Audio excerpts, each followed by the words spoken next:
Welcome to the Nomad Network, your first stop for complete and comprehensive Chicago Bears football coverage. Dive deep into analyses, updates, and all things Bears. Subscribe to our YouTube channel today and never miss a beat. Thank you in advance for your support. We promise to bring you the best because together we're unstoppable. Go Bears!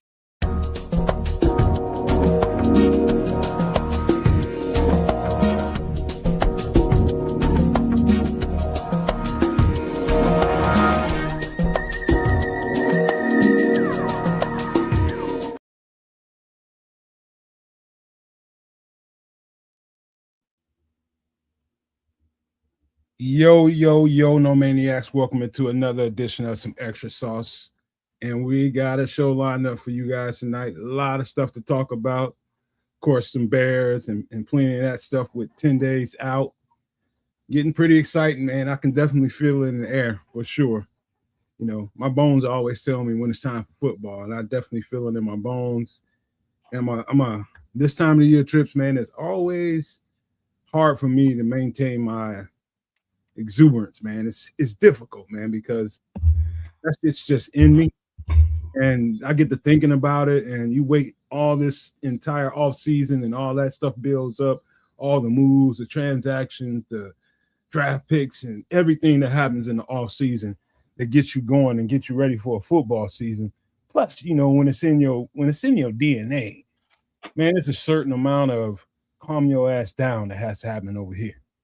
That's so I'm in that place right now, just trying to maintain that semblance of, okay, you ain't been playing football for a long time. Why are you getting so damn jacked up all the time? That's just in me, though, man. But that's where I'm at, man. How you been doing, bro? Now the Canuck shows up. Well, you know, you got to make a grand appearance. You know, you're on that CPT, Canadian people time. So it's cool. You know, I'm looking forward to the camp and the season as well. But I am living in the moment because while it may be 90 degrees plus outside, I'm loving it. You know, it gives me the opportunity to walk around in my let's say my skivvies. And you know, for the show tonight, I had to get formally dressed and throw on this shirt because you know I like my skin exposed to Man, we don't need to know about the business you got going on at the bottom, man. Because I could stand up. You don't need to know that. No, man, don't. You know, so I'm all about sharing with the peoples. So I mean, I'm enjoying the summer for what it is. You know, the flavor of the smoked and charred meats. And you know, whether it be the brats or the ribs or the chickens or you know whatever it is you might be chewing on, and then everybody's enjoying you know time at the lake or the river, you know the beaches, you know some water activities, not that kind, kids, not yellow water. You settle down. Okay. So it's like enjoying the summer before the camp kicks off in a scant few days, weeks, if you will. So yeah, it's all good in the hood. And for those that did visit sportschicagostyle.com, made a few more changes. So yeah, it's a little more user friendly to navigate, a little more laid out, and it's all you know, shout out to Coach Tripping, Chef Trips, and Trip himself. So, you know, that's the Sports Chicago Style crew. And yeah, make sure you are subscribed to at Triple RSCS as well as the Nomad Network and Kids of Canuck. And speaking of Kids of Canuck, look at you, you pretty mother suckers. Geez. Man, I heard it was storming up out there that way. Look at me. Look, hey, shout out to the team at SCS, man. They're doing a great job with the website. I got a quick little glimpse. I appreciate the UI improvements. Well done. As a technological MF myself, I do have to give my kudos and applause in that respect. Well done to the team at Sports SCS. Yeah, man, it's Wednesday night, man. Welcome on in. Thank you for coming through. Love having you, and hopefully you're with us for the long haul as we go through what we go through here on Extra Sauce. For me, as far as the week is concerned, things are pretty, pretty vanilla. Just really, I was in full triple R mode. I have to say that, man, full triple R mode. Skivvies and all that, just trying to beat this heat. So I feel exactly the same way you do today, man. I just threw my jersey on one time. I haven't been rocking anything other than shorts. And here we go, man. We like to keep our audience with us. So I put a damn shirt on it. We don't need to see areolas. You know what I mean? Nobody needs to see all that. So here we are, man. It's a beautiful day in Canada. Although today I should ask, did y'all get, was it smoky out there for you guys today? No. What up, Smitty? No smoke. No smoke. Okay, we got some of that wildfire shit going on. Like for me, I'll never understand it. I'll never get it. Out west, I get it because it's all trees and it's dry. The further west you go, the drier it gets. Where I'm at, man, is a valley. So long story, it's a valley and a swamp. It's just water everywhere for the most part, and that causes mad humidity. So like on a hot day like today, it's extra hot. When it's cold, extra precipitation. It's just a little bit of a thing. But then like wildfires on top of that, like who? You know what I mean? Like it's so. Are there actual Canadian wildfires? Yeah, is what I'm telling you. That's what I'm telling. Like in this general vicinity of the world, and where I'm at, I can't even. It doesn't make any logical sense to me. It's Mother Nature and it's the planet saying, F you humans, because what is it? Utah, Colorado, Wyoming area. There's wildfires burning domestically here. Okay, I wouldn't expect like Utah maybe, but definitely not Colorado. I wouldn't have expected Colorado because then again, elevation maybe, right? Good thing you said. I saw about a week or two, about maybe a 2-week forecast, maybe about a week and a half. Y'all should be dealing with a good steady amount of rain here right about now or coming up soon. So that might help. Well, shit just got rid of flooding, so they can't have too much rain. No, you know what I'm saying? So like we're good with all that, but I'm saying it's wet over here, and it just blows my mind that there'd be wildfires. Yo, shout out to Midnight Aim. Thanks for coming through, Midnight and 18 Benjamin Williams. What it do? Benji. But yeah, man, yeah, just weird for me. I'll never understand it. It doesn't make much sense. But I got up this morning. I had a business call, and I was on with some folks. But they're just about 2 hours away from me, and they're like, "Yo, you been outside? Is it smoky where you're at?" I was like, "Actually, I went outside for about 5 minutes, and yeah, it's smoky. I don't understand it." And we had this, general same conversation, but it was a much better conversation than this one because it turned into a multi-million-dollar deal. There you go. But outside of that, $5. you know what I'm saying? Hey. Cloud chasers, everybody, man, that just busted up in here. Midnight Aim, Smitty Q, who else just busted up in here? Ben Williams too. Ben Williams is here too. But yeah, man, like that's been my day. Outside of that, just enjoying regular life, regular business, trying to sharpen my pencil, as my man Richard Pryor used to say, and make a little, couple of bucks here this summer, man. Because if all works out right, I'm trying to see a game, man. That's what I'm trying to do. I'm trying to get out to where y'all at, see if I can catch a little bit of Soldier Fields action before they wind up in Hammond. I'm messing with y'all, but like, who knows where they wind up? Wash forever. Well, it's that's the thing about the change of, the possible, definitely leaving Soldier Field, but possibly leaving the state.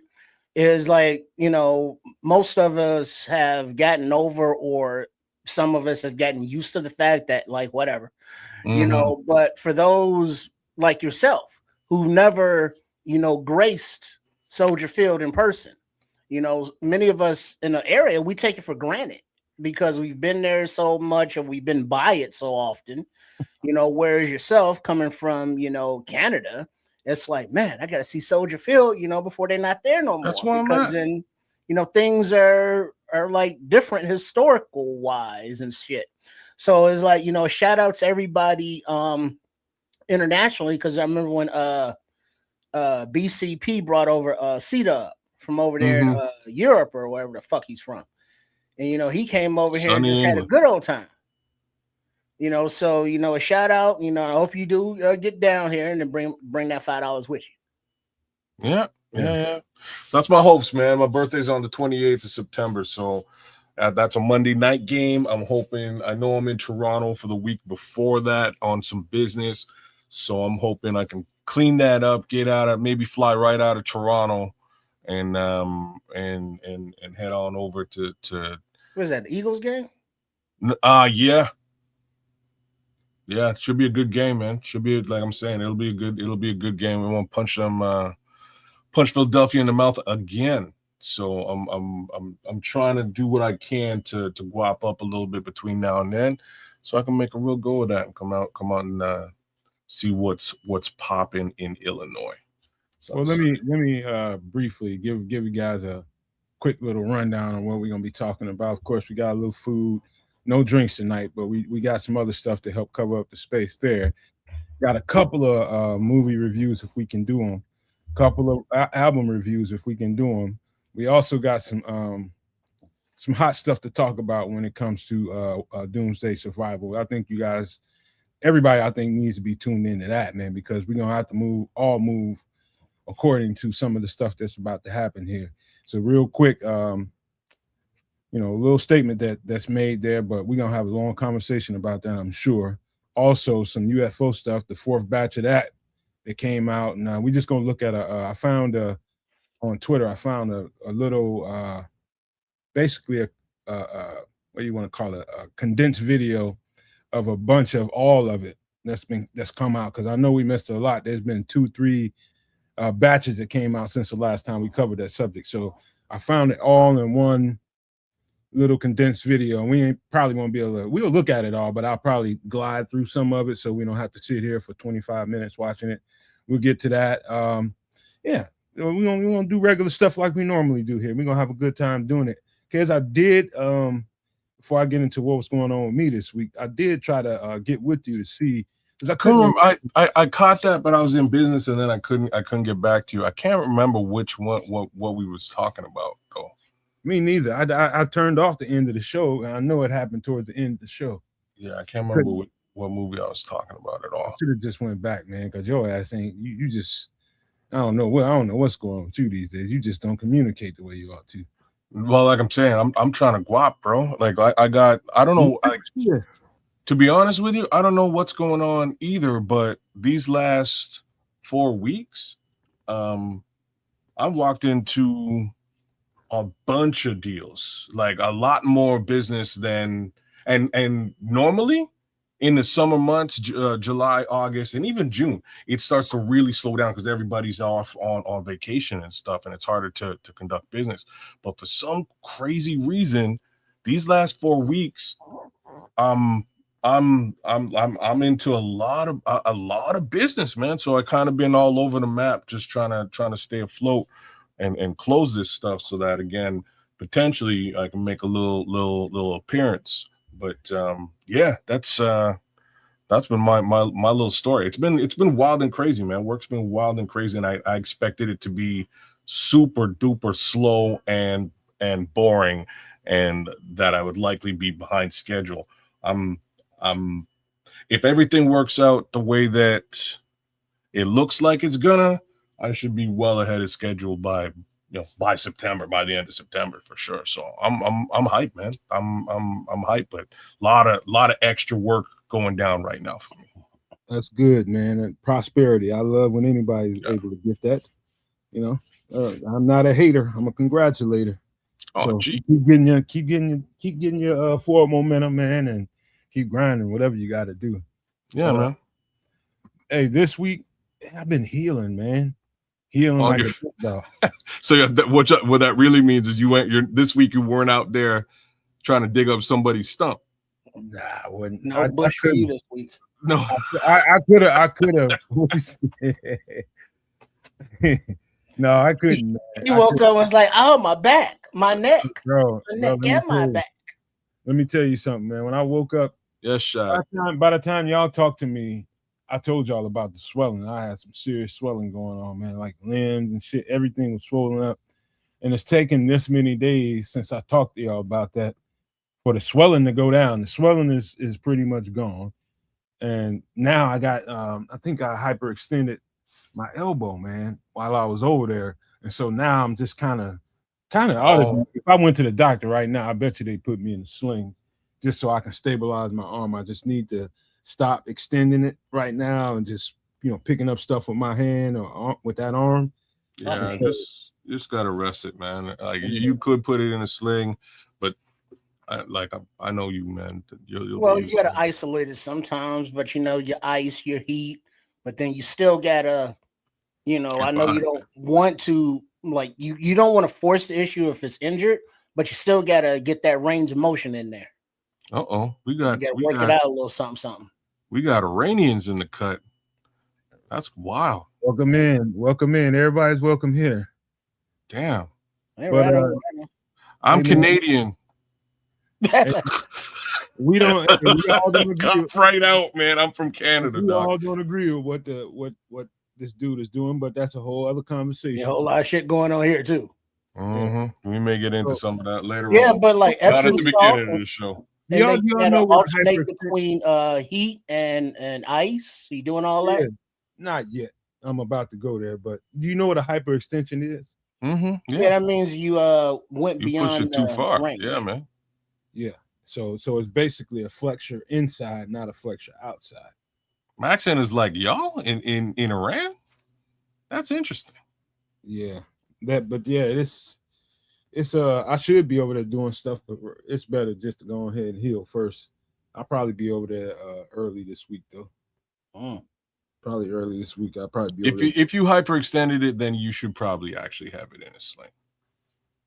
I know I should. Yeah. I've seen cats that got hyperextended elbow, and well, don't be knowing you should and then don't do it. Or at least get a tensor. You have a tensor floating around? Man, I got a lot of shit floating around. It's probably in a box or something. You know what I mean? Like I could have bet that you had a tensor. Oh my, that's yeah, man. I'm sorry to hear that. In the comments, we just gotta watch how we say the words. Yeah. Keep the comments coming. Just watch the words you put in the comment section. I'm sorry to hear that, bro. I am too. Yeah, it's fucked up all the way around. Yeah, you said it. But yeah. Find a tensor will probably set you straight, man. At least you'll be able to use the arm a little bit. Yeah, man. It's bro. I can't wait to get back out there and get some more of that bread because it was really good money. Oh yeah? Oh yeah, man. You get money. Yeah. Do you think you're going back? But you see how long you're a week? Yeah, I was going a week. And now you've been laid up for a week? A lot of the stuff right now seem like the job is going to be in and around the city. And so right now until the next, whatever happens, you know what I mean? But man, dude, it's good money. You can't really turn it down. If you one of those people that's willing to, put your body through a little bit, man, and you know how to do certain things and keep yourself safe while you're doing it, you can't beat the money. Yeah, but you got to remember your useness of what you can do and could do are two different things as you age. That's true. He don't believe any of that, man. He gonna go out there and bust his ass either way. Like he's his busted ass gonna learn. But that's what happens afterwards. His ass busting will come back and remind him how old he is. There's limits to everything, and I'm talking about physical, mental. Everything's got limits to it. You know what I mean? I wouldn't do nothing that I didn't think I could do. But that's a problem. Sometimes you be thinking you can do a whole lot of shit that your body be like, "Are you crazy, nigga?" That's the problem, man. What you don't know is, like, nobody can tell Triple R what his body can and can't do other than Triple R, and nobody can tell Kedge what his body can and can't do. I'm different. I'm just different. I always have been, always will be, man. I can do stuff normal people my age can't do. I'm just letting you know my body been telling me what to shut the fuck up for the last 5 or 6 years. Like, just hey man, what do you think you do? Even though I'm saying I think I could still do it, but the frequency of, like, just say hop on the turnstile. I'm telling you, man. It's like, oh yeah, I can still do that. I'm falling and I can't get up. So I know, man. When I explain, when I say this, man, I don't know if y'all think I'm exaggerating or not, but there's only one thing that I would not try to do that I tried to do when I was 20, and that's try to dunk a basketball. Okay. Everything else, I'm doing it. Man, that's how different I am. I'm telling you, man. I was playing this about 5-6 years ago, man. I was playing my son and my nephew, man, and I threw my leg. I thought I was gonna die, man. I threw myself up off the ground, and I said, "All right, we done." And they were like, "Where are you going?" And I just turned around and walked right in the house. And I was super happy that I could still walk. But you know what I mean? I felt that for a couple of days. Well, felt that. Right now, I will hear it all through my body, in my head, that if I even walk on a hardwood court, my knees will look at me, feel me, and both of them will say in unison, "Don't even try it." See, it's funny you say that, because like that's one of the first things to go for most folks. My knees are all right. Like me and my cousin, like when we work out, some wood. Shit. Oh, you're damn straight. me and my cousin, when we work out, he's like, man, like we hit the squats, man. He's like, you know what? I can only do so many of these before my knees remind me how old I am, and it's just like a running gag between the two. And I'm like, I can do this. This is all right, man. I'm okay. But man, this wasn't no knees thing I'm telling you about. This was my quad saying, brother. What you thought? What did you think, man? And that was it. I'll tell you one thing that I do notice that's different. Is like, depending on how much I do physically, the next day I can feel the tension in my back a whole lot. Oh, you can feel the tension. I got sciatica. So well, you got to start stretching more, because I can tell you don't. And get that yoga or Pilates type flex going, man. Get into some of that.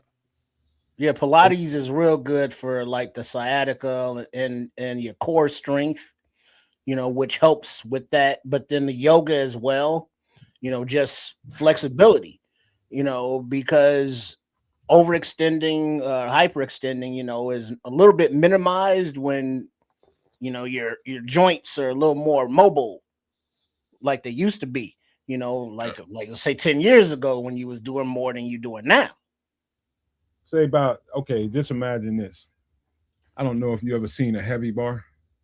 Yeah. 45-pound heavy bar? No, not a heavy bar like a weight bar. I'm talking about a heavy bar that they use to when you're getting up tile in a commercial, in a industrial plant or something like that. You probably ain't never seen one. It has a spade on the bottom of it, a sharp spade that cuts into the tile.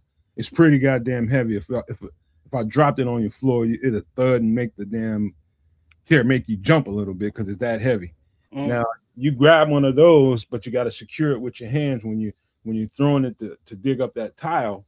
If you do not have a good proper hold of it and you thrust too hard and that thing goes over the top of that tile and it just flies away from you and you try to grab it, it's gonna pull your shit, and that's what happened. Trying to because somebody's in front of you and that thing goes flying, it's gonna cut somebody's damn ankle or something. Something's gonna get cut because those things are sharp. So I had to hold it so the person in front of me didn't get hurt. And so that caused the hyperextension. So I'll take the hyperextension. So I mean, basically, you was a defensive lineman and you reached to make a tackle, and offensive lineman got your arm pinned up in there, and your arm went like, ah. Yeah, he kept going. Yeah, so it was just either hold this thing, because I felt it as it was getting away from me, and I grabbed it. I was just like, it's either gonna be this or this guy's gonna be missing like 6 months of work, and he can't afford it. You know what I mean? So it was that. Yeah, those on the job injuries, if you will. Yeah, man. Right now, people can't afford to miss that kind of that much work. Well, but that's the thing, though. If this was a regular gig, you'd be missing time right now. Mm-hmm.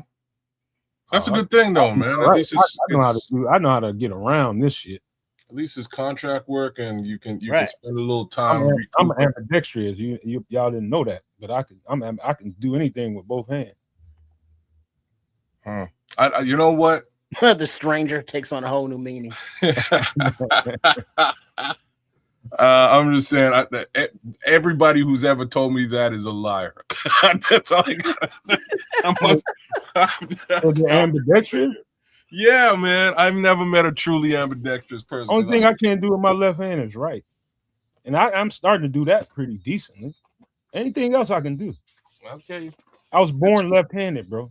Yeah, okay. That's crazy. I told you that story that my mother thought that, when I was born, she thought that lefty. Yeah, you did, and she made you go right. You know what's funny? My grandma did the same thing, but like that's what they used to do that, and that's what they did for my mom's too. They bundled her left hand and made her write with her right. So my mom could write technically quite like I have to say this, my handwriting is garbage. So she could write with both her hands better than I can write with my good hand. But that's all she could do with her left hand, and that's why I was like, "You're full of shit." Even still, Mom, you're not. You know what I mean? You can't throw a ball with your left hand. You can't do anything other than write with your left hand.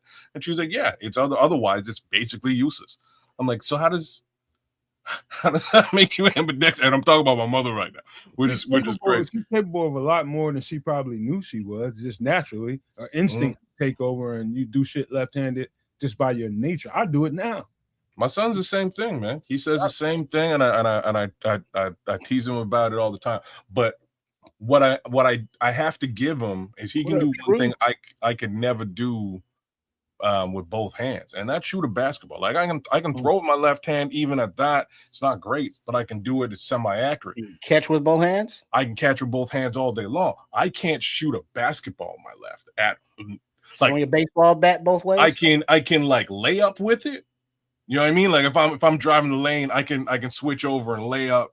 I can lay up, but I can't shoot. Like I can't shoot with my left.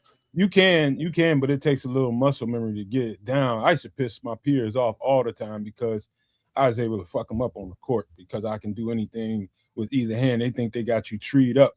No, you got me treed up. I'm going to the other side, boop, boop, in the hole. You know what I mean? True Pilgrim's right there with me, man. Like I can dribble with my left. Like there's no problems there. I can throw with it. I can catch with it, but I can't shoot perimeter shot. No, brick city, airball city. You know what I mean? It used to really piss me off when I was a kid because my mother was so damn determined to make me a right-handed person. I used to be like, why? She used to be like, damn it. This ain't no left-handed world. It's a right-handed world. You're gonna see that when you get older. And she was right. She ain't wrong, bro. She's not. But here's the thing with that is I was editing some video for Trip Kundo, and part of their philosophy is knowing how to, throw whatever strikes, punches, kicks with both hands, from both stances, whether it be a right hand fighting stances or left. Both stances, both legs, both hands, from those stances. And then also something that a lot of people don't think about is when you are training, whether it be for a self-defense thing or a martial art, or even if you are a concealed carry person, you should always train with your other arm, your non-dominant arm. I thought that was a known. But well, no, it is. Well, and even if it is, not everybody does it because you never know when your dominant arm may be injured. And so now you have to do everything with your offhand. So if that includes your firearm or any kind of self-defense or just around the house, alternate days, just put an arm in a sling, even if you're healthy, and just use your non-dominant arm for your daily tasks and activies. Yeah, they're witches. A lot of older people associate left-handedness with evil. He's not joking, man. I'm telling you, the first time I heard that one. No, man, and you're like the horror movie guy, man. But like Salem, I never heard that, right? I'm telling you, in Salem, they used to be like, "Oh, she left-handed." Yo, we're gonna put her up on the thing. You know what I'm saying? Burn her. I'm telling. Oh, you right with your left hand? Okay, we gonna keep our eyes on you. Witch. You man, you casting spells. I remember one time I get in a fight, and I'm hot dogging. You know, I'm getting out. This is after football practice. I'm in like the 8th or 9th grade, and we walking all the way from the school because we all live in the same neighborhood. And some dude owed me some money because he stole my books out of the convenience store. He didn't know it. Him and some other dude. And I told him, I got word around. I told him when I catch him, you better have my money, else I'm getting in that ass. And so, you know, some weeks went by. My mother had to pay for it, and she mad at me. Why you ain't watching your shit? And I was just like, fuck this. I found out where he lived at. And I walk over to his crib, walk right up to his door, his whole damn family in the living room, whole family. And I told that boy, I said, man, you got my money? I said, if you ain't got my money, come on outside. We got to get it. And he said, I ain't got your money. I ain't taking you. I said, you a damn lie, man. He said, well, we going to have to fight. I said, man, look, it's going to be bad for you. I said, man, I ain't going to even do you bad. I'm going to put my right hand behind my back, so I'm going to whoop you left-handed.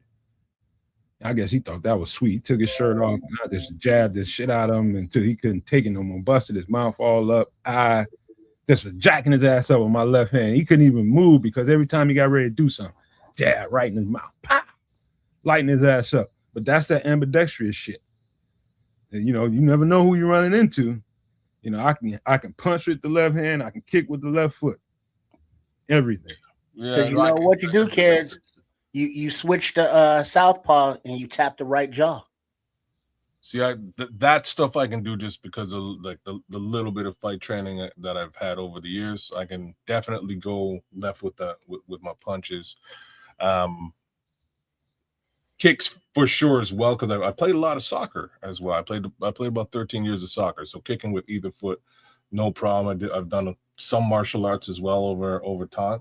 So I'm you know, I can go, like, the one thing I can't do for sure, you know what I mean, just can't do it, is shoot a basketball. And it makes me mad. Like, to be frank with you, it makes me super mad, because then I would have been super dangerous on it. I was pretty bad MF back in the day, but super dangerous if I could go the other way. My boy, my good friend, he could go both sides, no problem. And I'm like, damn, bro, like, that's a whole other level. I don't know how you guard that. That's a tough thing to guard. Hey, one other interesting thing that happened this week, last thing before we get into other stuff. My girlfriend, you know how you got it. Your girl is you know, I don't know how your girl is, kids, but mine, she plays tough pretty well, man. You know, tough chick, man. And you know, all this week, you know, at first I was just like, yeah, she always used to me being around at night. So when she goes to sleep, she sleeps well. And she every day she called me, or I called her. I'm up at 7 in the morning. I'm up at 8 in the morning, 7:30, 8. And she sleeps till about 11:30 every day when I'm here. Every freaking day. And so when she started telling me that, I'm like, oh, she got something going on subconscious. She's a little nervous. And so, but she still played it off. And when I got here, I was just like, okay, we getting ready to go watch The Bear, right? We getting ready to binge that shit. And she was just like, I need a nap. And out of nowhere, she really never does that. Like, what's wrong with you? She's like, I just need to catch up on sleep. Man, when I tell you, she slept every bit of 6 hours in the middle of the night. I mean, I'm talking about she probably went and laid down, 7:30, 8 o'clock, man. She slept hard. And so, you know, that took a toll on her, me not being here. You know, I live in the hood, man. So I live in one of them, like, places where it's like that. You know what I mean? But we safe over here. People don't fuck with us. But yeah, that's in her subconscious. I felt bad for that. But I asked her, I was like, you're going to be all right if I got to go for 3 weeks or something like that? You're going to be all right if I got to, you know, stay for an extended period of time? She swears she's going to be all right, but I don't know, man. You can't miss that much sleep. I know what you're talking about. I laugh at that here. My wife can be like that sometimes too. And the reason I laugh at it is because I moved out of the hood. So I'm no longer in the hood in any capacity. We have a nice little spot. It's about 15 minutes away from the hood where my kids grew. Not 15 minutes. Like it's you could walk there, man. It's like a 5-minute walk from the hood, but it's in a nicer upper scale area. Long story short, in the hood, out of the hood, ain't nobody walking up into my crib. It's like, and this is like just the general. You ever see like, you may or may not have seen this, but either one of you ever see Bowling for Columbine? Bowling for Columbine? Yeah. I don't think so. I worry more about the people in the suburbs than I do here. I'm just saying in this movie, so Michael Moore at some point goes to Canada across the border, and he starts walking into people's cribs. Just opening the door and walking in their cribs in Canada. Hey, I just wanted to see if your door's unlocked. He's walking in. That's a Midwest thing too, you know. Okay. People not in this part of the I was just gonna say I would not suggest that in the Midwest hood either. You know what I mean? Like I wouldn't suggest it, and I'm not in the Chicago area, but I've heard Iowa people. I've heard people. Man, I'm just saying it's a little bit less. It's a little bit less worrisome to me. I do like there were times in the hood where things got a little sideways with other people, and you never know. So you know, the real upside is I've had a dog for many years, and that also helps. You know what I mean? But just not something I have any sort of worry or fear about. We've got enough cameras and things along those lines to take footage if the footage is required. But if I'm gone, I expect everything to, I expect to basically come back home and everything's status quo. And she does have some anxiety sometimes in those situations, but I kind of play them off because it would be so obscure for something to pop off on, like where I'm at. Like where I'm at is my street is surrounded by 4 schools. You know what I mean? Like it's a very, very suburban situation, and you just wouldn't. I just wouldn't expect something like that to go down unless, like, straight up, unless it was like somebody had a personal vendetta against me and wanted to get at me personally. Here's the thing, kid. And let me just, and I don't want to put shit in your subconscious that really shouldn't be there, but it's something to think about. Now I'm just telling you now. There's more zombies running around, just roaming around. What do I mean by zombies? People out here with the combination of a bad drug addiction and mental health going on at the same goddamn time, just strolling around looking for opportunities. And those are quite prevalent even in the suburbs now, or in small little ass towns. They are everywhere. And when I tell you everywhere, you just need to have the interior of your home solidified so that when people decide they want to go twist on a doorknob or something like that, and they will pull on your sliding glass door or whatever, they just assume that people be asleep and I can come in there and see what I can find and I'll get out. Innocent stuff to them. But people that are on drugs or bad off in their mental health, they're not thinking normally. There's no rationality to that. They just want to get something and see if they can go get the next whatever. It's terrible, man. But that's alive and well, not only in the inner city, but out in your little small towns, out in the suburbs, but everywhere. Man, I wish you were lying. Like I know that exists around here. Like again, there was a couple of dudes, and we're only 5 minutes away from that from the project that my kids grew up in. And there's a couple of dudes like what you're describing out there. There's a few of them. We had to keep our eyes on them during that period of time. Now we're just a little bit removed, but they could walk that 5-minute walk up over here and cause some havoc. And it's funny, man. I was watching, I think it's World's Worst Neighbors or Horrible Neighbors on Netflix this week. Either one of y'all catch any of that? No, I seen the first couple of episodes. That shit took me off. Bro, it is exactly that. And it should. Some of the things that go down, like there's 2 episodes where it's just somebody.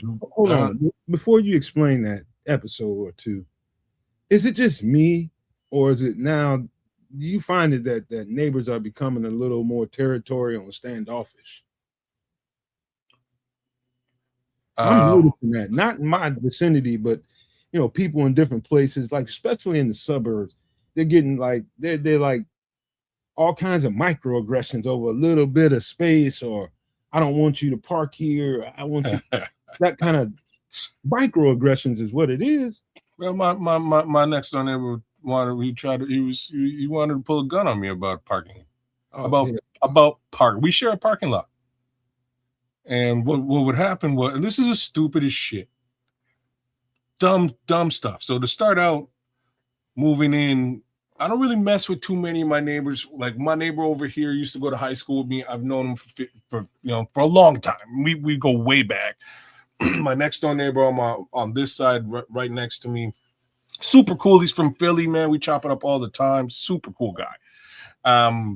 But the guy next to me on the other side, initially he used to like he's a weird cat, man. So the when we moved in a couch. There was something wrong with the couch. We got rid of this couch immediately. I'm not going to get into details, but we got rid of it and put it out on the lawn like day 2 of moving in. Garbage days maybe 2 days later.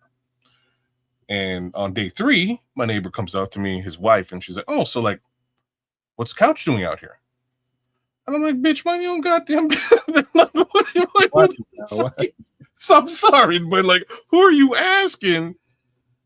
It's clearly we're throwing this away, and you know what I mean. I kind of left it there, and I went about my business. But everything is cool, you know what I mean. Everything is cool. He would shovel my driveway and stuff during the winter, shovel his side because again we share the same parking space. But what wound up happening is my daughter, when she would go out with her friends, they would pull into their side, drop her off, and leave. And this is all that's happened. So they pull in because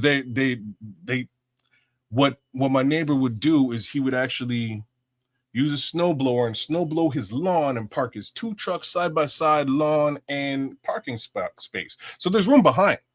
So there's always room behind. They drop my daughter off. She comes inside and whatever. So next thing you know, because they've got a camera facing outside, they're looking at this situation and they start flipping out. So my boy goes running outside and starts yelling at my daughter and her 2 friends about being in the parking space.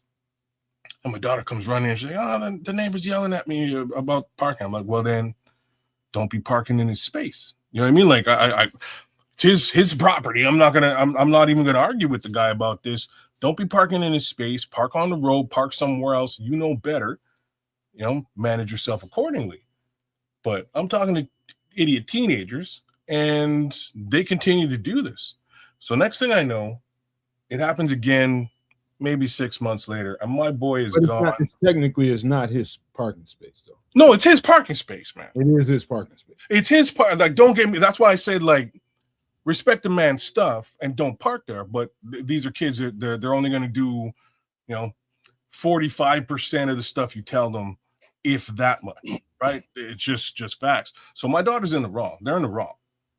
But this is petty stuff we're talking. We're like, where we get to, this is really petty. Nobody's getting hurt. The reaction was over the top is the issue. Way blown out of proportion. So I come out now, my daughter comes running. Oh, she's like, "This guy has jumped in his truck, used his truck to block us from leaving. My friends can't leave, and he's saying he's going to call the police." And I'm like, "Well, like, what are the okay? You know what I mean? Like, the police are going to come up there and go, 'Sir, move your truck so they can leave,' and y'all going to leave, and they might have a conversation with you. That's about all that's going to happen. So if that's what he wants to happen, cool. But either way, I'm going to come outside. I'm going to talk to this guy, see what's going on." And as I go outside, he's pacing around the front of the car, talking about how he's going to go inside and get his gun. And I'm like, whoa, man. What are you doing? I'm like, are you threatening my daughter with physical assault over a parking space? Is that what's going on? Because I'm about quite like this man is about 5'2". You know what I mean? Like, just to put this square. Like, if I put my hands on you, I'll destroy you. But if we're talking about your clack, we can go do that. That can happen as well. You know what I mean? Like, we can do that too. So I come out and I'm like, "Bro, are you threatening my daughter?" And he's like, "Yeah, these effing kids and I'm gonna go get my piece." And oh, really? Okay, so you go get yours. I'm gonna go get mine, and we can go Yosemite Sam on the parking space. How about that? And his wife comes out and hears me say that, and she's like, "Oh, baby, get the hell in the house." And like from there, it ain't been cool with me, me and the neighbor. They could just it ain't been cool, man. Neighbors have a way of being super petty and super territorial over their little slice of life. I just don't have time for that. I can see actually I can actually see his point. No, and you know what? I can too, and that's why I you know what I mean. That's why I was like, "You're in the wrong." Like when my daughter and her friends eventually came in the house, I cussed all three of them out. It's like, "You guys are idiots. I've already had this conversation with you. You shouldn't be in the parking spot. It's his property." But it's not. But now him imprisoning them so they can't leave, and he mad about it. What you do? I'm tripping. The response is supposed to be proportionate on his end, right? For sure, proportionate in a way that there's a number you call, you get the boys over there, and y'all get that sorted out. You give somebody a ticket, don't do that shit no more. Over. You don't handle that yourself after you've had a conversation. You know what you do. What I would have did personally if it was me living next to you kids, I'd have came politely over to your door. Hey, I had a conversation with your daughter a couple of days ago about parking in my spot, man. It's I don't care if I'm not here, but when I'm here, I want my spot. You know what I mean? That would have been about that simple, man. Can you talk to your daughter? Absolutely, and that's what should have went down. Under the same pretenses, just to explain it again, it's not as if like his spot is being taken, to give the kids the little slight justification that I. How long were they there? They're just dropping her off. So they're there for maybe 3 to 4 minutes maximum case scenario if they're doing it. They're just pulling in. He's already got his truck in the spot. The second thing I would want to know is how far is the walk to his place? The walk? Yeah. From the parking spot to his place. It's right in front of his house. Oh, what the fuck? That's just territorial for no fucking reason. Like, so my garage, we share the parking, the pave, you know what I mean? The pave way up to the garage, his garage, my garage, they're connected. Oh, man, see, that's just, you know what I mean? Like he's just being a jerk for being a jerk's sake. And again, I can respect that because it's your property. And I'm telling the kids, yo, it's his property is all the reason that he should be to be upset about this situation. But real talk, to even consider some level of physical retaliation for something as ridiculous as this is just foolish. He's just tight. He's just tight about some other stuff that he won't tell you. Oh no, it means his wife. It's like, you know what it is. Like, you know what I mean? It's the wife. The wife is saying, hey, like there's somebody in our parking spot. Go get them out. Go deal with them. And like the thing that made it the funniest is my brother comes by maybe the day after, if not 2 days later. And he doesn't know about any of this. And he comes and he parks up in that spot. Right? He parks up in the spot, goes to the door, knocks on their door and is like, hey, if you don't mind, I'm going to park my car here. Is that all right? And the wife looked him up and down, was like, yeah, that's fine, sir. And like shut the door. And he came in and he was like, hey, yo, what's up? Yeah, man, I'm parked up next door. It's cool. I talked to them. And we're like, you did what? We were just about to go Rambo in the parking lot yesterday. And you went over. Oh, man. He was like, what? So I had to explain the whole conversation to him, the whole situation. I was like, dude, I don't believe you went and knocked on these people's door, man. So, well, I didn't want to park on the street, man. I drive a Benz. Man, you just got to make sure that you don't have no pettiness neighbors. It's like, you got a dog, all of a sudden, they throw like assorted chocolates into your backyard or something. Oh, no. You know what they were doing? So, like, as far as pettiness is concerned, this man and or his wife were letting the air out of my tires. Oh, damn. In the winter. They would get up. They'd get up in the winter, let the air out the tires, jump in their whip and go off to work. I'd get up and I'd jump in my whip and try to, you know what? I just happen to have my own little pump, my electric pump, and go set that up and do it. But like, it threw me for a loop for a while. I was like, why is this one the one tire that faces them goes down all the time? Like, why is it this tire? These are new tires. Why does this one go? And then I seen this little douche pop his head up one early morning and jump in his car. And that's when I realized, oh, he's letting I caught him. See, coming out of the hood, next step is like, oh, tomorrow morning you about to get an ice pick to all 4 of your joints. Well, then I don't play that. I don't play all that microaggression shit. Dude, I've been through a couple situations like that. One, when I was in the street, man, I had a dude I can give $40, man, and keep my hands clean. Don't fuck with me. I ain't got to. If I got to live next to you and we got to just be around each other. They go fireball this thing. And he ain't going to do none of that. He going to beat his motherfucking ears together is what's going to happen. Brother. You ain't going to be in no mood to be doing no microaggression. You're going to see real aggression on your ass. Again, I'm very connected in this city, whether positively or negatively. He works with a lot of people I know, and there could be an unfortunate situation at the construction site. I'm just saying there could be. Damn, some shit done fell on him. You know what I mean? Like you never know. Like my boy came over and said, "Oh, he's your neighbor. I know. I work with him all the time." I was, "Oh, you do? Hey, man, he been letting the wind out of my tires, by the way." "Oh, really? You want me to get him?" Oh, word. I had one dude. The last dude was in Georgia when I had my house in Georgia. He was I'm gonna be honest with you. It was some racial shit. And he started showing signs, and not like physical signs, but he started doing things, microaggression stuff, just I can't even describe to you some of the little shit that he did, but he went over the top. This motherfucker was getting up when he knew I was home, because at this time I'm doing emergency response. And so I'm here, I'm there. And what he was upset about was sometimes it would be a week and a half, 2 weeks before I had somebody that would come over there, because we had an HOA. You got to have your grass at a certain length. And so I had somebody that would come through there when I wasn't there. He was prepaid. And for whatever reason, something happened one week where he didn't get it done on time. So I guess the grass got a little longer than it should have. And when I got back home, 6:30, 7 o'clock in the morning, this motherfucker got a loud ass lawnmower.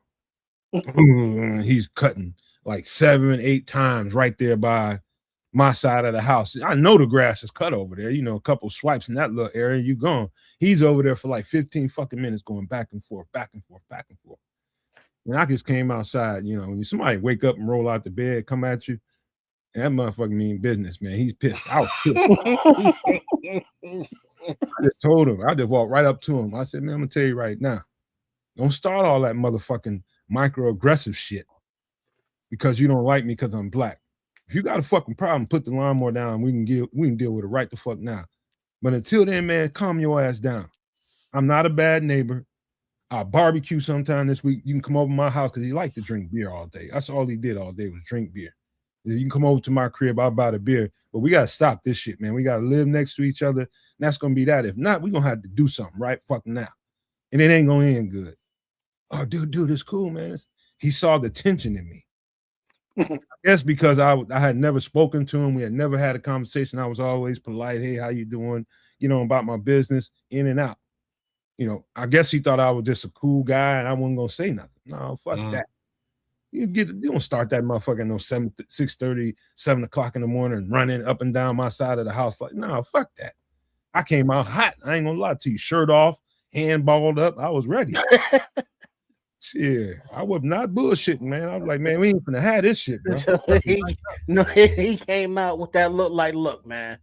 Yeah, I might be getting locked up after this conversation, but I'll be out on parole by the time you enter in rehab. Hey, you just timed this thing perfectly. Hey, Trip. So he probably was scared to death because I had braids at the time, and the girl was just over there the night before, took down half my braids. I had half up, half down. Oh, damn.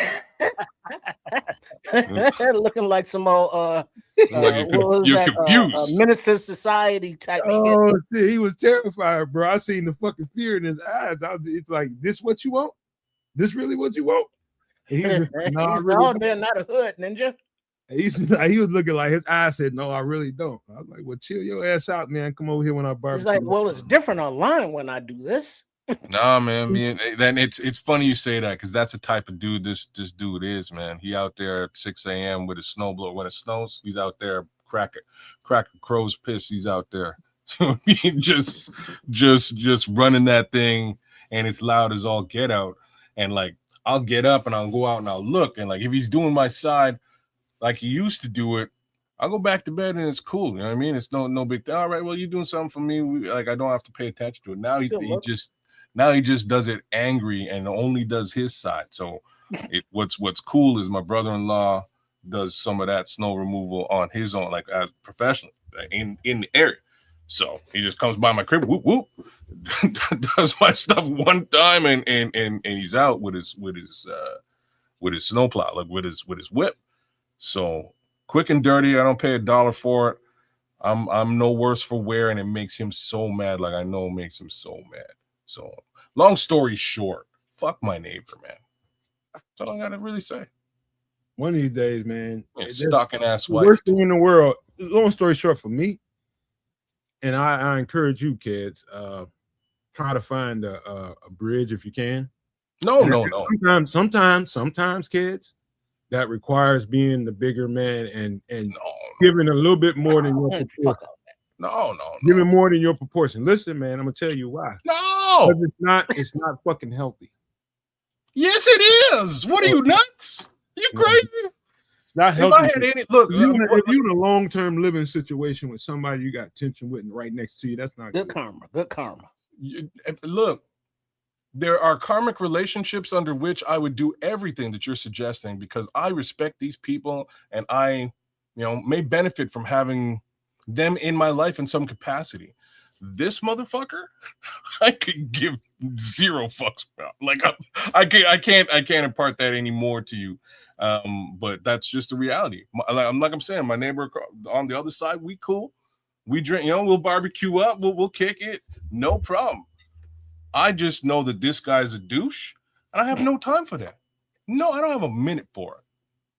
I hear you, man. You know what I'm saying? It's about that simple. So, hey, long story short, for me, that guy ended up being, I ain't gonna say he was a good person, he wasn't. But I had to make the situation livable for me. It's cool. And him at the same time, so that he was okay with my existence. I'm okay with his existence. What I did was exactly what I said I was going to do. I barbecued, went and got a boatload of goddamn beer and cooled it up.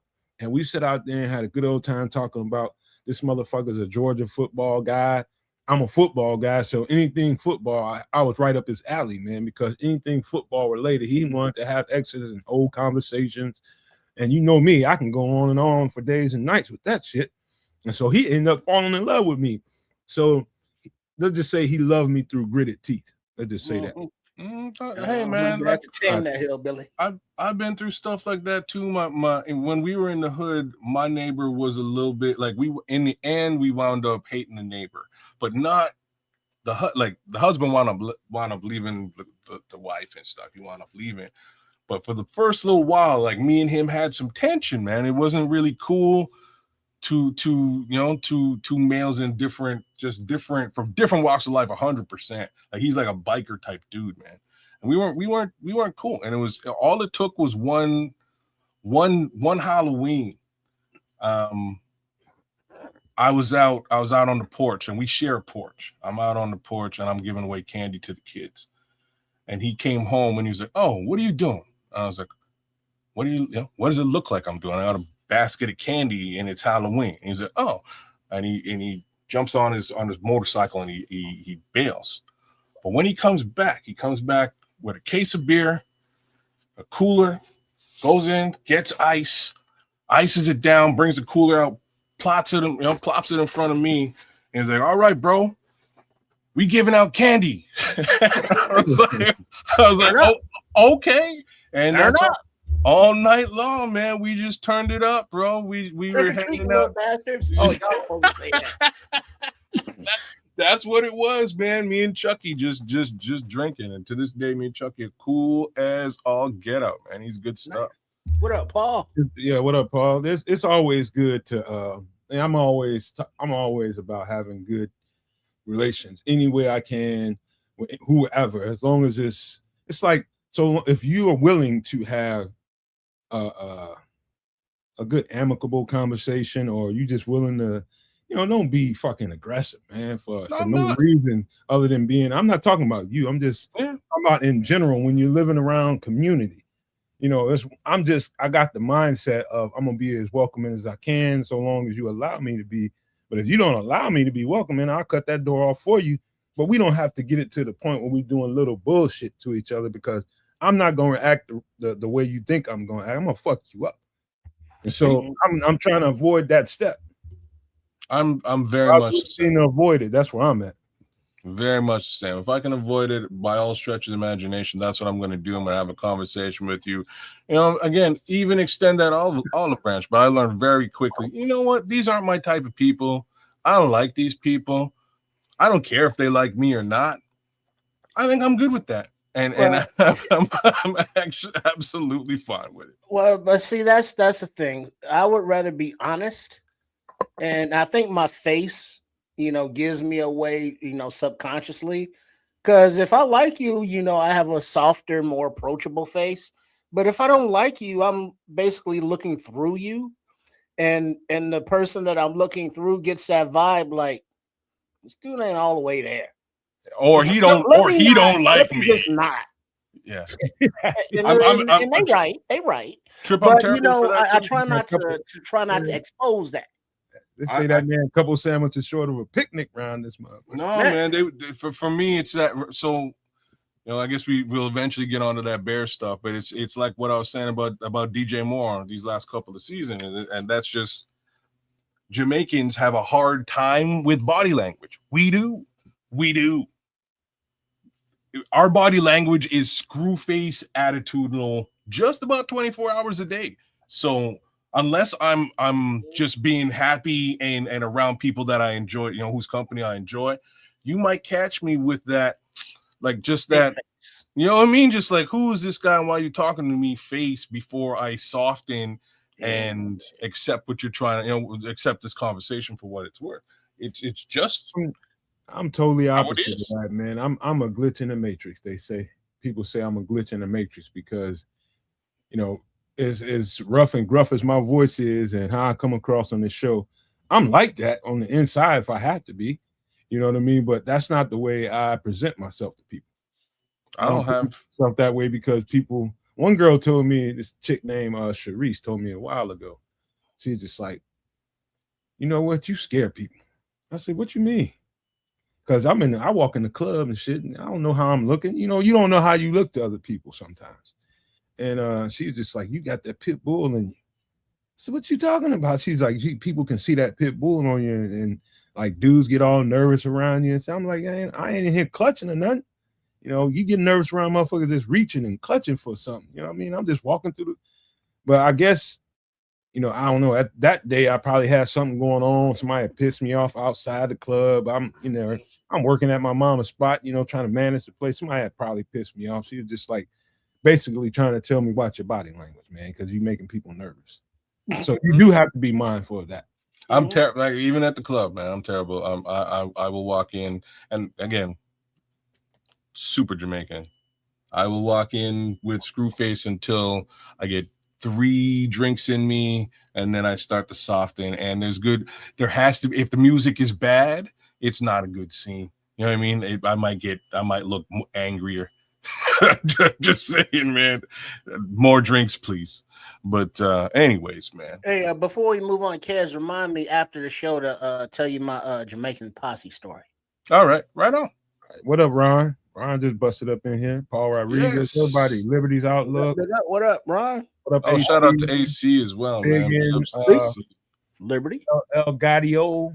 Let me see. That's it right now. But all right, we can just jump on some Bears real quick. And what I got for us tonight is a couple of guys that we should have talked about the other night, but we just ran out of time, man. But it's a couple of free agents I want people to be mindful of. One is this guy right here, Emmanuel Ogbah, who is a defensive end, edge rusher 32 years old, 6'4", 270 pounds. Definitely fits the bill. I think we've been kind of. How was this last season with Jacksonville? I wasn't really paying attention. They had one of the more ferocious defensive fronts in the league. And he's a let's just say, in the world of really good edge rushers, he's average when it comes to that, or slightly above average. But he's great. He said he would help the rotation quite a bit. He's big, he's long, and he's got good edge. I mean, he's one of them older edge rushers, a little bit older now.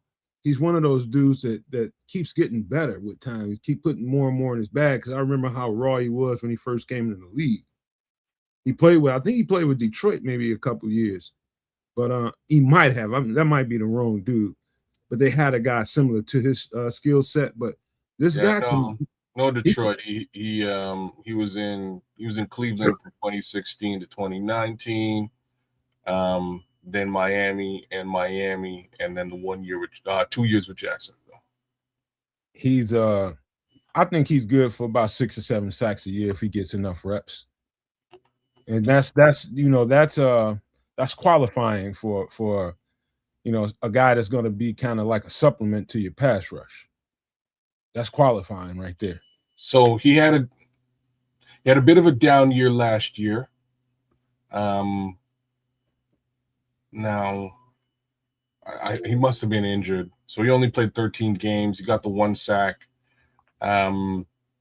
15 total tackles seems low to me, looking at the rest of his trajectory from his previous years. You always gotta measure that in proportion to how many reps he got. That's why I went right to reps right away, right? So reps, snaps overall, okay. So snaps overall 323. That's I believe the lowest in his second lowest. Holy crap! His stats are very interesting. So in 2023, 246 snaps, 5 sacks. That's pretty good for, you know what I mean? That's pretty good for a relatively low amount of snaps. Following year, 732 snaps, same amount of sacks. Go figure. Then you get to 2025, 323 and a single sack. So that's why I'm saying he probably suffered some injury there, because again, it was only a 13 game showing for him. 28% of snaps he played that season. I think that if he was at Jacksonville, what was he at, Jacksonville or Cleveland? He was in last year. He was in Jacksonville, so it might just be rotation situation. No, they just got a couple of young edge rushers. That's what I mean. Young tight edge rushers too. As a matter of fact, they just got nice pieces up front. Yeah, they do. Them and Cleveland have had that for nice depth for quite some time, and so they're going to be they're going to be a sleeper pick out of the AFC. You know, hear me say that now. They're going to be a sleeper pick. They've got great things going on that defense, and the offense is finally starting to click as well. So, yeah, that's why he's quiet. That's why he's quiet, Paul, because he saw 32 and he should shut down. He just mentally shut the fuck down. I was gonna say, like, I made sure not to say. I made sure not to say the age. Yeah, because I saw that. I was like, well, it's all right. Here's where I'm at. I get that it's a temporary situation, and it's like just for this year, but it's not exciting, doesn't get my blood pumping, because I'd rather have a Ute, coming up that has a higher upside than, what Mr. Ogba has, left in the tank. Yeah. I'm just not enthused about the left in the tank guys. Well, here's the thing about that, Trips. I normally, just on its face, what you said makes all kinds of sense.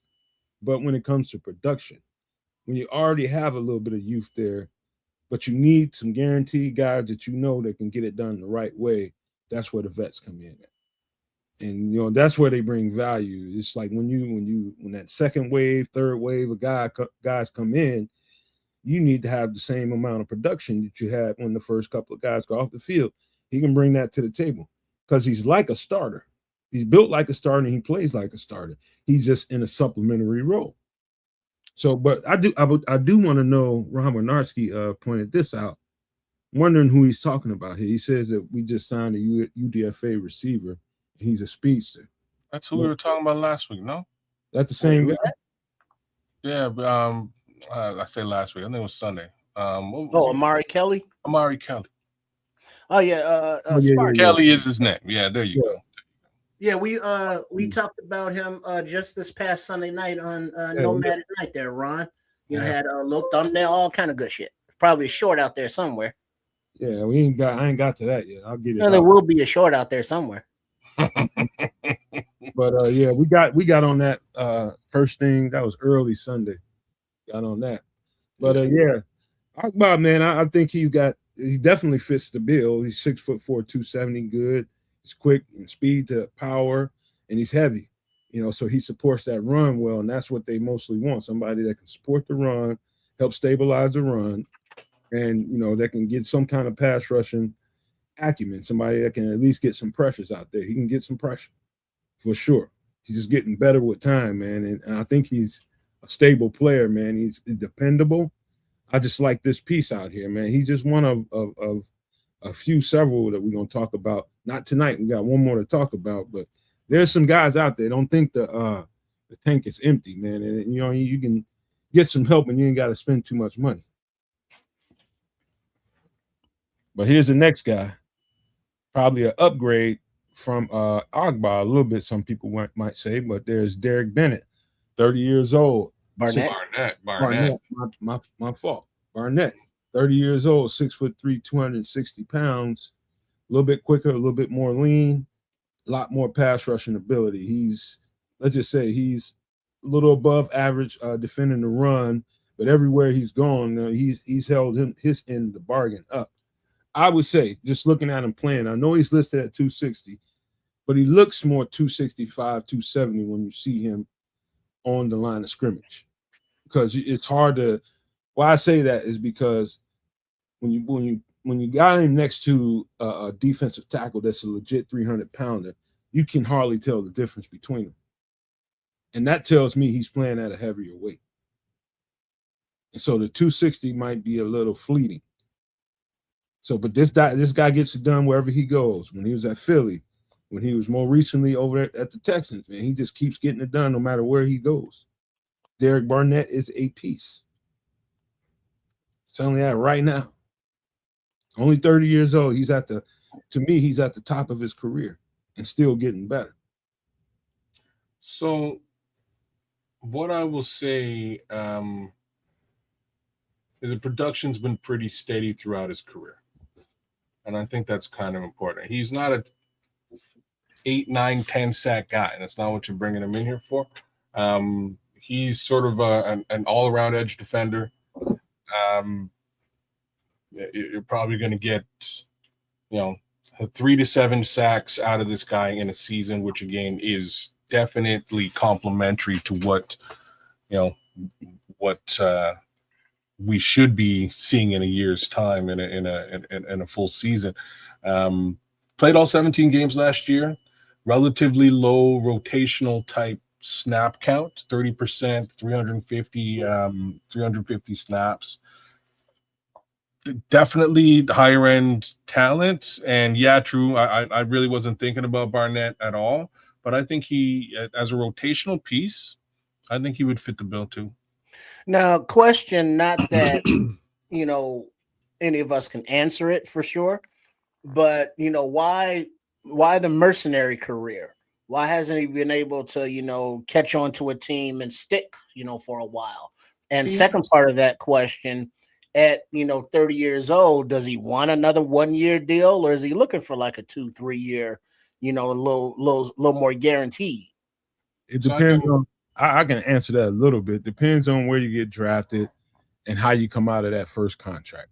If you didn't get extended out of your first contract, your first rookie contract, and get let's just say at that time he's still kind of young and coming along in the game. And, you know, it's hard to tell whether this guy's going to start really plateauing and really, really getting it when he's coming out of his rookie contract. How many times have you seen, Trips, us let go of players right there at the end of their rookie contract, and the next thing you know, boom, they take off the second place they go to? Leonard Floyd. So the thing about this guy, and Leonard Floyd has continued to go, you know, a year here, 2 years there, a year here. That's how it would be.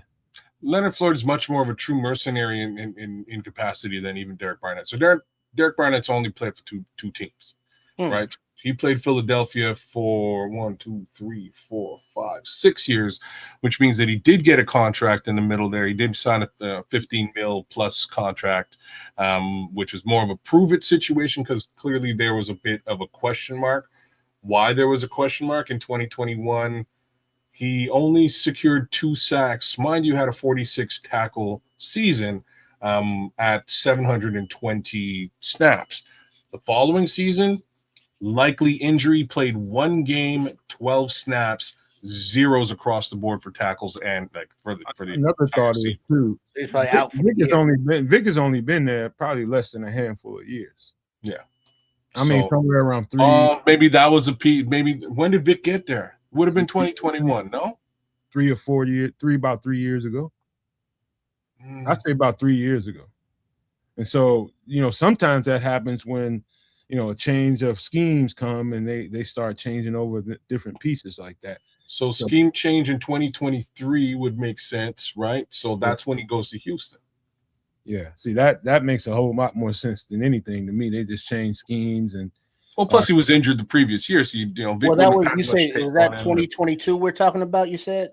So 2022 is the year is his down year. Well, that's the year pause. He tore his Achilles in week 1, 2022. That sounds about right, right? So he has to recoup. If Vic's coming in 2023, I believe the defense changed from a 4-3 to a 3-4 in that case scenario, right? And if that's what went down, he probably wanted to shift and move talent anyways. So off Barnett goes to Houston and plays well for the next few years. I'm not going to say he was a superstar. I am going to say that his snap count is very low at Houston. They had a lot of D linemen down there, though. Yeah, they did. Yes, they did. And a lot of young D linemen, too, who would really take up that. And veterans, man, because D'Amico Ryan's he likes those vets, man. Yeah. He likes those vets. He likes a nice little mixture of them. And he gets one of the things I would encourage you two guys and all the Nomaniacs out there listening to us right now. Shout out to everybody listening. Make sure you subscribe to Sports Chicago Style and Kids Canucks, as well as the Nomad Network, man. We do hard work over here. We would appreciate your subscription, man, because it's totally free.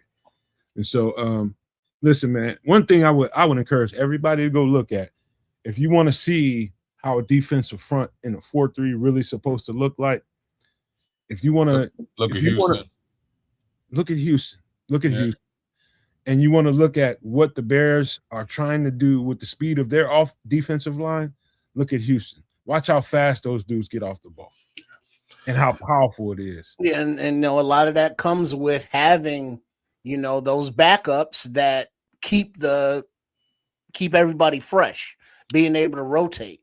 And, you know, since Barnett has been doing that role in both of those aforementioned places because of those D lines, if he can be a piece here for a year, you know, like how long would he want a deal for? You know, I wouldn't be mad at him, you know, for a year, you know, in the rotation. He may want 2 or 3. Like he's 30. He's at that age where he might have a few years in front of him, right? To still contribute on a football field. I don't know, Trip, you know, whether the Chicago Bears is really looking for somebody long term, quote unquote. At the most, he'll start off with a year, but if it's really good when he gets here, I can see him getting extended for a couple more. Maybe. No, but now that also comes into play if just hypothetically the Bears are offering a year deal and, you know, a team B is offering a 2-year deal. Now does it become a bidding war, or is it like, go ahead and good luck, Mr. Barnett? It all depends on, this shit can go a lot of different ways. But if I was living somebody like Derek Barnett's life and it's kind of out of a U-Haul and you can't really get comfortable anywhere, what you want to do is wait until you got to find the perfect spot so you can really maximize your value. Not only your value, I'm talking about dollars and cents, but you always got to think ahead to your next check and your next contract. Where can I go to really maximize my value? Where can I really get down? Chicago is a place where he can really, really make him some more money. And I ain't talking about getting another contract here, whether it's here or somewhere else. He's going to get enough good reps here where he can make some money somewhere else or here. That's true. Put some good tape out there, get some nice reps, and now go back into free agency and sign a 2-3 year guaranteed deal. Yeah, Joseph, he's available, man. Yeah, he's available, man. We in the next couple of shows, we're gonna be talking about that probably through training camp. Some of the guys that are available that I think fit what we do, and I think brings a lot to the table. So that's why I've been doing it the past month or so, just to make sure people know who's out there, what they can do, who they've been playing for, what the injury history is, and what we think their value is. It's a lot more out there, man, that I think can bring something to the table. But I'm studying them hard so that I know, like, I can see this fitting in here. He's gonna have to have the right traits, right measurables, and all that, or he won't get on the show. But there's a nice bucket full of dudes out here we're gonna be talking about the next few weeks. There's a few of them, yeah. But there's one that's super old that I really want to get Tripp's opinion on. But when we get to him, I'll remind myself that I said this. You have to just write it in the private chat if you want to. I probably already know who he is, but probably somebody I plan on getting on down the road. But this is Derek Barnett. That's the second time I messed his name up. Derek Barnett, edge rusher, free agent, 30 years old, 6'3", 260 pounds. And that's kind of iffy. I think he's heavier. But, man, this would be a good piece to the rotation, man. He was solid. And who was that said that Houston had? Paul said they had the best defensive line in football. He's part of the reason they did. So if they are which I know the Bears front office and the coaches have some guys on the radar in case things go, not quite the way they want to. There's a list of guys that they want to be in contact with if they haven't contacted them already. And so smart money would say they've been in contact already with a bunch of these guys. Would you guys agree with that? Oh, yeah, I'm sure Ryan Poles has done his due diligence around the league and is like, all right, agents, how much, do your clients want? And, what's the ideal situation they're looking for? And he has his Rolodex. And for the kids that don't know what a Rolodex is, that means like a list of layout of is like, all right, at this position, here are the free agents in case of injury. And here are the free agents or possible cut candidates that are upgrades to what we have and so forth and so on. So, Barnett's resume has definitely been across Ryan Poles' desks. Yeah, I think the first part of that conversation, you can make this real quick. I'm talking about agent to agent. Hey, would he have any opposition to playing in Chicago? Yes or no? Well, let me make a call and make sure that I give you the right answer. He makes a quick call. Yeah, he plays in Chicago. That's a good starting point. And then you go from there. Then you start talking turkey. And you start talking about what Trips is talking about, what the roster looks like, how many, projected reps would I be able to get? You get, let's just say they get anywhere between 60 and 70 reps on the defense. Got to be able to guarantee him a certain amount of reps. Or he's probably not going to want to go there. Oh, yeah, because I'm sure for the players, from their perspective, their agent, also has a list of teams that are, have interest or openings at that position. And, so they're looking at like, well, the Bears, have Dennis Allen and this opportunity, woo. But, also this team is offering, this opportunity, woo. And so it's up to the players as well in free agency to make those decisions. So it's not just like, well, Ryan Poles wants him, so Ryan Poles is going to get him. It's like, nah, they have agency in this. Free agency, that is. That's right. Hey, one little quick question I would just want to ask you guys generally. Would you be playing? And this has to come from your psyche, not really from thinking too much. Would you be playing this game, especially if you're Derek Barnett or any one of these free agents right now, to be hunting a ring, or would you be hunting them dollars? Wow. Yeah, see, you about to think and say the wrong shit. Well, it depends on the financial situation. If he has been, wise and, has money stacked away, of course, I would say he's going for a ring. But if it's like, damn, I'm 30 and, oh, shit, I've been tricking it off, as fast as I've been making it, yeah, I need to secure my future. So it's like the individual, perspectives. Well, he's uniquely in a space where he don't have to think about that right now. He has to think about it because it's always a team out there that's willing to up the ante a little bit.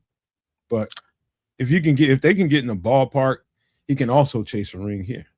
Well, this is what all I'm going to say, and it's right along the lines of where Trip was. It is sort of an individual case scenario. If you're one of those guys who actually had the opportunity to actually sign, big money contract, then it's a ring, right? That's what you're looking for. If just considering the two guys that we've discussed here, they haven't really had big money opportunity. They've got sort of middle of the road money opportunities, and then unfortunately, in both cases, wound up getting hurt and sort of had to try to reclaim at an older age. So yeah, definitely everybody wants a ring, but I think a couple of bucks might do just fine too. Well, but then there are a lot of players that do sign contracts, they're older players and they're going to shitty teams and it's like, oh yeah, they're going for the money. Mm-hmm. But then that brings up the question. Would you rather be the best player or the best and most highly paid player on a losing team, or the lowest paid, worst player on a winning team? Well, Trips, you know what, man? It's like the movie Hollywood Shuffle, man. If you ever seen that, if you've never seen that, that's an old Robert Townsend written film. It's one of the funniest movies you ever want to see in your life. The post office is always but the Hollywood Shuffle is all about trying to fit into where Hollywood is shuffling you to. You just don't know once you get into that. Once you're thrust into that whirlwind, you don't know where the shuffle is going to land you at. And in that case scenario, I tell you what, when I start realizing that football was more than just a game that I enjoyed playing and it's so much fun, when I went to college, it became more of a chore. And, not that I did not enjoy the chore. I enjoyed the chore, but everybody didn't. And so everybody didn't come at it from the same angle. And I can understand that, you're in the NFL shuffle now. And so even if you are there to try to win a championship and that's your goal, and money is just something, all right, we make money while we're doing it, but I'm here to get a ring or two or three, however many. But every time the shuffle ends, you end up on a team that has no shot at fucking ever and nothing. Then how does that change your perspective? You know what I mean? So, it's depending on who you are. I think while you're in that game and playing that game at that level, I think I can see some people's perspective changing on that. That's what I would say. But y'all want to talk about some food? Anybody hungry? I'm hungry. You're hungry? Hangry? You're about to make me hungry. All right, we'll see about it. What we got here, y'all? All right. All right. Real quick, before we get to it, Red Baron, depends. For example, I would never want to. Hold on, let me take this down before you read that. Yeah, before you get off to the topic. I can't read that. I need my spectacles. Hold on. I got it up now. All right, there we go. Depends. For example, I would never want to live in a dump like the toilet or Cleveland. So I would take less money to play in a world-class city like Chi-Town, regardless of team success. That's fair. That's fair. I bet there's a lot of people. I'm real talk, Scrolls. I used to live in Ohio and I lived in Columbus. And truth be told, man, Cleveland, I never want to return there.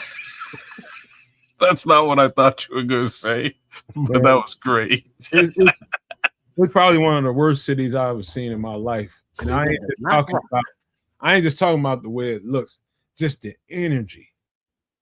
It was so depressing. I'm not a person that's prone to depression or anything like that. I don't get thoughts like that. But I had to take a kid to court over there that I was mentoring. I took him to court. I had to go advocate for him, and I could not wait to get the hell out of there. After court, I had to take him over to his fucking aunt's house, and everything was just shitty in Cleveland, man. It was terrible. That's a terrible, terrible place. Detroit's a little bit better, but not that much. So that doesn't fare well for free agency for the Browns or the Kitties. Nah. Isn't that right, Kitty Cat Burr? I still to this day, I think it's a hard sell to try to, Detroit's a winning team now, but it had to be a hard sell to get somebody to move to that motherfucker. Yeah. I mean, it probably still is. So that's free agency. It's like, go to the shitty place and make money, or go to the cool place and maybe not make as much money. That's part of it. They don't just drive around Detroit. I mean, Cleveland, man. That place is that's a terrible place, man. It's just terrible. Just terrible. I mean, all right. We can go on to the food. Food, man. Let's get to some food. I don't know how many of you guys have had a good bowl of clam chowder, but anybody want to clam chowder? Clam chowder. You gotta park the car, Harvard Yard. Ingredients: butter, potatoes, bacon, celery, onion, parsley, clam juice, and canned clams. I would eat this, but having been to Portland, Maine, and had fresh clam chowder out east. Really, the flavor is just not the same. It's just like having Creole food in New Orleans. It's just not the same. But clam chowder is its own flavor. It's still seafood, but different. Because it's clams, and they have their own kind of profile. But it's a delicious, hearty little soup there, little chowder. So, Trip, one of the things I learned about Atlanta, and the longer you live there, the more you realize that everybody's moving there. Every culture is starting to move into Atlanta, and they're there. So if you want Chicago, you want LA, you want New York, you want whatever flavor profile as far as food goes, if you search hard enough, they're around the metro Atlanta area. You might not be smack in the city of Atlanta, but you go out to McDonough, you go out to different parts, Marietta, you can find a lot of food. You just got to slow down and see what's there. You know what I mean? Just slow down. And I lucked up and found somebody from Maine that had a restaurant that was doing, those not lobster sandwiches and all that kind of stuff. Lobster rolls was really good. But this guy's clam chowder, I thought, and I had no real reference point other than a can of Campbell's soup. I had no real reference point on what a good bowl of clam chowder should taste like. His was more creamy. I was just gonna say, this is not. This is not. It's a different style. You know what I mean? It's not the style of clam chowder I've ever had. I've had it out on the East Coast. I've had it in Maine. I'm not. I've had it in Rhode Island. I've had it in. Man, I've had it somewhere else, and I'm trying to think. But not enjoy it. Sometimes I love it, actually. People say it's too fishy, and it was not for me. Well, I have no problems with some. Like I eat fish all the time. I have no problems with that whatsoever. Okay, get your mind out the gutter, you. I've had somebody that I know. I took them there. and they said, you know, the texture of the clam, like these people that I know ain't never had clams before in their life, and they thought the texture of the clam was a little off, and that's kind of off-putting for somebody that never tasted. Yeah, I mean, yeah, it depends on like the creaminess of it, or more of a watery kind of based, and then if you overcook the clams, they will get like really chewy, and that could be off-putting to people. But the consistency is similar to, you know, to calamari, to octopus, you know, where it's different, but it's oceany. But even though it's different and kind of the same, clams have their own seafood flavor. It's all seafood, but they're different than the scallops. They're different than the scrimps. You know, they're just different than oysters, but similar. Trips, I don't go out of my way for any seafood, but I will go out of my way for a good ass bowl of clam chowder. Interesting. I'm from an island. At the end of the day, there's no kind of fish that I haven't had that I got. But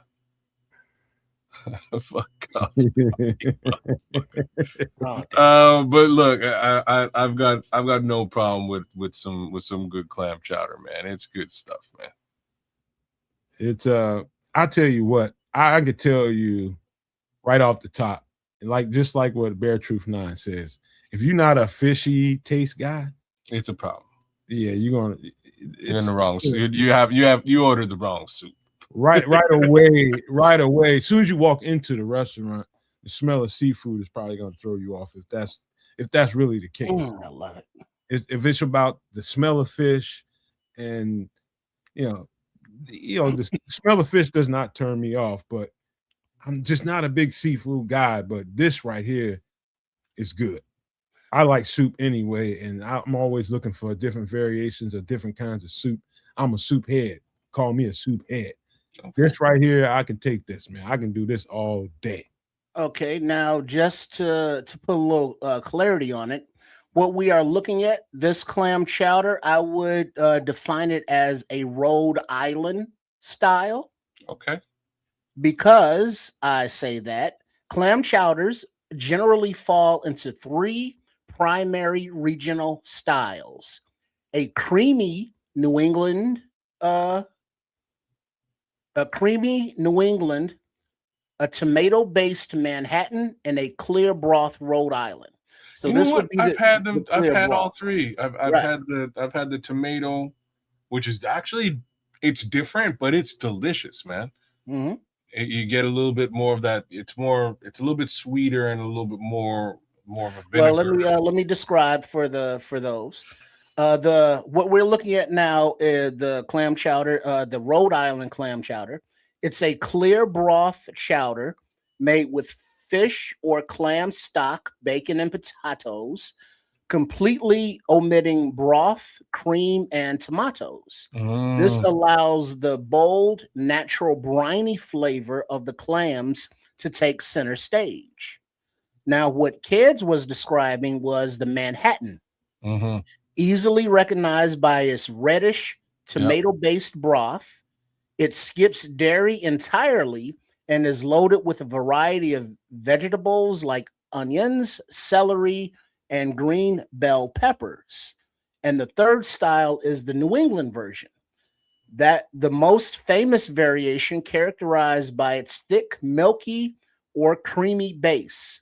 It typically includes diced potatoes, salt pork, or bacon, and is most often served with oyster crackers. That's what I had. Yeah, that's the guy I ate at his restaurant. Okay, that guy. So I've had all three. I have to say, the Rhode Island is probably my least favorite, even though it's the one we happen to have on the screen right now. I love regular New England style creamy. It's very good. But I do have to say the Manhattan style, it was delicious, man. It kind of caught me out of left field, but it was real good, man. Me too, Bear Truth. Even though I've never had this one, that creamy one, it just stuck to me. It's good. It was. I got a second bowl of it, and it was a nice sized bowl. Mm-hmm. That shit What was up, good. Jay Grizz? What up, Jay? Hey, And I hear you, Smitty. Speaking of East Coast food, man, a good ass lobster roll. Come on, son. And some fried clams on the side. Come on, son. Man, dude, I ate some of them there too. That's what he do, Jay Grizz. That's what he do, man. So, kids, I already know the answer to yours, but you can answer it anyway. Would you consider yourself to be a seafood person? Yeah, for sure. Yeah, like I said, I'm trying to. There's like one. There's only a couple of.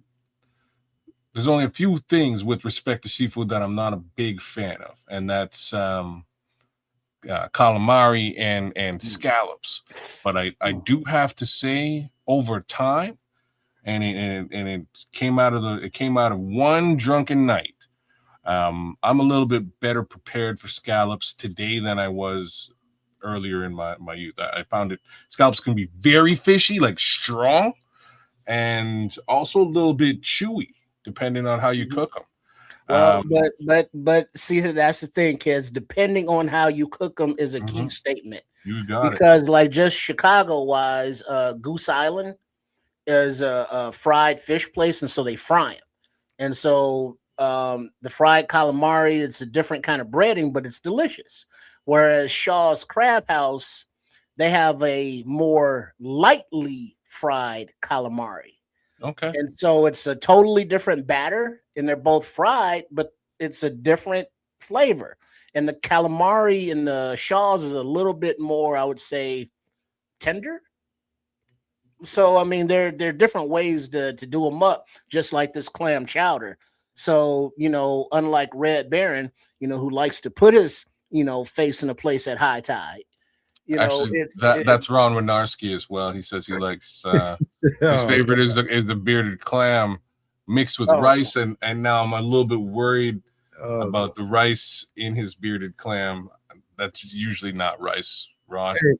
That's what I'm just gonna overwrite that conversation. Award you. I'm gonna overwrite that conversation because that's disgusting, man. Hey, that's Red Baron. One thing I remember the guy telling me, and this is just some regional shit going on, and I don't know if it's that way for everybody that's running a restaurant. This guy was there he's fairly young in the business in Atlanta, so this is his second operation in Atlanta, and he was running into a problem exporting and importing them and having them fresh. So quite often, it's a long way from the ocean. He had it's not that far. You get it from Florida, no? No, that clams are usually a northeastern thing. Yeah. Okay. All right. It's definitely a northeastern shore thing, and he said quite often he has to turn to the can or the jar, and he says that some people notice it, some people don't. You know, the real clam chowder heads notice it right away because it's not the same. And so what he did was he started pouring the water off and get it imported real clam juice, cooked clam juice from the East Coast, and having that shipped over. And he said nobody knows the difference now. So he pour all the juice off of the can or the jar and put new fresh, you know, clam juice into the mixture. And he freshen said, that up. Yeah. I was just like, that's fucking creative right there. That's thinking right there.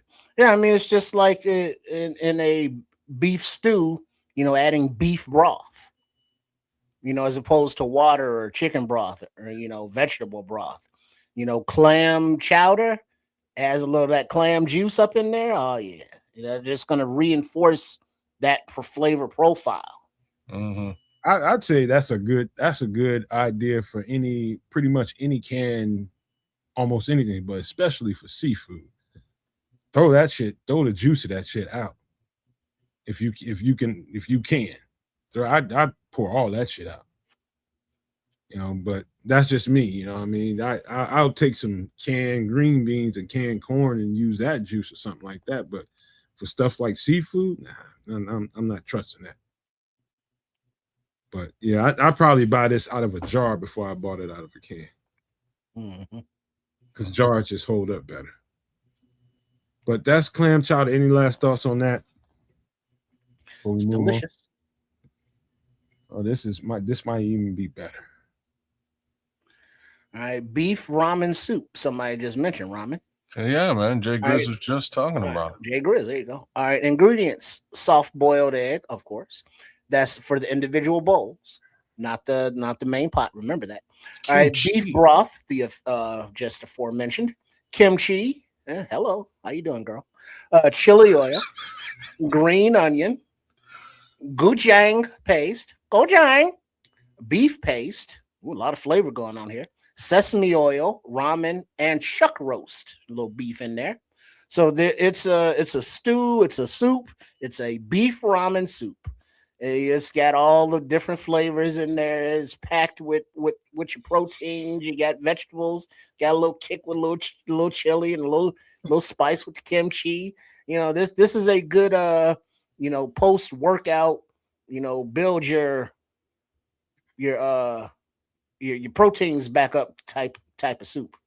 First thing, let me say this: kimchi is a definite palate choice. That yeah. It got too much twang to it. Yeah, kimchi's like, a girl I'd like to meet but not eat. You know what I'm saying? Yeah, don't the Red Baron ain't never had that. I don't know. So many never met eater. That's his motto. Mm-hmm. As soon as you greet her. That time. But yeah, kimchi. A little goes a long way. That gochujang is gochujang. Somebody let me smell that, and it's very fishy. But when it comes together in this broth, I had never had a real bowl of ramen soup in my life until I went to Vegas. And in Vegas is also a place that you can find every community of food. That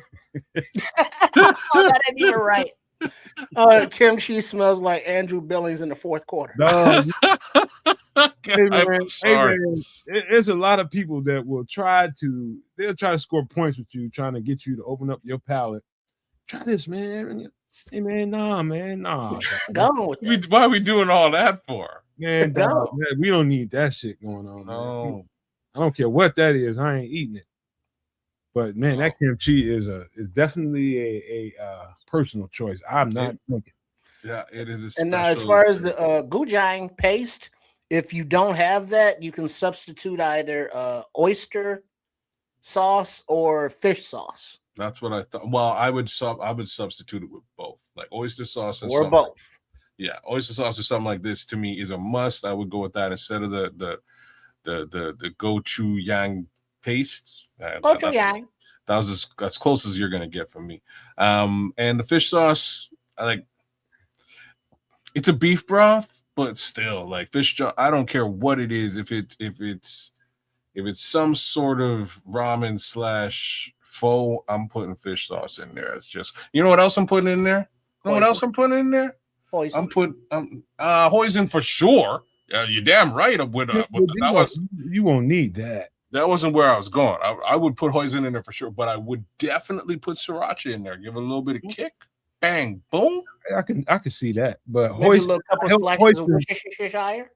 if you put hoisin in this, you're gonna throw off the entire flavor profile.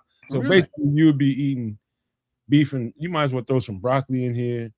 Yeah, you're gonna mess it all up. You may make it too sweet. Yeah, you're gonna mess it all up. Mm-hmm. I only know that because I never had a real bowl of ramen until I got to Vegas. And once I ate a real bowl of beef ramen, I was just like, oh, this is what everybody's talking about. Now, if you eat a real bowl of beef ramen, ain't no way you put no hoisin in here.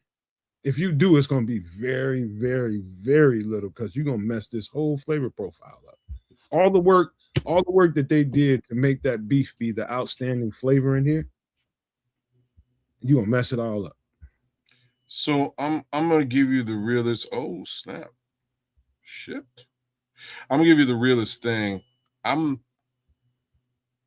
not a fan of ramen. As much as I love soup, there's something about ramen noodles that do two things for me. The first thing it does is it makes me feel poor. I just want to let y'all know it really does. It really makes me feel like I'm broke. And if I had other choices in life that I could make, for this particular meal, I probably should have made them. Well, I don't know why you feel like that. Because I can go get ramen for 77 cents at the store. Sometimes 42 cents. Like they I'm just not real ramen. They say that's not real ramen. It's a psychological thing. You know what? That it's not real ramen, but it is actually like it's the underpinnings of real ramen. Like just to be frank with you, to boil it down though, there's something about ramen noodles that I don't like anymore, and it's because I've been introduced to vermicelli and udon and there's you know what I mean. There's other noodles that are out there that are so your palate has evolved 100%, man, past 77 cents. So so that 77 cent, that jailhouse stuff that Jay Grills was talking about, that's not first world problems. He say, "What is this 77 bullshit ramen? Where's that $5? That's good stuff, Smitty. If it ain't $5, I ain't eating it." That's like penitentiary. That's like penitentiary problems. People don't like ramen though. It's like, lab make fake ramen. That's honestly, Smitty, that's funny. Hey, I know. First, when this, because the bowl that I got damn near looked exactly like this when it got in front of me, almost to the T. And the first thing I noticed is, what the fuck is this egg doing in here? And somebody that was with me was just like, just leave it there. Just leave it there. Just eat your soup. And it just was sitting around in the soup. Protein. Until I got to it somewhere midway through it, I got curious enough about it. I picked the son bitch up and I ate it. And I bit off of it. And it just blended right on in. Mm-hmm. So I don't even know how to describe the taste. It's like a deviled egg meets Asian food. I don't know how to describe that taste, but it was fucking good. It didn't make any sense to me on its face when I first saw it.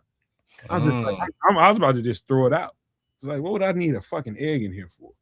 Well, the thing with the egg and why you have to put it in the individual bowls is because it degrades and it absorbs all of the soup flavor into it. And then as it degrades, now you eat the egg that's absorbed all the soupy flavor, and it's a perfect mix and combination. But you want that in the individual bowls and not the main pot because you don't want it to disintegrate in the main pot. Y'all, okay, so you got to go find biryani. I don't think we've done biryani on this show yet. Go find biryani for next week's show or the week after that. Write it in WhatsApp. I'm gonna throw it at you in the private chat, man. But WhatsApp. And WhatsApp. Okay. I'll catch you later in the week with it. But it's something like it's not a soup dish. It's a rice dish, but it is kind of similar in scope as to what we're looking at here. There's a biryani spot nearby me, and me and some of the homies went, and it blew my mind, bro. Like just the sheer amount of food they gave me. I ate for a solid 3 days off of this one order, and most importantly, a little bit of egg here, some depending on what type of meat you're getting, et cetera, et cetera. You'll see it when we put it down, but it's similar, but Indian style as opposed to the other Asian, if you will. And for those that may not have tried, been to a actual ramen restaurant, try it because it's a different experience. The ones with the hot pots where you actually cook your own at the table with all fresh ingredients, and so you put in what you want in it, and then you actually boil it right there at your table and serve yourself. They got some good ones in Chicago, man. That shit made me so mad, Trip. I don't know. Man? I mean, I went to the restaurant and cooked the food my damn self. What the fuck am I paying y'all for? Well, that's the experience. Huh? That's the experience. That's some damn foolishness. Don't tell me it's the experience. Come on, man. That big ass hot at the table. It wasn't like, oh shit, don't touch that. My sister loves the hot pot. She put it in, and they bring the fresh ingredients. You know what? She goes all the time. I was so mad. That's a winning fucking formula because it's a lot of people out here that even though it's ass backwards, it is totally ass backwards. At least you're admitting it is, right? Like, but people go for that shit. Like, motherfucker, you could have stayed at home. My sister loves it, dog. She loves it. Hey, you want to come down to the hot pot with me? Where? All right, we'll go. We'll roll. So me and the whole family rolled with her to the hot pot, and I was like, shit. I'm expected to cook the food myself. What did I come out? What did I come to the restaurant for? Man, I was very upset, and I have not been back. I'll be frank. It was good though. Don't get me wrong. It was good. It was delicious. So a concept like this kind of, that's the point. A concept like this throws me for a couple of different reasons. Because for one, I think it's an accident waiting to happen. Number one. Number two, I remember, I'm old enough to remember movie theaters when you couldn't, like, I've been in movie theaters in Atlanta and in Columbus, Ohio, where you can, it is almost like you sitting in your living room. You can order liquor, you can order like whole meals and shit. You can sit there and kind of stretch out and enjoy a movie experience like you in your living room, kind of damn near, but with a bunch of people around. But I was just like, I hear about stuff like that. I'm just like, damn, really? Do I want to do that?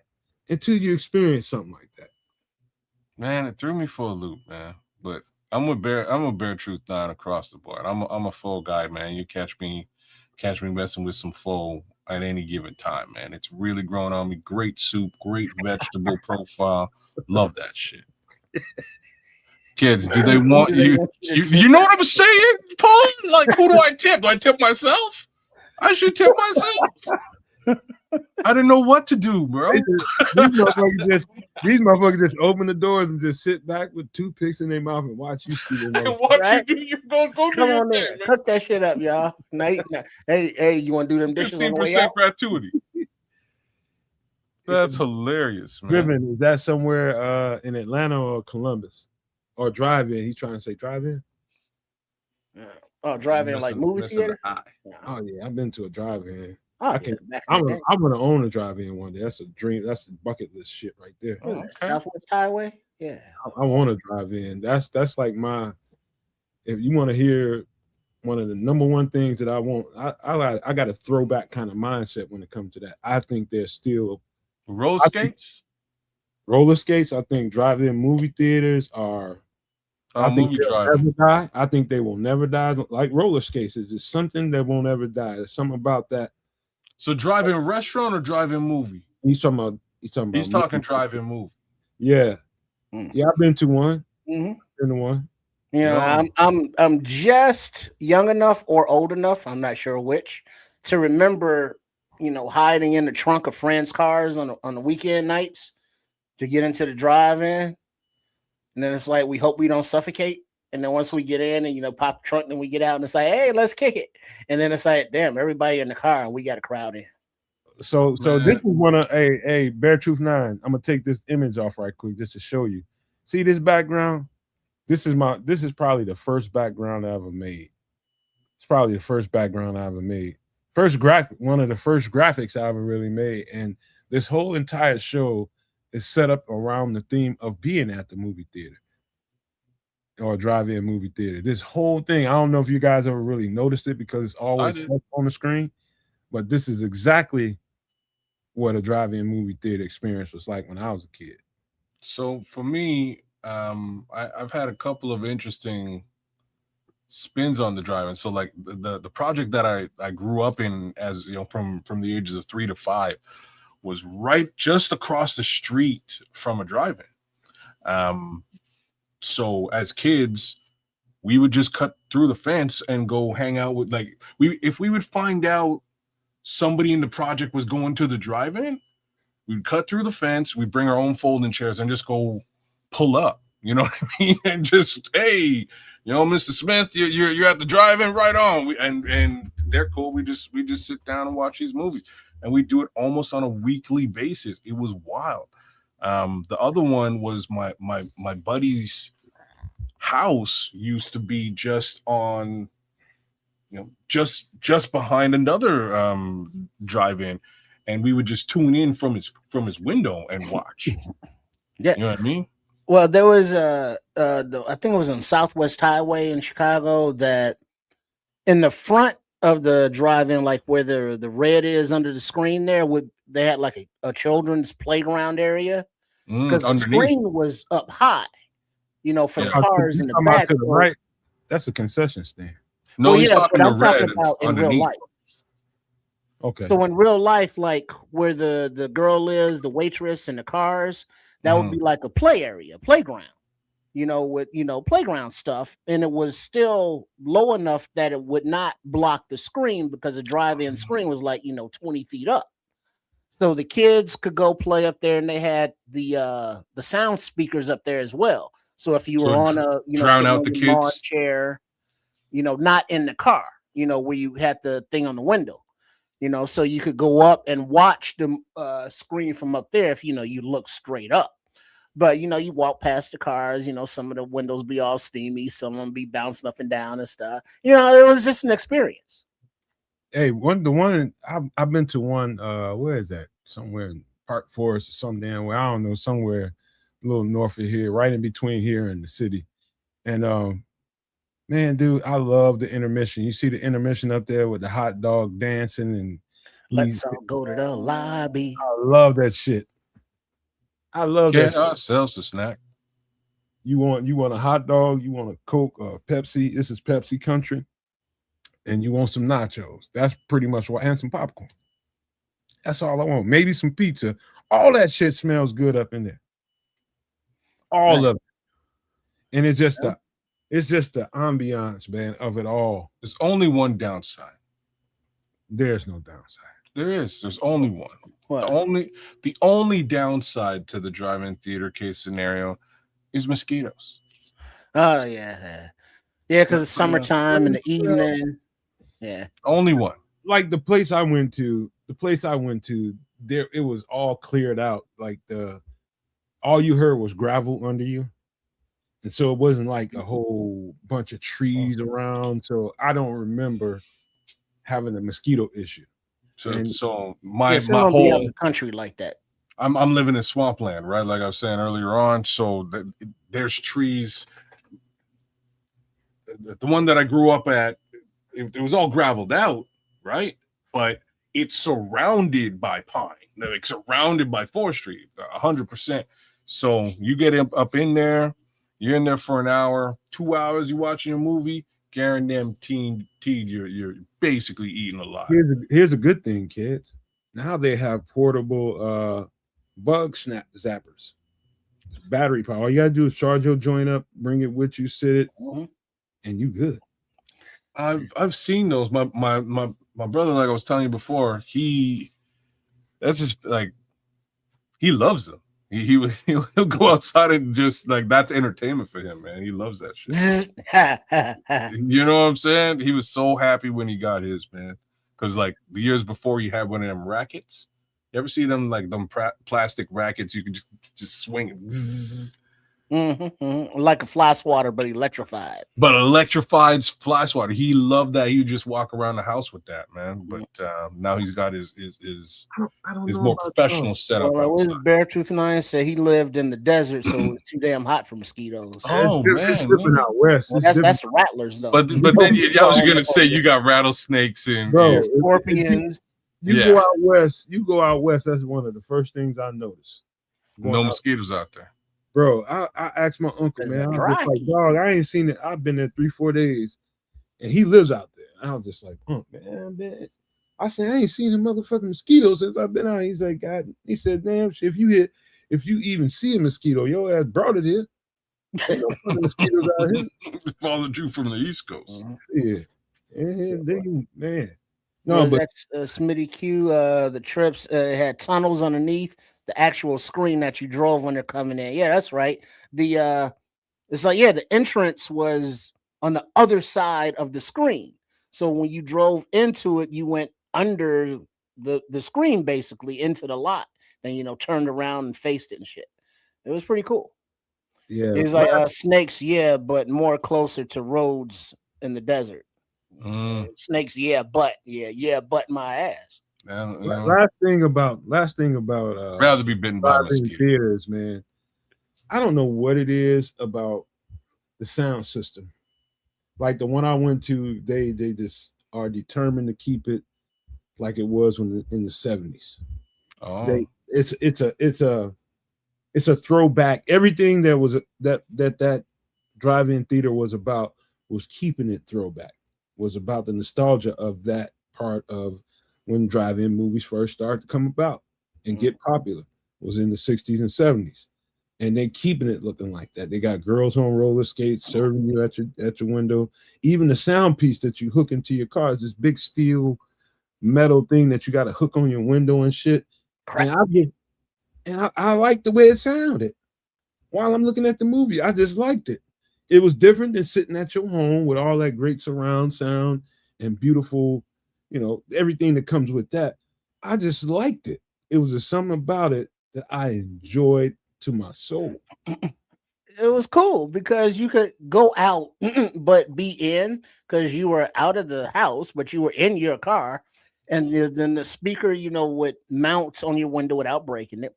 And then the waitress girls on their skates and shit coming from the little stands, they had the side of the car, where you put your food, your food or your tray of food, and it would rest on your door. on the door.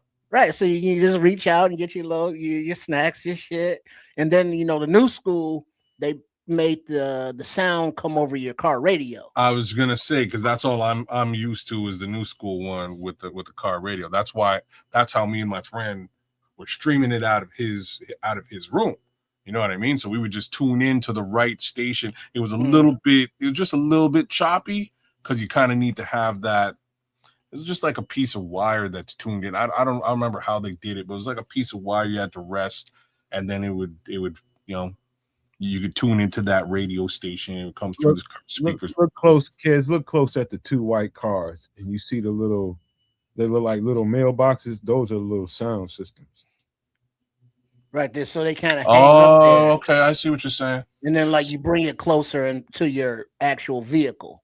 So for us, it was similar to that, except it's just like a wire, right? And this wire comes off of something like that, and it goes into a car on this side, and the other one will go to a car on the other side, and you sort of it's the same thing because the mailbox you're seeing it's two-sided.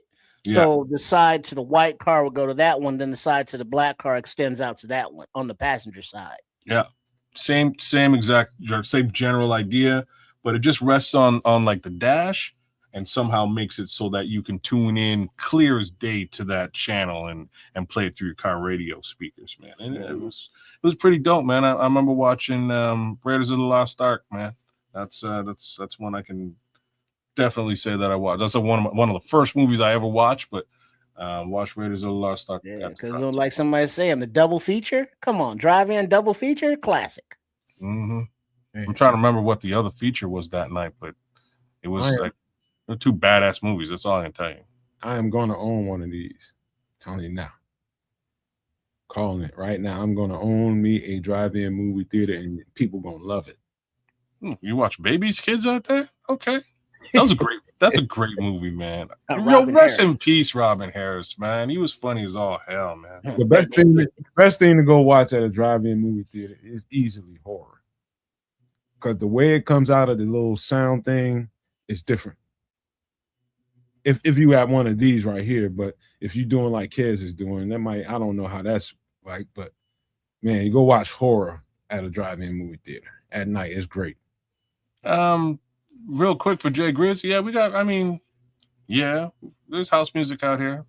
I never heard of a Canadian house music group though, but you know what? I'm lying. I actually know somebody who was in a Canadian house music group. It was terrible. I never heard of this movie, Ron. I ain't gonna lie to you. Squirm? Sounds like, what is that? Snakes or something lizardy? I never seen Squirm. I never heard of it. But let's jump into we gotta take a little bit more of a serious turn, unfortunately. And quite honestly, it's not bad, but it's getting ready to It's borderline that right now. Ooh, Smitty Q, I did Ghostbusters 2 at the drive-in in Florida as well. That's like the last time I ever went to the drive-in. Ghostbusters, huh? Yeah, the second one with Bobby Brown. I was so hyped when Bobby Brown made his cameo. Good on the drive-in. It was dope. I can see Squirm, 1976 cult classic eco horror film directed by Jeff Lieberman. There you go. Mhm. Worms, earthworms. All right, let's Electrify. we got to have a little bit of a conversation about what's happening in current events, man. But before we do that, we got to give it the proper intro, brother. That's just the way it is.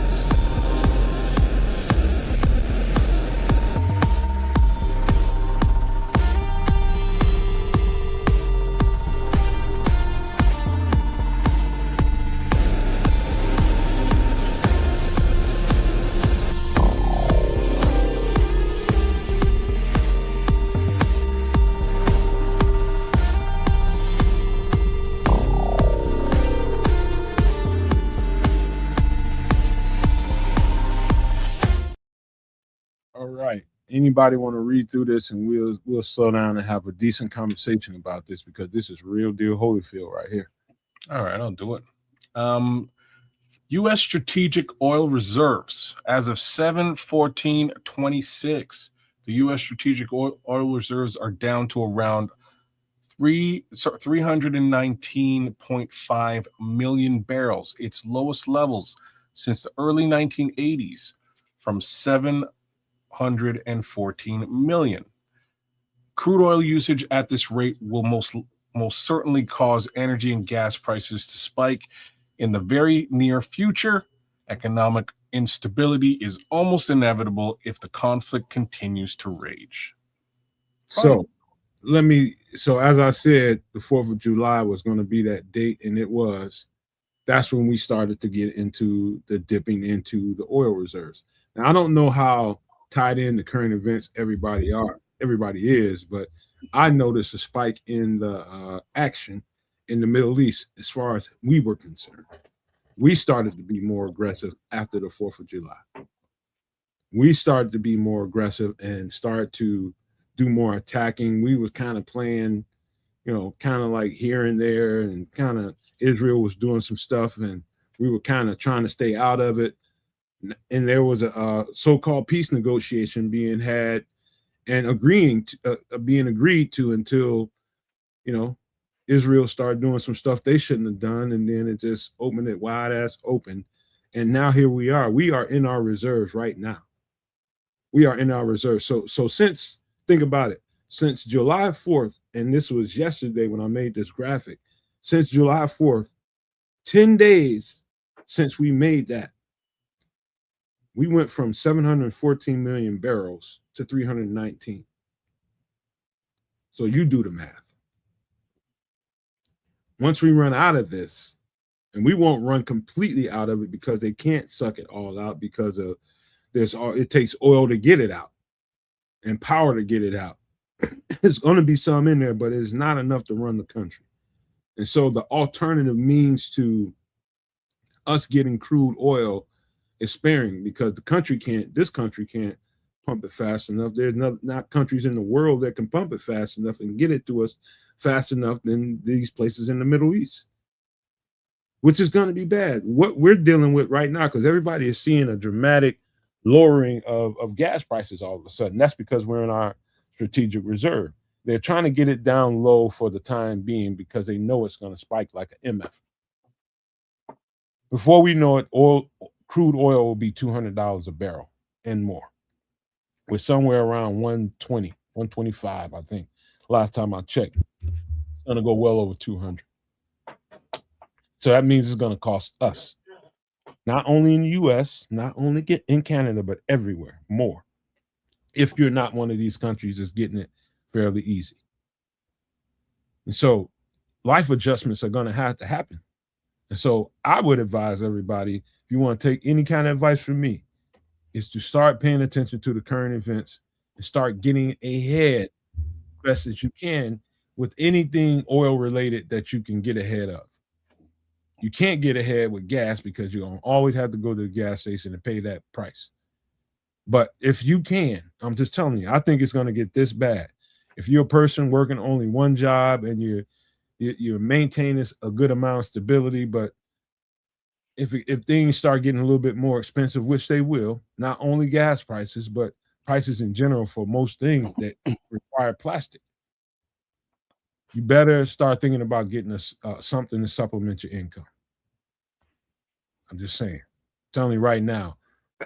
You know, because the thing is, like the buddy that was in the chat earlier from Iran, we as a people that have to deal with the higher prices and stuff, or deal with the repercussions of what our quote unquote elected officials do, whether we like it or not. We gotta deal with it until the next election, if there's one, or if it's fair or whatever. But having to deal with reality is eventually gas is gonna, or oil is gonna run out anyway, because it's a finite resource. And as we are so dependent on that, and now our quote unquote elected leadership has spent a lot of money getting rid of renewable projects, wind, solar, geothermal, tidal, waves. So we are becoming more and more dependent on an old dirty fuel source that is that we have to rely on getting the majority of it from a contentious part of the world, a whole nother place, instead of producing our own. So those of us who are like, hey, this whole gas situation is really avoidable, the whole oil situation is really avoidable, but we don't make those calls. We have to deal with the repercussions of the people that make those calls. So knowing that the gas is going to run out, or the oil is going to run out eventually, and until it does, it's going to be more and more expensive, because of the scarcity of it, that you have to have plans beyond it. And so for those of you, who still get, gas guzzlers, or, don't have EVs, or, you have to buy gas and fuel and oil and such, you gotta think about the future, like the near future, not like 10 years from now. I'm talking about like by fall, by the time winter gets here, in case you can't get gas, how do you survive? Man, I hate this topic, bro, because it's so foolish to me, and it's obviously a real life situation for all of us. It's just foolish that to start with, to think that okay. So like when we were y'all remember the Jetsons? Yeah, like the Jetsons were George way Jetson. thank you. The Jetsons were way ahead of the shit. They had briefcases that turned into whips. You know what I mean? Like we are so far behind where we should be in just the general trajectory of mankind, that I look at this situation, I'm like, I don't believe that we're stuck fighting over a fossil fuel when there's so many other fuels that we could be leveraging in so many different capacities that are also cost effective. Hey, let's build one, but let's make it so uncost effective, so expensive that people cannot really purchase or buy their way into utilizing it. Like it's honestly just fool's gold, oil money, and idiocy at this point. So I don't know. You know what, kid? You're absolutely right. But instead of thinking of other ways, other fuels to fuel the world, free energy is solar. And what we're doing is the establishment of what they call now the free world built a whole lot of big old fat cats, and that old money has gone down in generations, and these people want to maintain that establishment. That's what it is. They're hell bent. No, they're hell bent in ensuring that, okay, well, like, you know, actual Nikolai Tesla coming out with these types of free energy ideas, and we need to get him out of here. You know, we need to take all of that information and bury that, because we need to build these people for this stuff that we built. But then it's also irritating on top of that, because on top of the profits that, you know, these dirty fossil fuel energy companies make, they're also subsidized by the government for billions of dollars every year. Of course they are. That's the key, Trips. When you start talking about these oil barons that you start seeing all these movies about, you know, how the West was won and all this kind of stuff, and you know, the western part of the United States everywhere is drilling oil, and you know, they're turning oil, you know, regular people into barons overnight because they hit a hot spot. And over time, you know, banking started to happen, and the banking started to get connected to the barons, and next thing you know, they've got a geopolitical monopoly over the whole world, and they don't want to give up that geopolitical monopoly by letting you know that we really didn't have to sell you guys all this, but this was our way to control you by selling you this, and this is your way to have all the things that you enjoy and get rich while doing it. And when all the time, all they had to do was, the blueprint's always been there. That's the sun.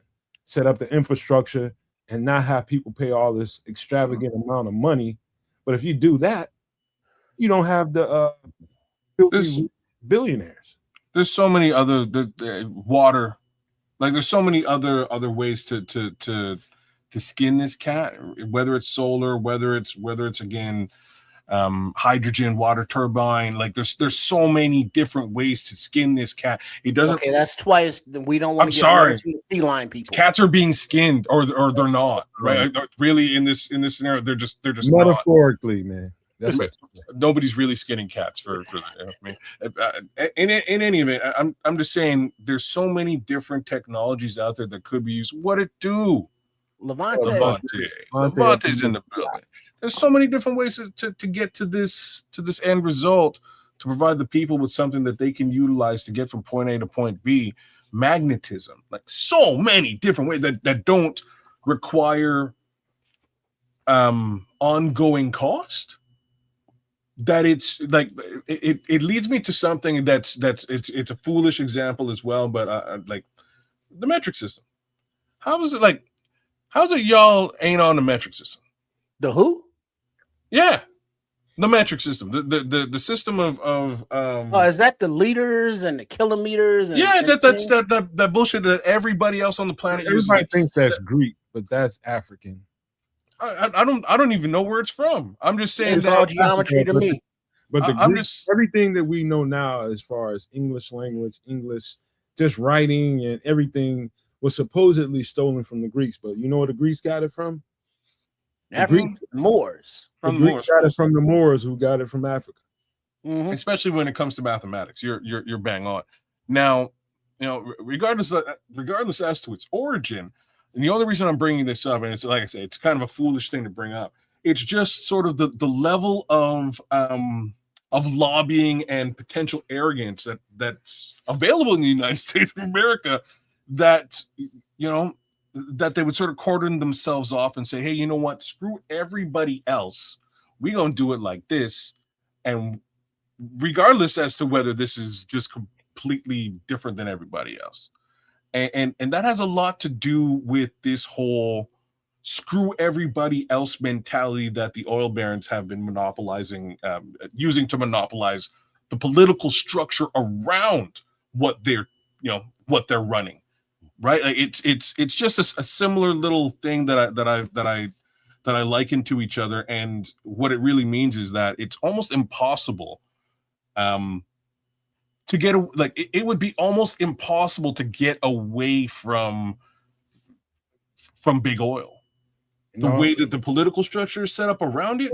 That's why, because when you're making as much money as they are, and how do they get those subsidies? Well, they make donations to their the political groups on both sides. They pay a lot of lobbyists to line the pockets of those politicians to write laws and rules in favor of the big business, and then it's that continuous circle that everybody's getting paid.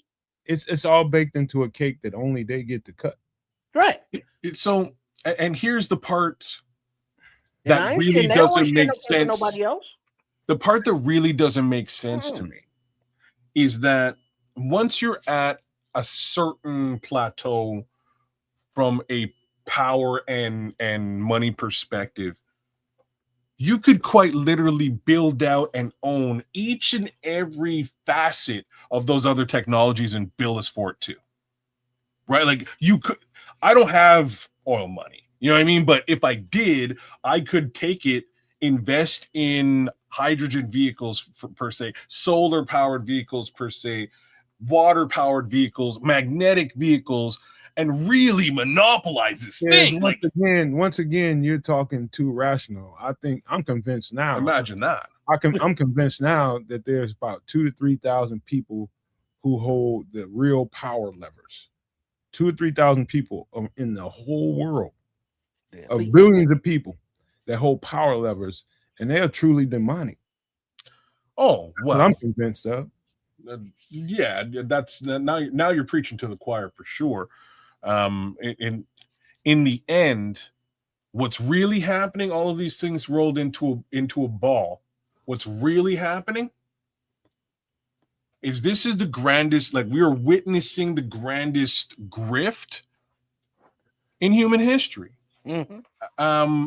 Every potential dollars and cent that you are generating to have some level of peace of mind and good home life with your family is being siphoned out of existence, and it's landing with those 3,000 people, right? Like that's what's happening. Fellas, you know what I think this is? I'm gonna put it in a nutshell, and you guys can agree or disagree. I'm cool with it. But I think what we're witnessing right now in our day today is the climax of the old world. And I'm talking about, when I say the old world, particularly the fossil fuel world. I think they've been resistant. I'm talking about those 2,000 or 3,000 people that control everything. The banks, talking about energy, talking about water, everything, real estate, everything around the world. They control it all. They are fighting, scrapping, and trying to kicking and screaming, trying to keep the old alive. And the old has to die so that everybody else can thrive. And what we're seeing is we're looking at the death knell of the old world, and the new world is emerging up under it, like roots up from under the ground, like a flower from under the ground is coming, and it's right there peeking through, and they are scared to death, because what happens when you lose that kind of control? Oh, but this is where things go sideways, right? You're such an optimist, and you have a very very positive. It is. No, I'm just saying you have a very positive outlook as to what that new world may turn into. My view is just simply a little bit more bleak, and the reason for that is because of this grand grift. So they know what you just described is going on, and the purpose for the grift is so that they stay in power and remain in control. Oh, yeah, their trump card is war and fear. Well, but now also, I mean, there's excuse me, there's a lot of different things that we're all talking about under this one topic, this one heading. But remember that here, domestically, kids, there are a lot of octogenarians and old fuckers, basically in the leadership roles, in the government, and 80, 90 years old and still running for re-election. While there's a younger generation who understands what the internet is and AI is and all this stuff, are like, hey, our future is more our thing, because you old people that are trying to hold on and cling to power, y'all ain't gonna be here anyway. So y'all are messing everything up on your way out, and we're gonna have to fix this stuff. So there's that going on, and then there's the whole not relitigation, if you will, but eventually you're gonna have to pick a side, because now we're back to the battle of North versus South. The Rebs versus the Confederates. And it's basically that. There is no middle ground. It's pick a side, and it's either you are for the discrimination and subjugation of other people, or you're for more freedom and let people do them and leave you to hell alone.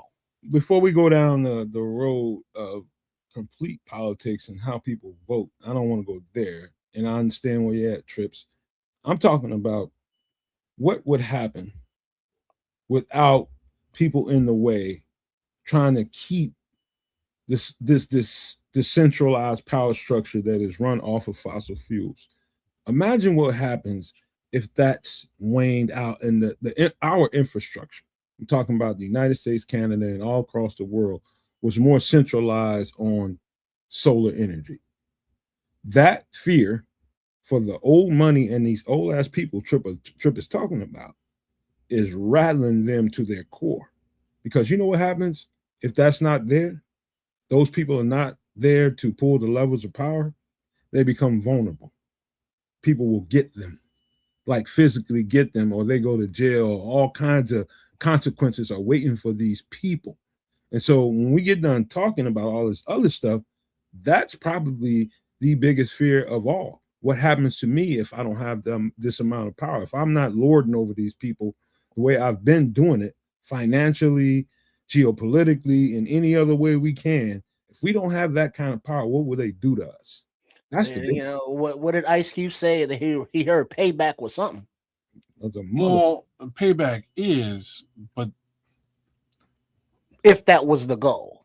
No, well, there's a inherent problem with what you're describing, and it's just that mostly you, the inherent problem is just like who's doing the payback and how. Like we can't even, like, just from what Trip was just saying, like we can't even come together we can't even come. Let's be real. So we can't come together with the given races on the planet. We can't come together from a political perspective. We can't come together to recognize that this grift is going on and we're losing ground across the board: white, black, green, purple, Republican. I know where you're going. I can tell you right now what we're talking about right here on the screen. It's the beginning of the pinch that's too tough and we can't take it no more. That's a universal pinch right here. And that is a universal, okay, if we can't agree on nothing, man, we can't. Listen, when people, I don't know about you, but when I'm looking around me and I'm seeing people with some of the better jobs, I'm talking about regular, schmegular paying jobs, people that's making, more than $25, $30 an hour that can make a pretty good living. At a time, kids, that was plenty good enough to kind of support whatever you had going on. You can drive the nice truck, nice new vehicle every year, and you can, you got pretty nice home and you're good. Now that's not even enough to manage your life because the energy price is about to spike, and they've been spiking. The food prices are going crazy. The gas prices are going crazy. And you can't even, that's not enough.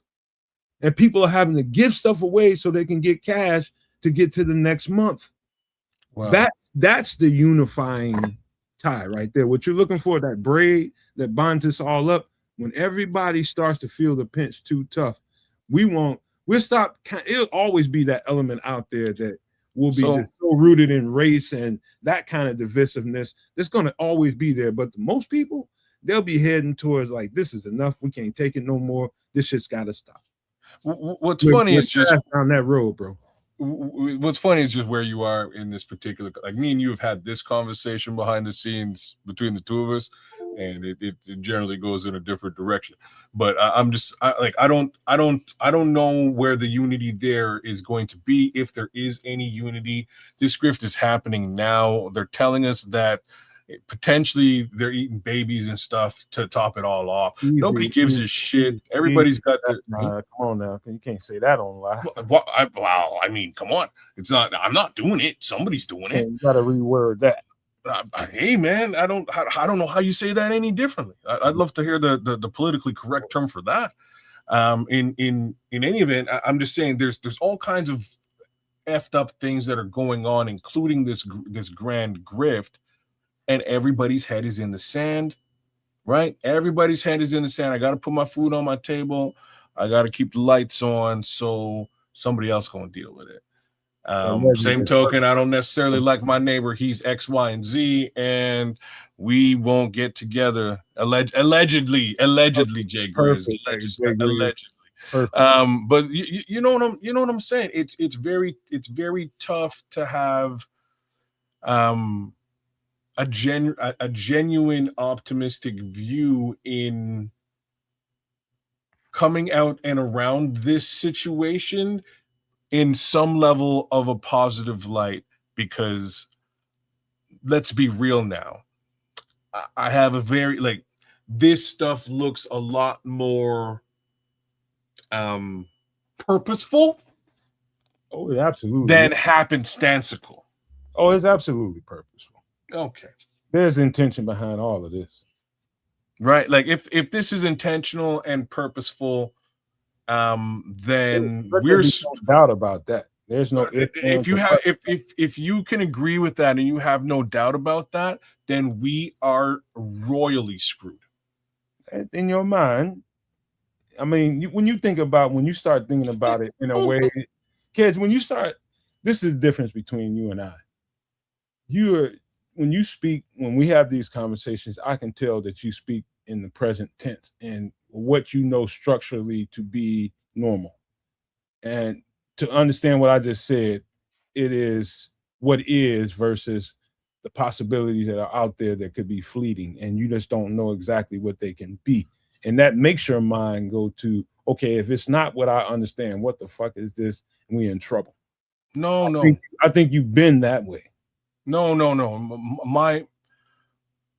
Mine comes from, quite frankly, years of study of these things. And what I mean by that is, so we're going to take this situation that we're talking about here. It's given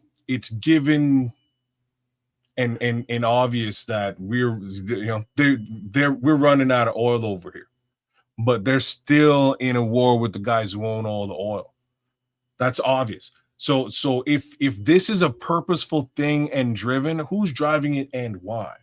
Well, there's market manipulation. The ones that make the rules are the ones that are changing the rules and profiting from it. So them. Thank you. So they are grifting, and this is a purposeful maneuver to raise our pricing from a gas perspective. There's many other facets of this, including, again, quantitative easing and raising that inflating the dollar, if you will, right? That $25 an hour doesn't stretch anywhere near as far as it did back in the day, as you were saying. You're bang on. All of these things combined, somebody would have to stop at some point and go, wait a second, like we have to do things to make it more manageable. That's not what's going on from a governmental perspective, as in somebody who's sitting over and above the people. Right, looking out for the people. You know what I mean? Looking out for the people in some capacity. Somebody should stop and go, wait a minute, X, Y, and Z is effed up. It's going to cause us to run out of oil and to not be able to purchase food and to to all of these things. If that's where this is going, there should be some level of breaks and or checks and balances in place to mitigate this. Well, somebody should be actively working on that. But the people that are in charge of those breaks and checks and balances are in on the scheme. Right. They capitulated, are in on it, or just don't care. This is where I'm going. One of the things that I've never said on this show, but I've always studied, And I find this to be true. Again, this is something y'all might want to argue. You can, but I think the biggest problem with the human condition, and I'm talking about from person to person, is the unknown, and the ununderstood scares the living shit out of people. The unknown, what could be, and what they don't previously understand to be normal, and and it freaks people. It freaks your average human being out. The unknown, and you see that in day-to-day life. People that don't look like the next person, and they don't really know who these people are, and they start acting funny with them, and all the shit you got out here right now in regular everyday life. People, when you don't understand something, it becomes an unknown. And right now, the world is kind of afraid of the unknown. Like, what happens if we don't have this as our normal? We don't have this to fall back on. What happens to us in the future? That freaks people the fuck out. And I'm way past that in my understanding of the human condition. I'm no longer a person that is stuck on what is now. I look more forward to what it is going to be in the future and what we can do to help it be better in the future. And sometimes that is letting something die. That is just letting something die. And, one of these days, your kids, trips your kid, and, their kids beyond that are going to be like, wow, you guys struggled that hard to let go of that power structure that oppressed all of y'all so badly. This is an oppressive power structure. Very oppressive. And we don't realize it because we live in it day to day, and we rationalize it because we have to deal with it every day. But we're gonna look back at this time one day, and we're gonna realize that this was so fucked up, and we hung on to it for way too long. So this is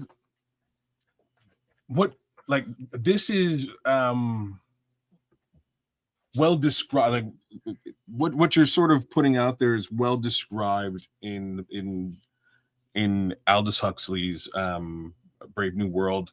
It's slightly touched on in 1984, but better described in Brave. Who was that author? Aldous Huxley is the name of the author. In Brave New World, basically, it's more or less set sort of after that death, if you will. Okay, after that old regime has crumbled, and it's much closer to where I think we're going to wind up than anything else. And what I mean by that is in Brave New World, they kind of zero in on this one character, and he's ass out. He's living in the desert. It's him and his mom. His mom is hooking. You know what I mean? Like, whatever you got to do to make a buck to survive type situation. He fixes stuff. He gets a couple of bucks here and there. He has to go and scavenge and make things to survive. Like, there's the land is desolate. We'll call it Arizona, but it's more like nuclear Arizona after something went down. And they're just living off of what they can to get by. But unbeknownst to them, there's an entire full society just hours away from them, just outside of their purview. And this is basically where the affluent wind up. The protected, the folks who've been grifting, who took advantage of the situation that we're in. These people create their own society. The society is based on keeping everybody on pills and drugged and under control, and they live it up, and everything's cool. Nobody beefs.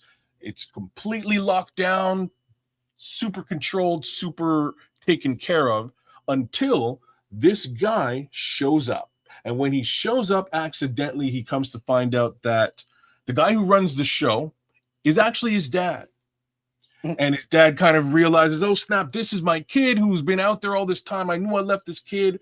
He looks just like me. I'm going to kind of take him under my wing and try to integrate him into society. And he tries to do this integration And what winds up happening is, for the first time ever, somebody unalives themselves.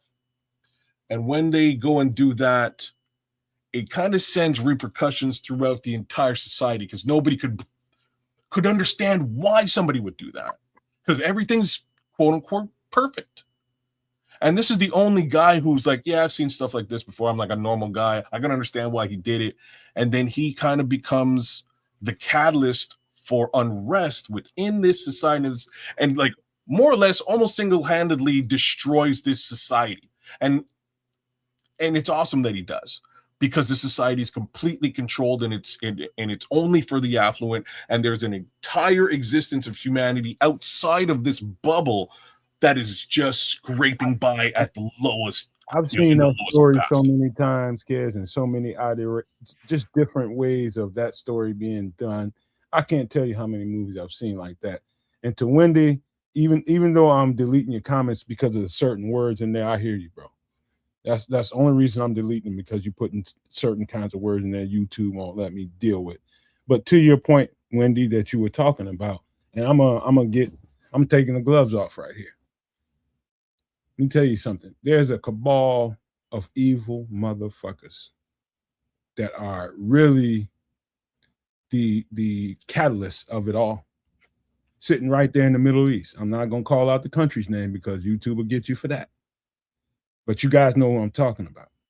Right there in the Middle East, and they shouldn't be there. They shouldn't be there at all, but that's an evil, pure evil. I mean, when I say evil, unadulterated evil. That they are the catalyst of it all. Without them, when they are taken away from there, they will not be there. That place will not exist, not as it exists now with that name. It'll be there, but not with them controlling it. That is an evil cabal of motherfuckers that the world has never. I mean, these are some evil motherfuckers, and they are not. And they are. And when I say tied to every nation in the West, in Western society, I mean they are literally locktied with them. Whether you're here, whether you're in Canada, whether you're in Europe, any parts of Europe, you are tied in with that cabal of evil motherfuckers. They are the instigators and why the world is continuing to be negative. They drive it. They live off of it. They thrive off of it. And that's the world of old. I'm just telling you that right now. They know it. And they're fighting to exist. What prevents what I just described from happening, though? Right? Like, what prevents, if this is the world of old and they are fully in power, controlling all level of resources imaginable, what? Think about it this way, kids. This I know where you're going, but this will better answer your question.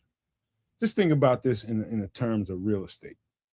And you start thinking about who owns this, who owns that. Stop there for a second. Then you go to the world of finances. How much does this person have? How much does that person have? How is anybody else going to do anything because they own this or they have that much money? What happens when we deem that irrelevant? I don't give a fuck what you say you own. No, that's no, that's not your shit, Elon Musk. No, that's not your shit, Peter Thiel, or whatever the fuck your name is. No, this is not your country, such and such. We decide that it's not yours. So two things is who's the we, and the we that I'm saying is yeah, the people who can't come together and have a conversation and are split, divided by race, religion, divided by political regime. The people who can't come together under any circumstances. That's an easy, low-hanging fruit. But if you look at every way that it could not happen, you won't never get there. I'm not. I'm just pointing out the dead obvious. The dead obvious is that this low-hanging fruit, kid. It's not. It is the stark reality that divides us all. It's reality, but it's also low-hanging fruit. It's two things at once. Sure, I agreed with you to say that it was low-hanging fruit, but once more, if it is the reality that exists and we cannot come together, we there is no we. So in saying that, there is definitely a them, and they're playing ball together as a team. And that team is going to F off and go and do their own thing with all of the resources that they have Let me play your stolen. game for a couple of seconds. The people that you're worried about that cannot and will not assimilate with others, they'll get eliminated. They'll get eliminated. Trust me. Natural selection is gonna do that, and people will help that too. They won't be there to stop everything from happening, but the truth is, there's a That's what they want. So be it. Those people shouldn't. They're oxygen thieves any fucking way. They're fucking stealing oxygen. You that hateful that you can't assimilate with people just because they look different than you? Get the fuck off the map. Tired of fucking dealing with you. They oxygen thieves, bro. So it's gonna come to that. But before that, it's identifying what the problem is in the first fucking place. That's the bigger picture. That's the macro view. The micro view is what you're talking about. So, I mean, it'll get to a point where some things will get situated and separated out. And right now, what we have on the screen, we're talking about what we're going to deal with in the present tense. And this is just one of the first hurdles we're going to have to deal with. Is energy prices and how much it's going to cost you to live your life. And guess what? We're going to have to make some decisions on how we're living it. We're going to have to make some different ones, man. And, the way we've been doing it, man, if things get the way I see it going, man, we're going to have to make some large sacrifices. And I'm talking about transportation sacrifices, how we getting back and forth to work, all that stuff we've been talking about previously for months on the show. I think that's coming to life. I wonder, do y'all agree with that before we close the show? One last thought about this whole thing before we go right ahead. Nah, I mean, you could talk about this all bloody day long because it's real stuff. Man. But like I said, it's a fucked up situation that we can't control. So it's the reactionary movements that you have to take, but not only reactionary, but proactionary or preemptive by planning for, shit going sideways. So, we may not be able to avoid the sidewaysness of it all, but plan for it. So when it happens, you're not caught, between a rock and a hard place. Yeah. All we can do is, roll with the tide, unfortunately. So if that means getting yourself an e-bike, like I think Bear Truth 9 was saying earlier in the chat, getting yourself a Tesla, getting yourself a magnetic skateboard like Marty McFly, like whatever you need to do to get away from recurring cost in general, fossil fuels in general, solar powered stuff. If that's what you want to rock with, do it. Hydrogen turbines, etc. But if you can get away from that recurring cost, especially oil, specifically petroleum, and Scroll says, don't get a Tesla. Any kind of EV. I'm actually, you know what, fellas? I'm actually looking for a second car, but you know what I'm looking for? Yeah. A 4-cylinder with a lot of backspace in it, like a hatchback or something, where I can, store some things back there. So they got vehicles out there like that. And question, Nomad, are you, because there's a changeover also in the automotive industry to where, the new vehicles are more like a lease. You can't work on your own shit, mechanically.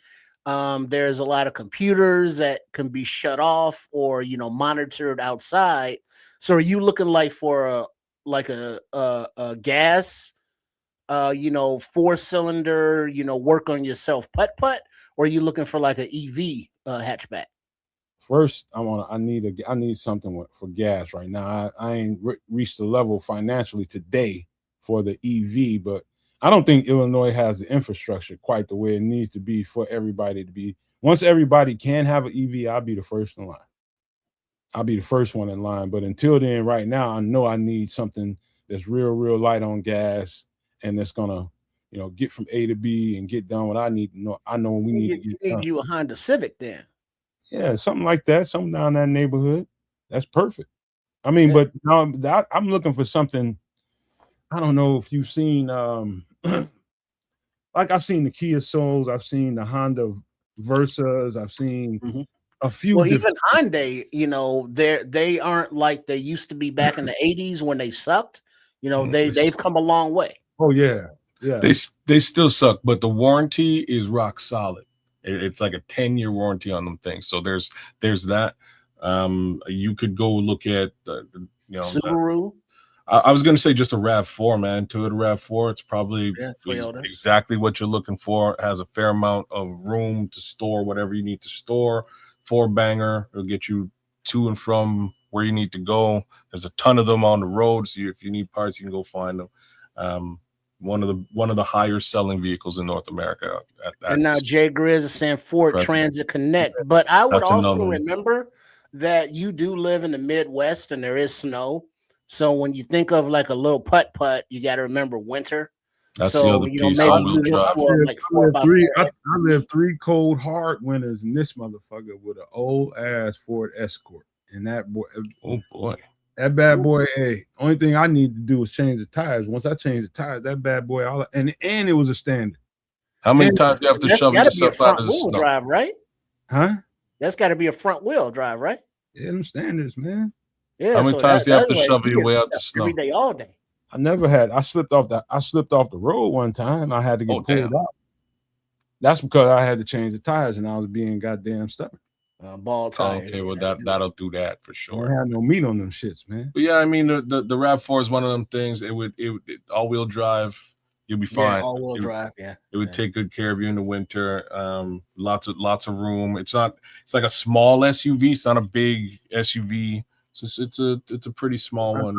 I don't know what the 4-banger. landscape is like in where you at, kids, but here one of the advantages to have a car like that is we drive on pretty much flat land everywhere. But then also remember, it's kind of messed up that you got to think about things like this. But Hyundais and Kias are also, amongst the top of the list on vehicles stolen. I didn't know that. Trust me, I ain't gonna buy nothing that's attractive to no motherfucker. It's gonna be a used, nice, probably less than 100,000 miles on it. It's gonna be reliable and it's gonna have a lot of room to put shit in it when I need to. That's it, and it's gonna be easy on gas. That's the bottom line. That's the goal. And so it's a lot of vehicles that meet those requirements out there. It's just about finding the right one.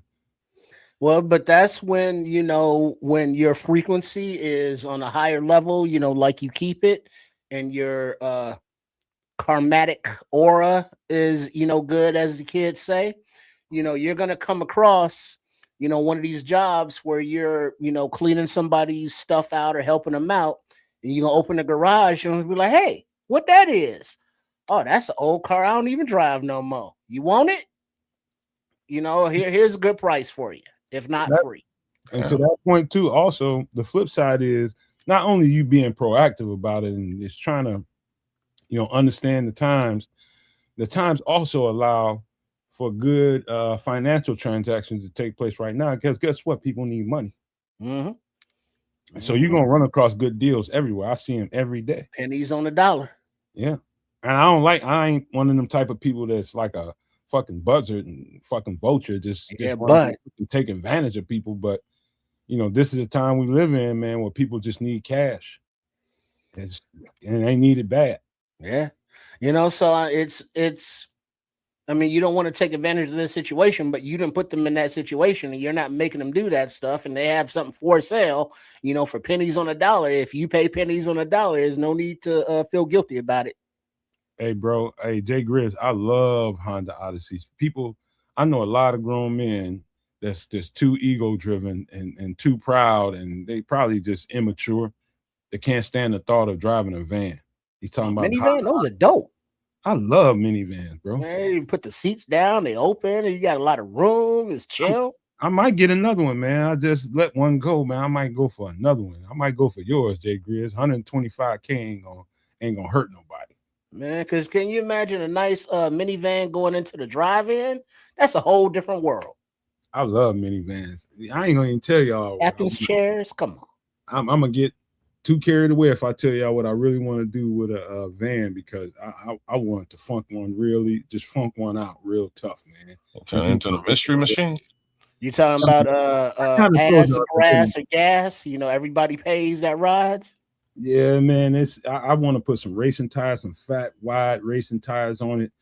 Put a different kind of exhaust on it, so it kind of has a little roar to it, and give it a nice ass paint job. I think the shape of these vans, especially the one that Grizz has, like the Odyssey, there's another couple of them. I think there's one by Toyota that's real dope. The shape of them, they're so aerodynamic, and you can really funk them out, man. You can really funk them out. Scrolls, what's going on with the produce, man? Kids. All right, so you're in Canada, you don't know. But we spoke about Elmo Musk earlier, but him and his Doge crew, when they came in the government, and they did a lot of cuts to a lot of different programs. One of those programs was the sterile flies that prevented the worms from eating the beef that's happening in Texas.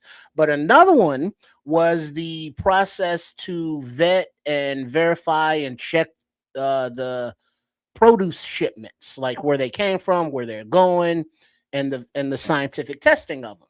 Oh, okay. So since those departments were cut, there's been a rash of what's being called explosive diarrhea, and it's coming from the produce that is infected with whatever the hell it's infected with. And so because of all of the cuts, they don't know what's causing it. They don't know where the bad stuff is. They're blaming Taco Bell, and Taco Bell has always been an issue, but Taco Bell didn't grow this damn lettuce. So it's another issue that our quote unquote elected leadership have humped the bunk on. And so now in many different states, as people eat lettuce, which I wanted to get like some lettuce to make a salad. I didn't. So I got meat. You know what I mean? So now people are ill from eating vegetables, basically.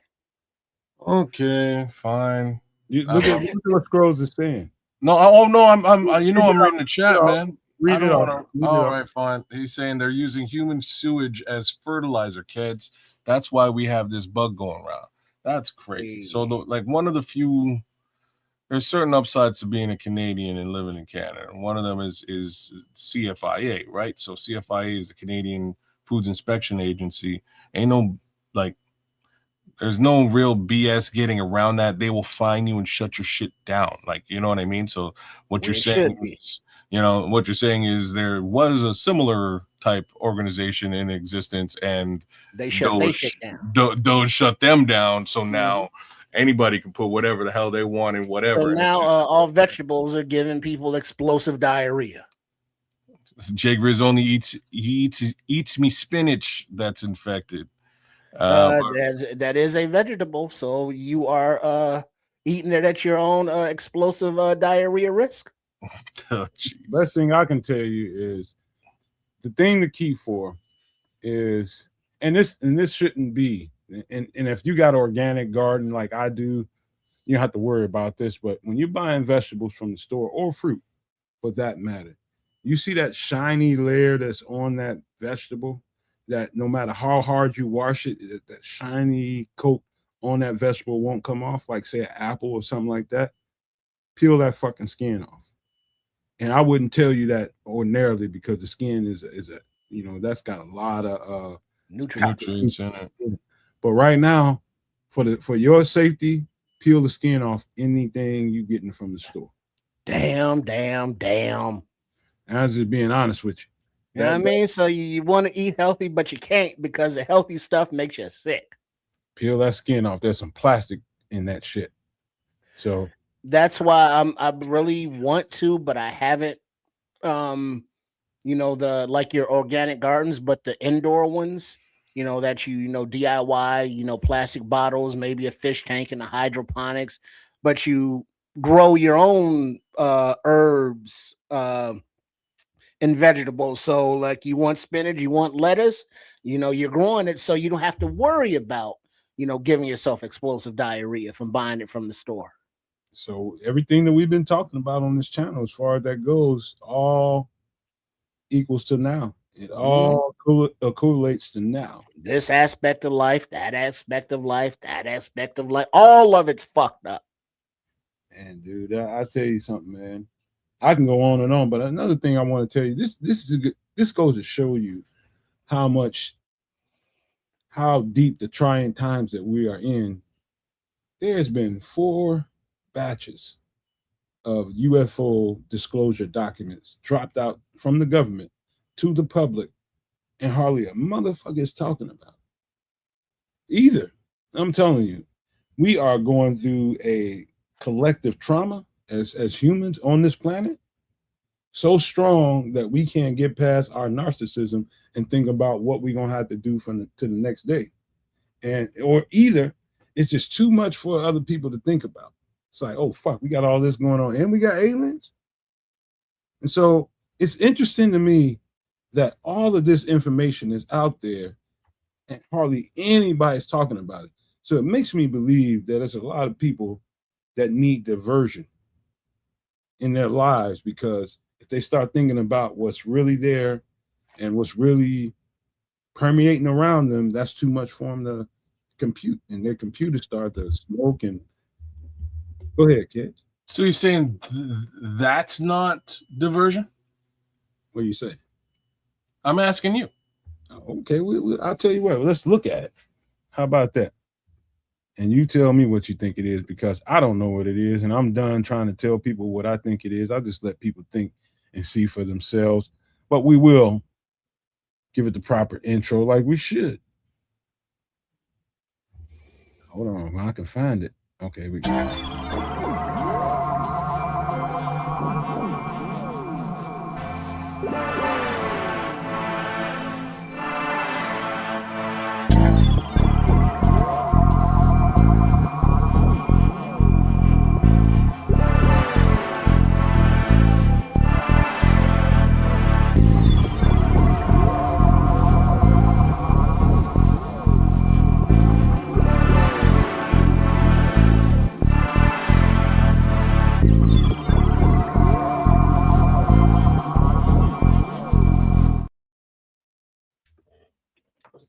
So let me see. Let me make sure we got it right in the studio. If one of y'all can maximize this for me, I'm gonna maximize it on my end. That'll help me out a little bit. So this is a compilation of pretty much everything that we've been missing for the last 4 weeks when they've been dropping shit out here. Let me see what the screen looks like. Thank you, fellas. Get back in there.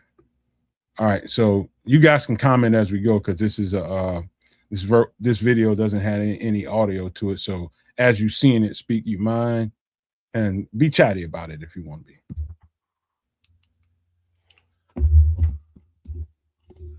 All right, let's and what I like about these videos is they're not the homemade. I saw something on my camera phone. This is military shit. And so this. What is that, water? Yeah, it's over water, whatever it is. What are we looking at? The little black box? The black box is trying to keep up with the white dot. Oh, the white dot. Okay, that's what we're looking at. All right. So there's a military, a helicopter or a plane or something trying to get the aim on this thing. But it looks like it's more just keeping an eye on it. Whatever it is. But whatever it is, it looks similar to some of the stuff that's going to probably show up in this video a little later. If it don't, I'm going to show you guys some stuff.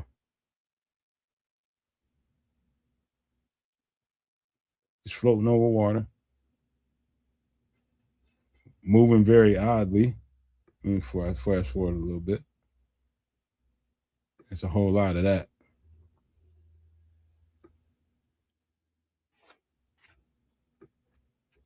All right, here we go. Now it gets a little closer.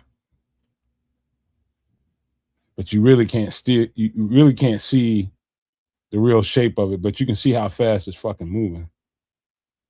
Right there, hovering right above water. What does it look like to you guys? Pikachu. That's one way to see it, like a turtle sitting right side up. Yeah, I mean, it looks like the Pikachu cartoon thing moving. I mean, there's nothing like moving. There are no wings. There's no like motor propellers. Just looks like some kind of object just moving. No condensation coming from it or nothing. Yeah, and no smoke trail, no exhaust, no. It don't know how it's propulsion. It's don't know the speed of how it's moving, but it's moving. It's something. What? Fuck if I know. All right, let's keep going. How big you think this thing is? It's hard to tell in proportion to what we're looking at. This is part of it might be the same video. No, this is going somewhere else. You see that moving on the left-hand side? Left-hand side. It's like a little cloud you can barely see. Now they see that? No. It's almost like a little cigar floating out there. Oh, like a little wisp, like beneath the green dots or some shit. Yeah. Okay. There it is. Yeah, there you go. Yeah, it looks like a long wing just kind of moving, like a flock of birds, but together. It's like the outline or the outside of something bigger, but all we can see is the lights of it. Right. It's like if it was like let's say if it was a flying saucer type thing, what you can see is like the front edge. Mm-hmm. Yeah. It could be something cloaked. It could be who knows? It looks like it's separate. It's almost like you can see separate little windows there or something. If you look close at it.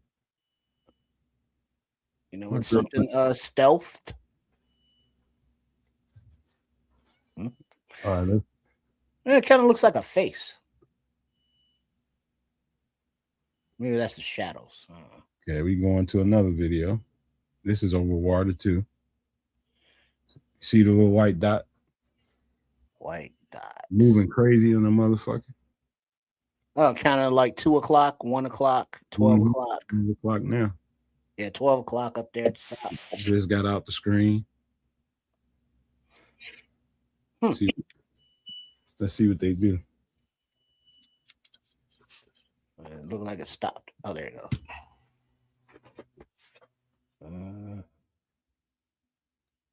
Whatever this is a much smaller. And I was doing research on this. This is like a from what people I'm talking about the people. I've seen a few people that actually took this video and was in these planes. They feel like it's kind of and they ain't get a chance to go to Congress and tell what they saw, nothing like that yet. They think this one is a reconnaissance vehicle. Like several they've seen over like nuclear weapon sites. They think it's like a reconnaissance vehicle, and they're there to make sure there's no nuclear activity. And they seem to think that they're there to neutralize any kind of nuclear missile that might be getting considered fired. And if that's the case, thank you. Fucking thank you. Yeah, it's Let's keep going. This showing you a whole bunch of the same. This is different. This is like another cigar shape. Something getting in for a close. Oh, this is the one a lot of people is talking about. Like the starfish shaped thing. Oh, the little X, that's what we're looking at. With like 6 little stems coming out of it. Yeah. A lot of people was talking about that. I mean, that's actually the shape of a big ass drone. Yo, what was that? The thing that went around the screen. I just saw it shoot something. Hey, some of this I'm looking at it for the first time. This one looks more vertical. I don't know what we're looking at.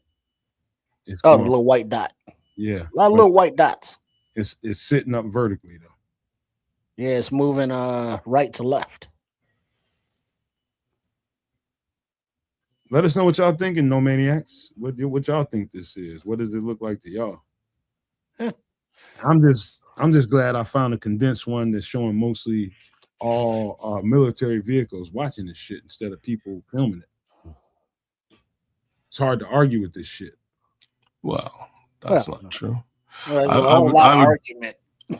I would probably be happier if it was just regular folks seeing this. There's plenty of that shit out there. I think they intentionally showing us stuff that you can't. I mean, it's more official. Yeah, but it's still vague. It is very vague. It is very vague, and you just don't know what to make of it. Well, now it looks like two of them. Now I've got a better question. I know one. Why would you just watch something like this and not get closer so you could get a bit of a better view as to what the F this actually is? Or maybe they were told not to intercept. If you was flying, well, I'm not saying go and shoot it down, but maybe just if you flying this motherfucker, how close you gonna get? Well, you know, if you Top Gun, I'm trying to get up close to it, do a loop to loop on top of it, take a picture with a Polaroid. Let me pause this for a second, because the hell is that? There's another video probably towards the end of here where it's like this cluster, or it's like a bunch of, it's like a distorted Rubik's Cube, if you want to say. This is the biggest UFO video out there right now, and people are trying to, and it's showing up in a lot of different places, and it looks like, let's just say a bunch of let's just say UFOs in a cluster is what it looks like if I had to describe it. Well, that's what Red Baron is putting in the chat right now to you. Is he? I can't see it because I'm guiding. He says, Nomad, you should find the video of flight MH370 being surrounded by UFOs and then disappearing. I think I got it. I think I got it scrolled, but we're gonna see. But hopefully it's in this cluster, because I didn't see this all the way to the end. But let's keep going. But that's an interesting goddamn video if you ever want to see one. Hey man, we must have missed Foster Covers in the chat, man. Shout out to Foster. I saw Foster. What up, Foster? What up, Foster? Uncle Fucker. Now, what are we looking at? Is that clouds? Is that water? What is it? Yeah, I'm trying to forward to the action.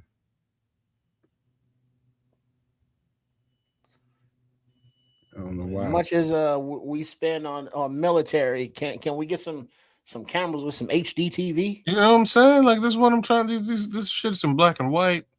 It's like it's like 8,000 kilometers away. See that? Metric system. Infrared, man. It's black and white. What are we? It looks like a tornado clouds. What are we looking at? It's something that you just gotta watch. Oh, that little white thing.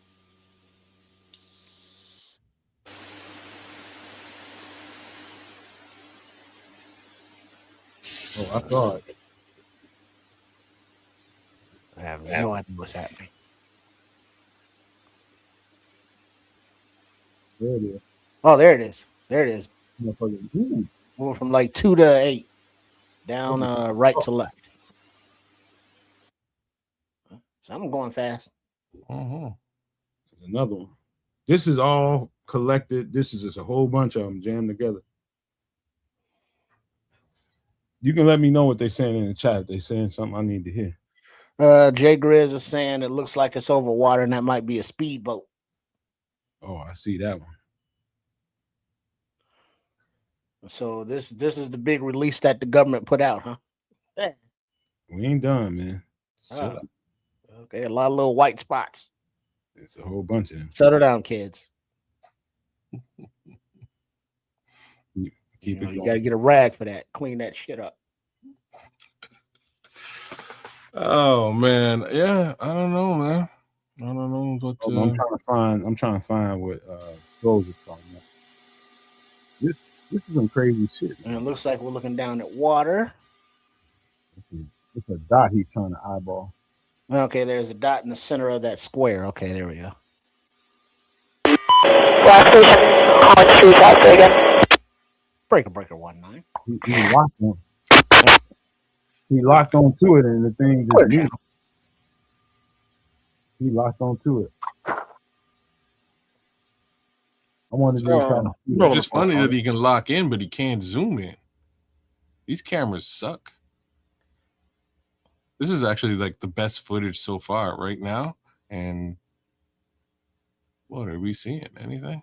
Was that what it we go was? loopy loop. All right. So kind of reminds me of look at that Star Wars game where you fly the TIE Yo, fighter. that one back in the day. Yeah, that was a dope ass game, man. Yeah, it was. I used to love that game. You go and blow up the Death Star. Yeah. I used to love the X-Wings. That was hype. Those are my joints. I don't know what's happening here. I'm kind of scrolling.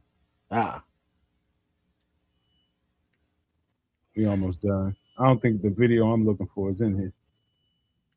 So far, it ain't. Is that a crop circle? There's another Tic Tac shape something. Oh, that one ain't Tic Tac. That's an orb. I can take your word for it. Can you expand it a little more? Nah, I can't manipulate the screen at all. Oh, I think this is part. This might be that. This might be that one. Okay, it looks like is this the one? I think this is the one. Scroll. What is that? Lone Ranger? It looked like Orko from He-Man. Look at I this. thought that was Lone Ranger. Look at this shit. Oh no! Wait, no. Looks like Sonic. I have no idea what we're looking at. Was that a flying pig? It just took off. Pigs in space. That was hilarious. Classic. What show was that from? All right, the Muppet Show, man. That's a quick OG snapshot of Muppet what Show. that was. Let me get this off the screen right quick. Let me show y'all something. Because some people did some work on this video. I thought you were off Twitter. This is my ghost account. This is an up close view of what they was looking at. See what's going on. So he's on Twitter. I don't want to hear that. What the hell? Wait, that looks like the same thing we just saw. It kind of looks like the Millennium Falcon. Oh, man, I got this, man. Looks like it's moving closer. All right, it shut the fuck up. Oh, that's there. Oh, there it is. There, that thing. Who's this guy? That's a gray. Okay, this is more of what. Let me see. They showed an enhanced view of this. They enhanced this thing like 3 or 4 times. All right, here we go. This is the original to the left of what people saw on the video. It's as close as they got. The view that they dropped was this video to the left.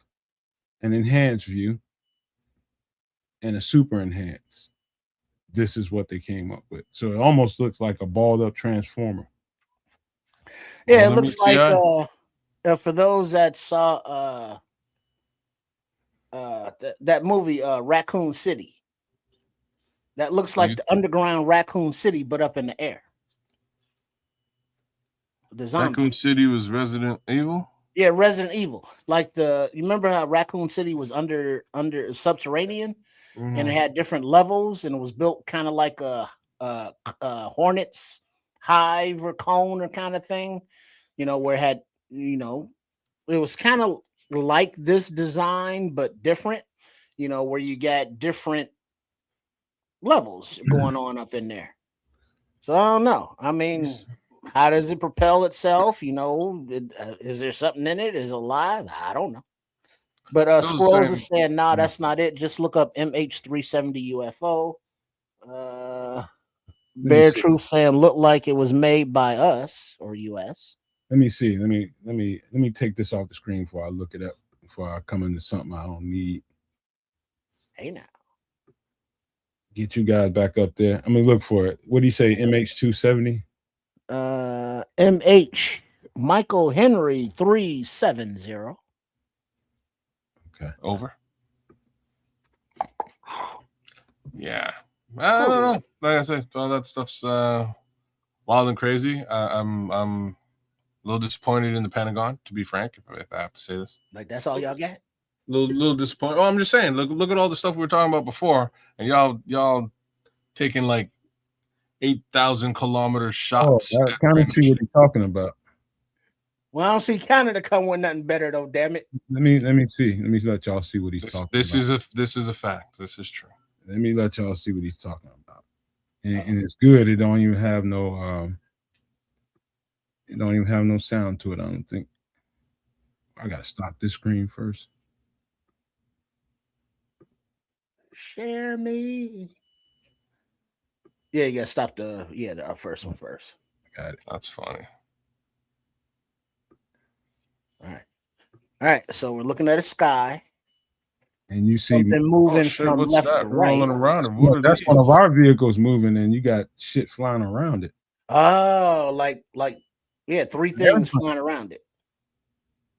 Like, okay, that's a plane moving from left to right, 9 to 3. And you got these things just buzzing around it. And they're not like a triangle, they're moving independently. And there seems to be some symmetry to it. There are 2 at the bottom, 2 at the top. Oh, what the hell? What was that? It just went away. It just went pop and went away, disappeared. Holy shit. Let me see that again. Yeah, you know what I mean? It just was like, oh shit, there I can see that. Oh, where'd it go?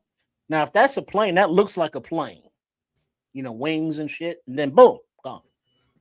Something's right. Something's not right about that.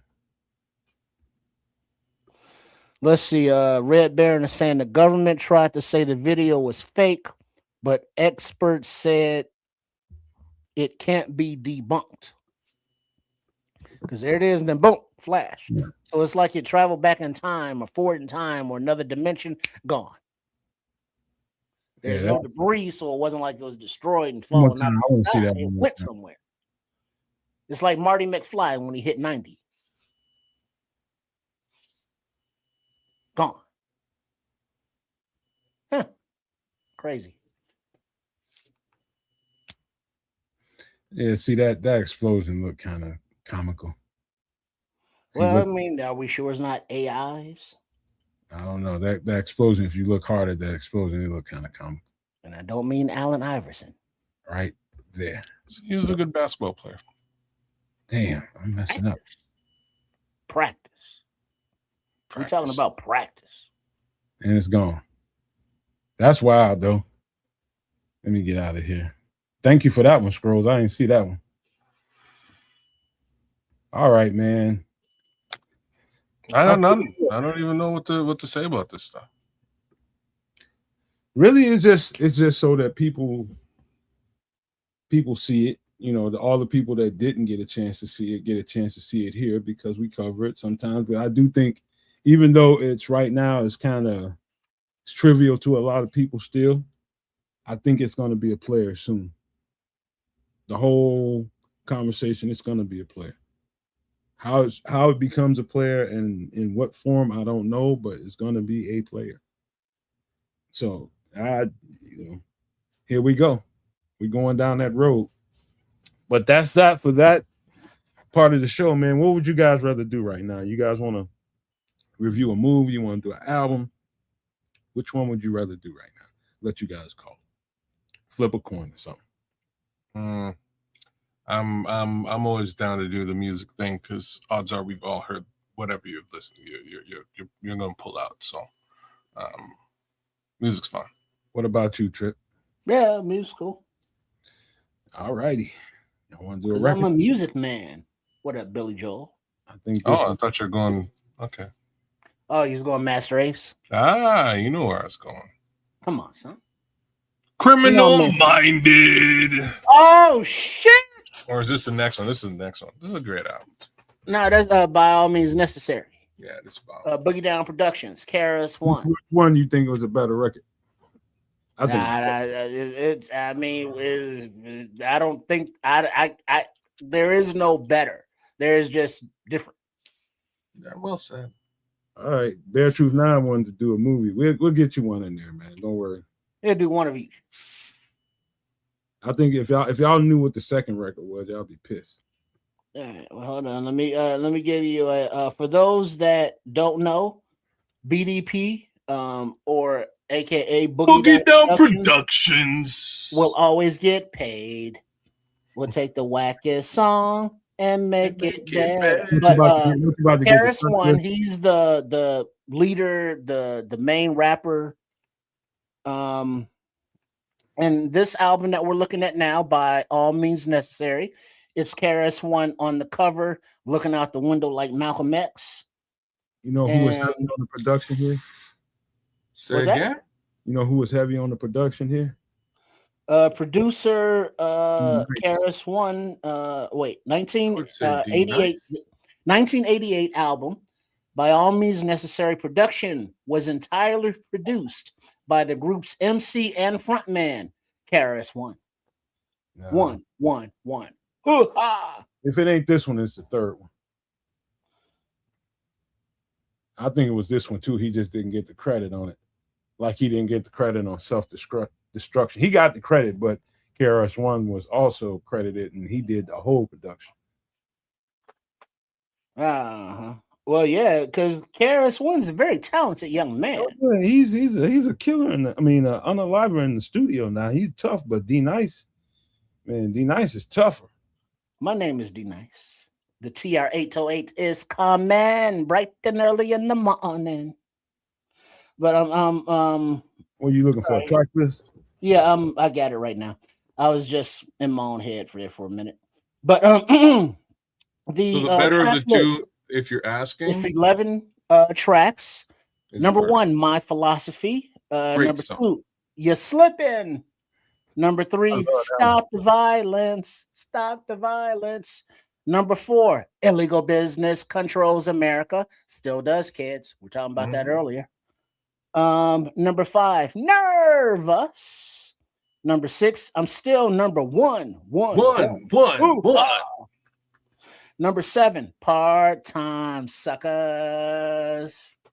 Number eight, the J, the I, the M, the Y, the J, the I, the M. It's Jimmy. Hold up. Number nine, Ta-cha. Different than Come to the Teacher. Number 10, Necessary. Number 11, Dope Beat.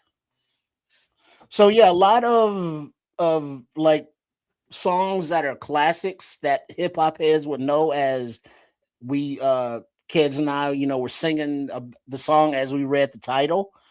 And Karis One, though, his MC style was of many styles.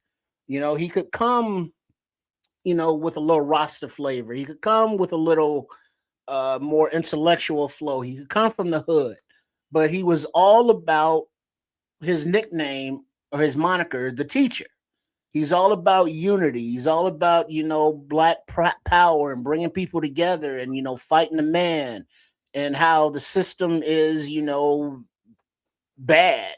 And this album cover with him looking out like Malcolm X, By All Means Necessary, as he, quoted, Brother Malcolm there many times, for the upliftment and power to the people movement.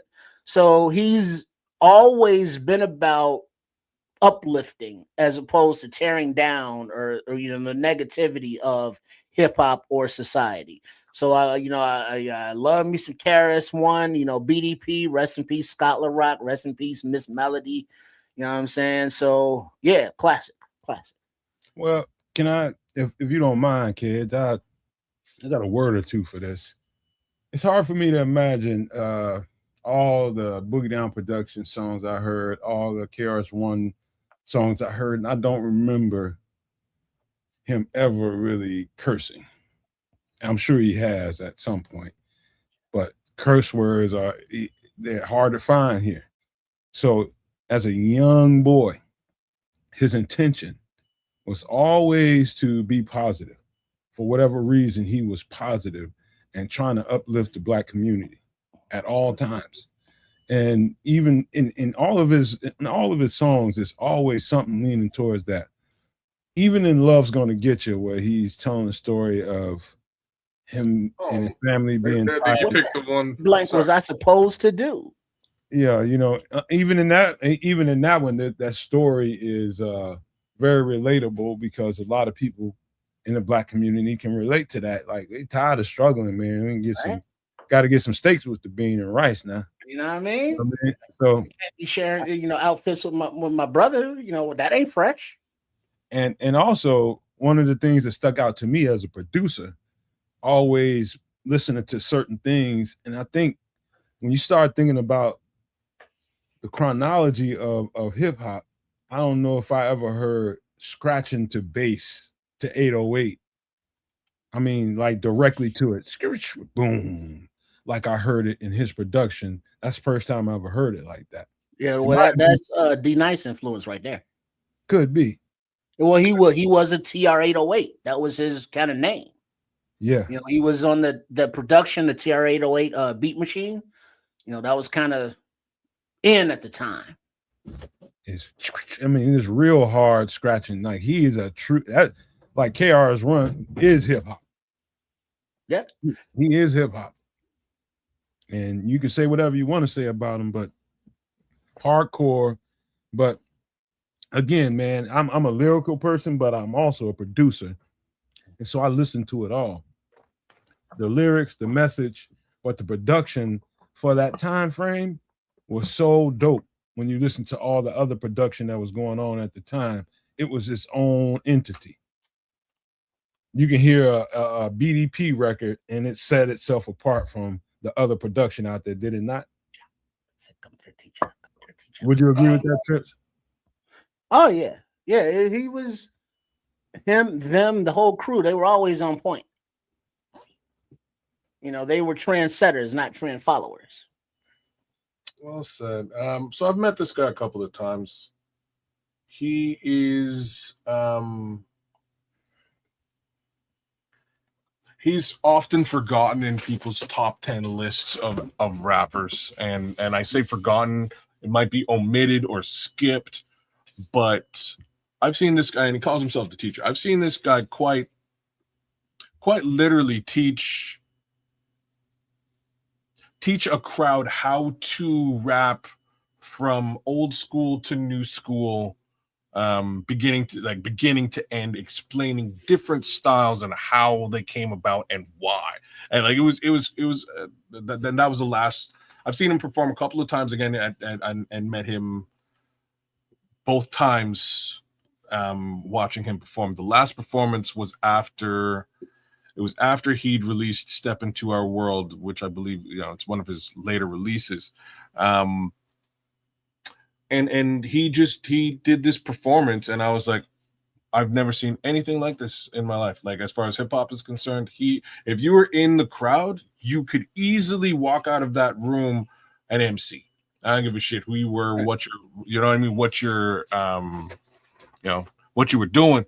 But the way that he laid it down was in a very strange manner, and it all comes together and all made sense, especially to an MC. Like if you did rap at the time, what he was putting down was so much more poignant than one would think.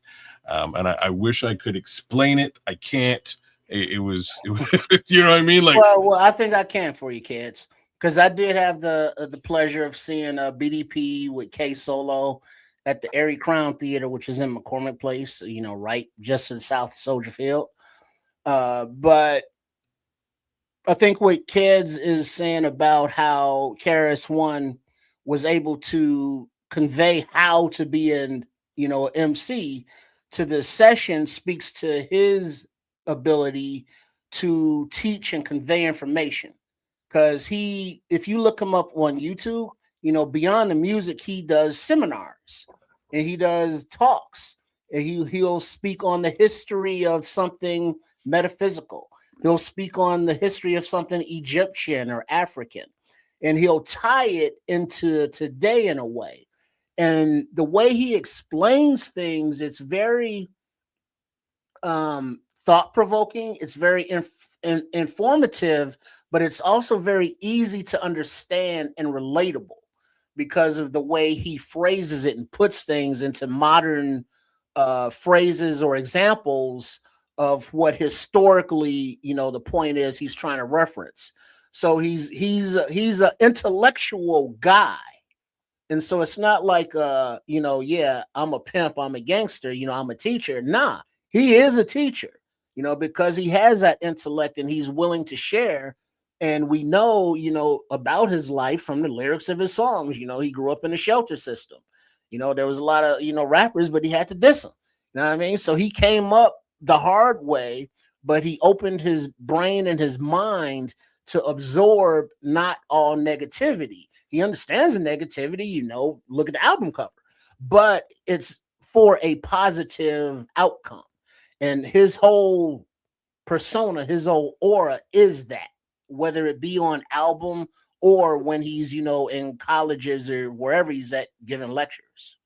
Well, I know this to be a fact because my godmother is a friend of his mother, was a friend. I don't know if she's still here, but she's an older woman. And I could have met him when I moved down to Atlanta because he was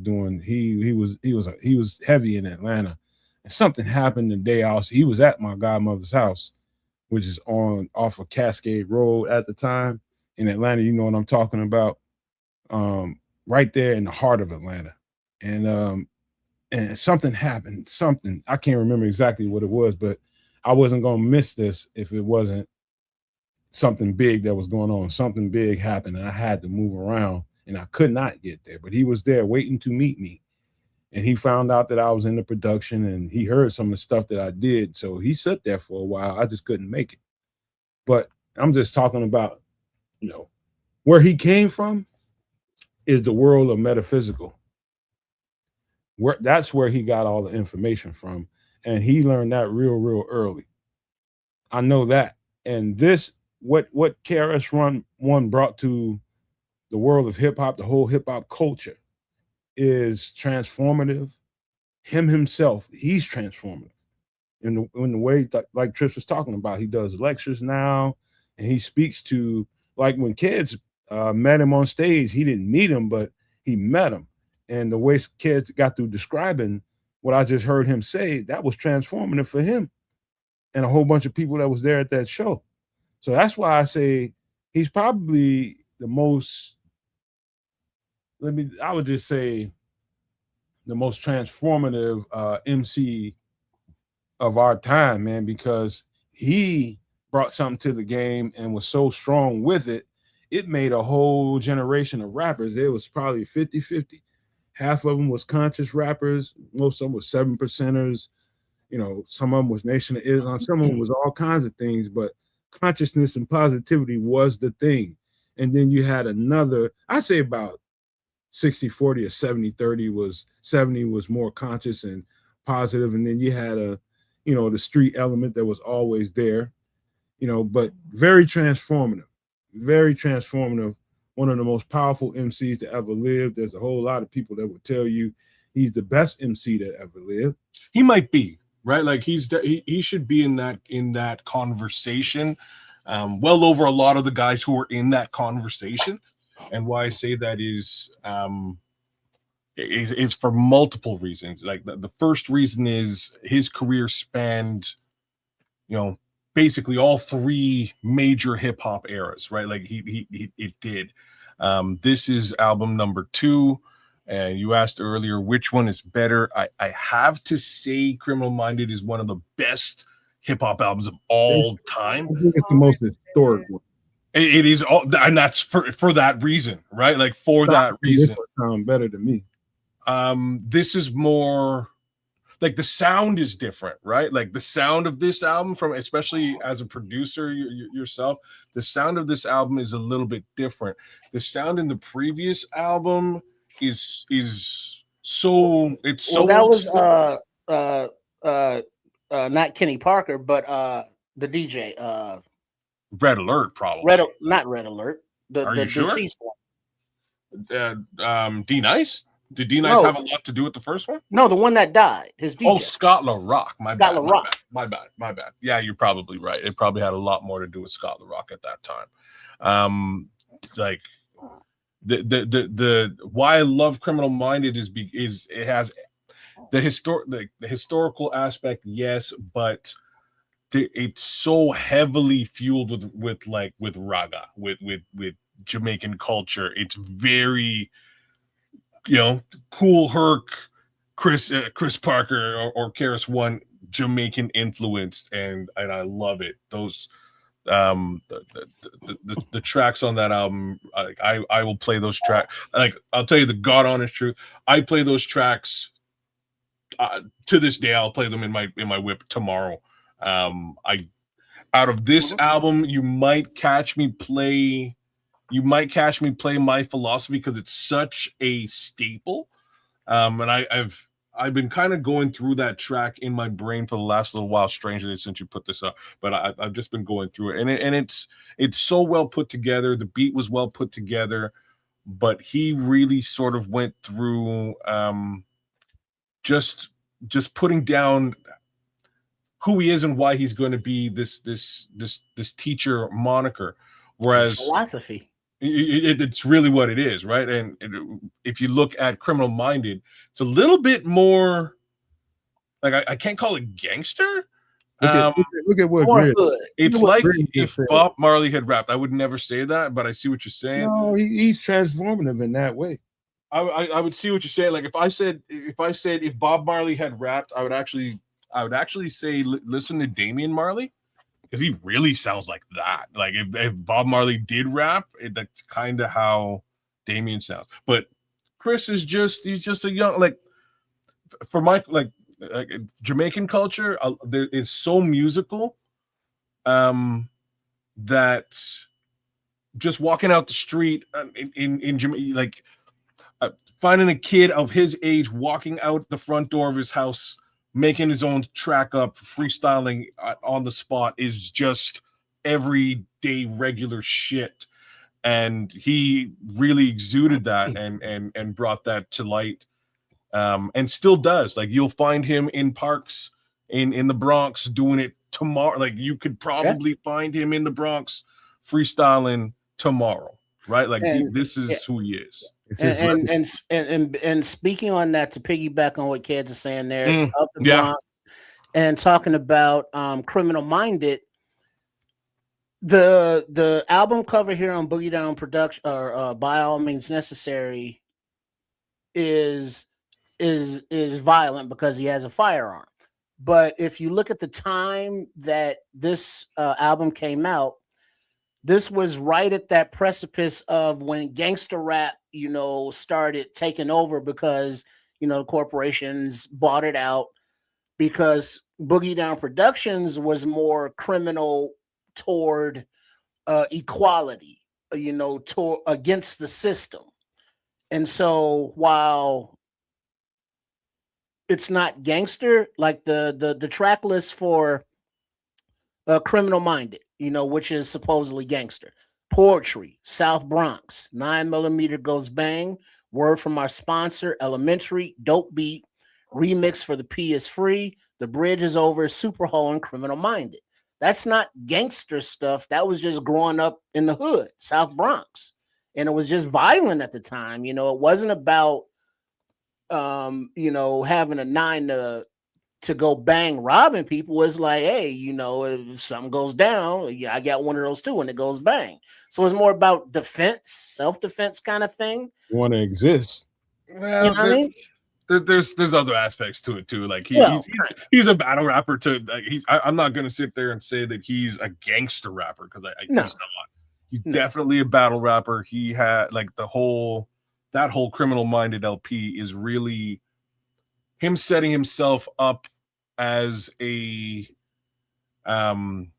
adversary for the Juice Crew.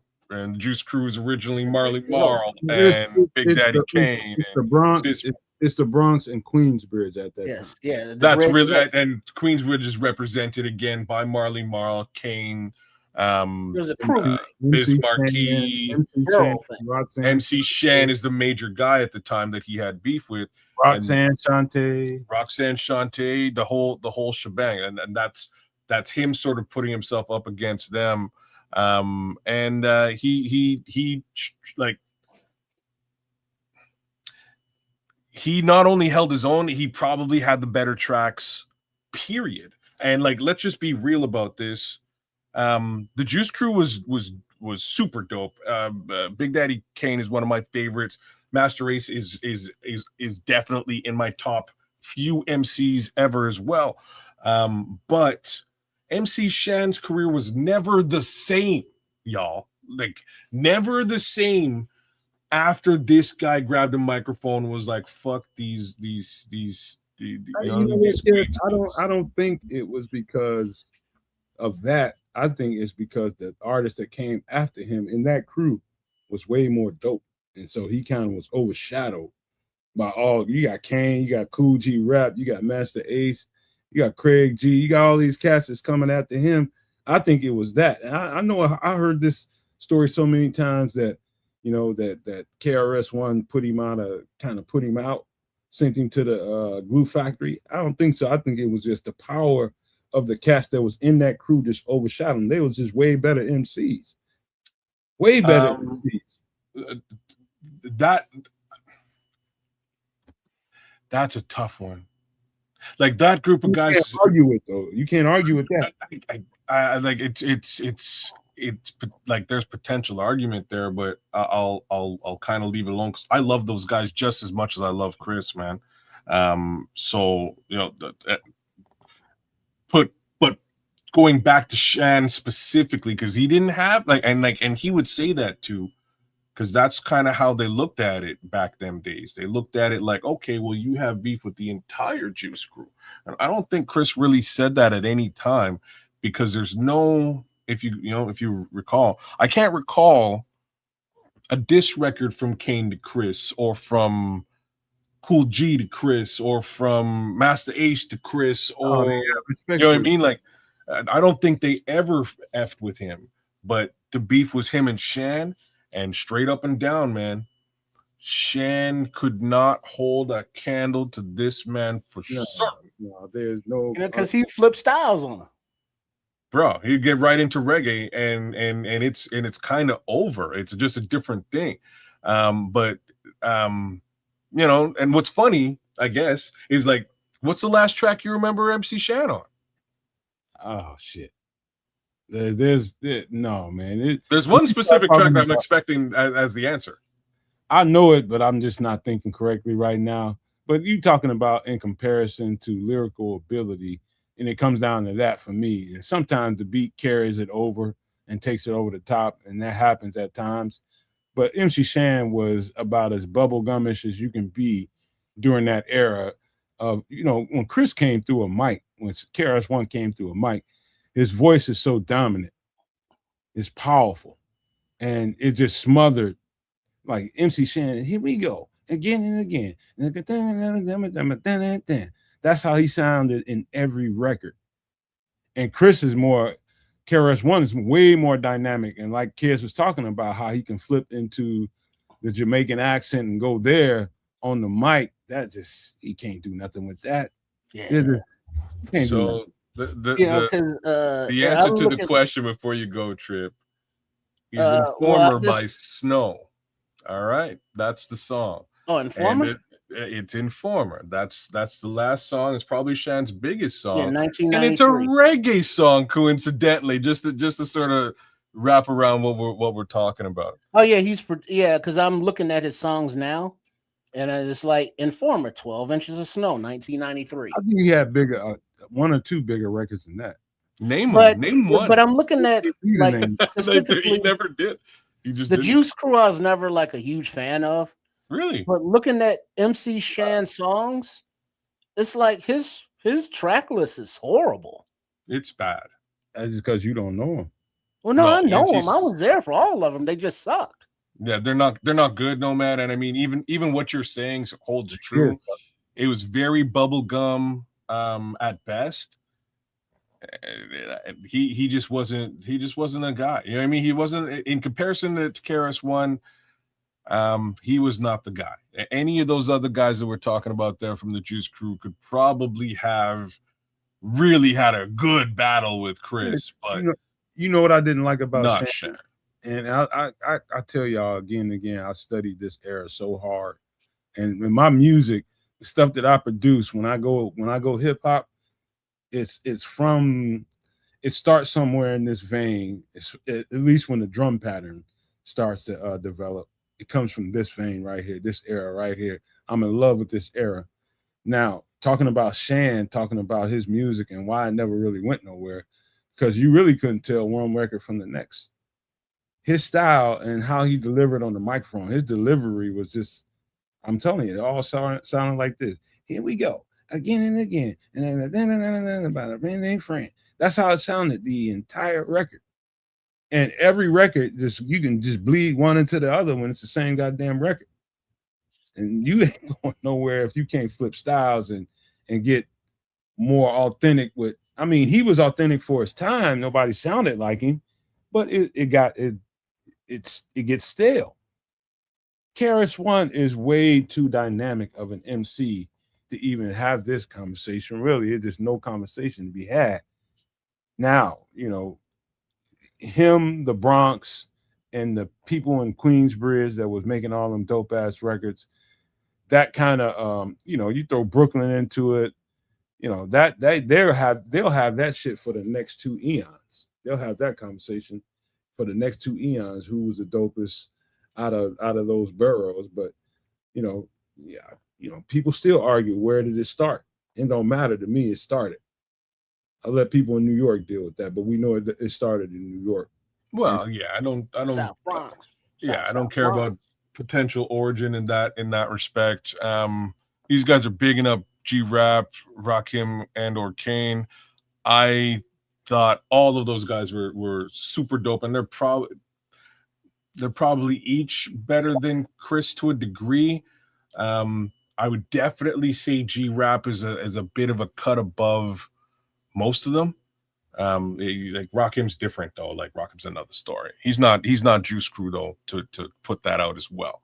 You know, Juice Crew, G-Rap and Master Ace, in my opinion, strangely, even above Kane, as much as I love him, those two rappers, yeah, man. Yo, no, seriously, very seriously. It's been hard. No, very, very seriously. Master Ace, if you don't know, like Master Ace is one of the dopest rappers again of all time. He's not no comparison. Come on, you talking about Big Daddy Kane, man? And I am. All right, man. Because Master. This is much more of a personal opinion than like a factual thing or anything to that effect. Master Ace never had the Big critical Daddy success. Kane is on the goddamn Mount Rushmore of hip hop.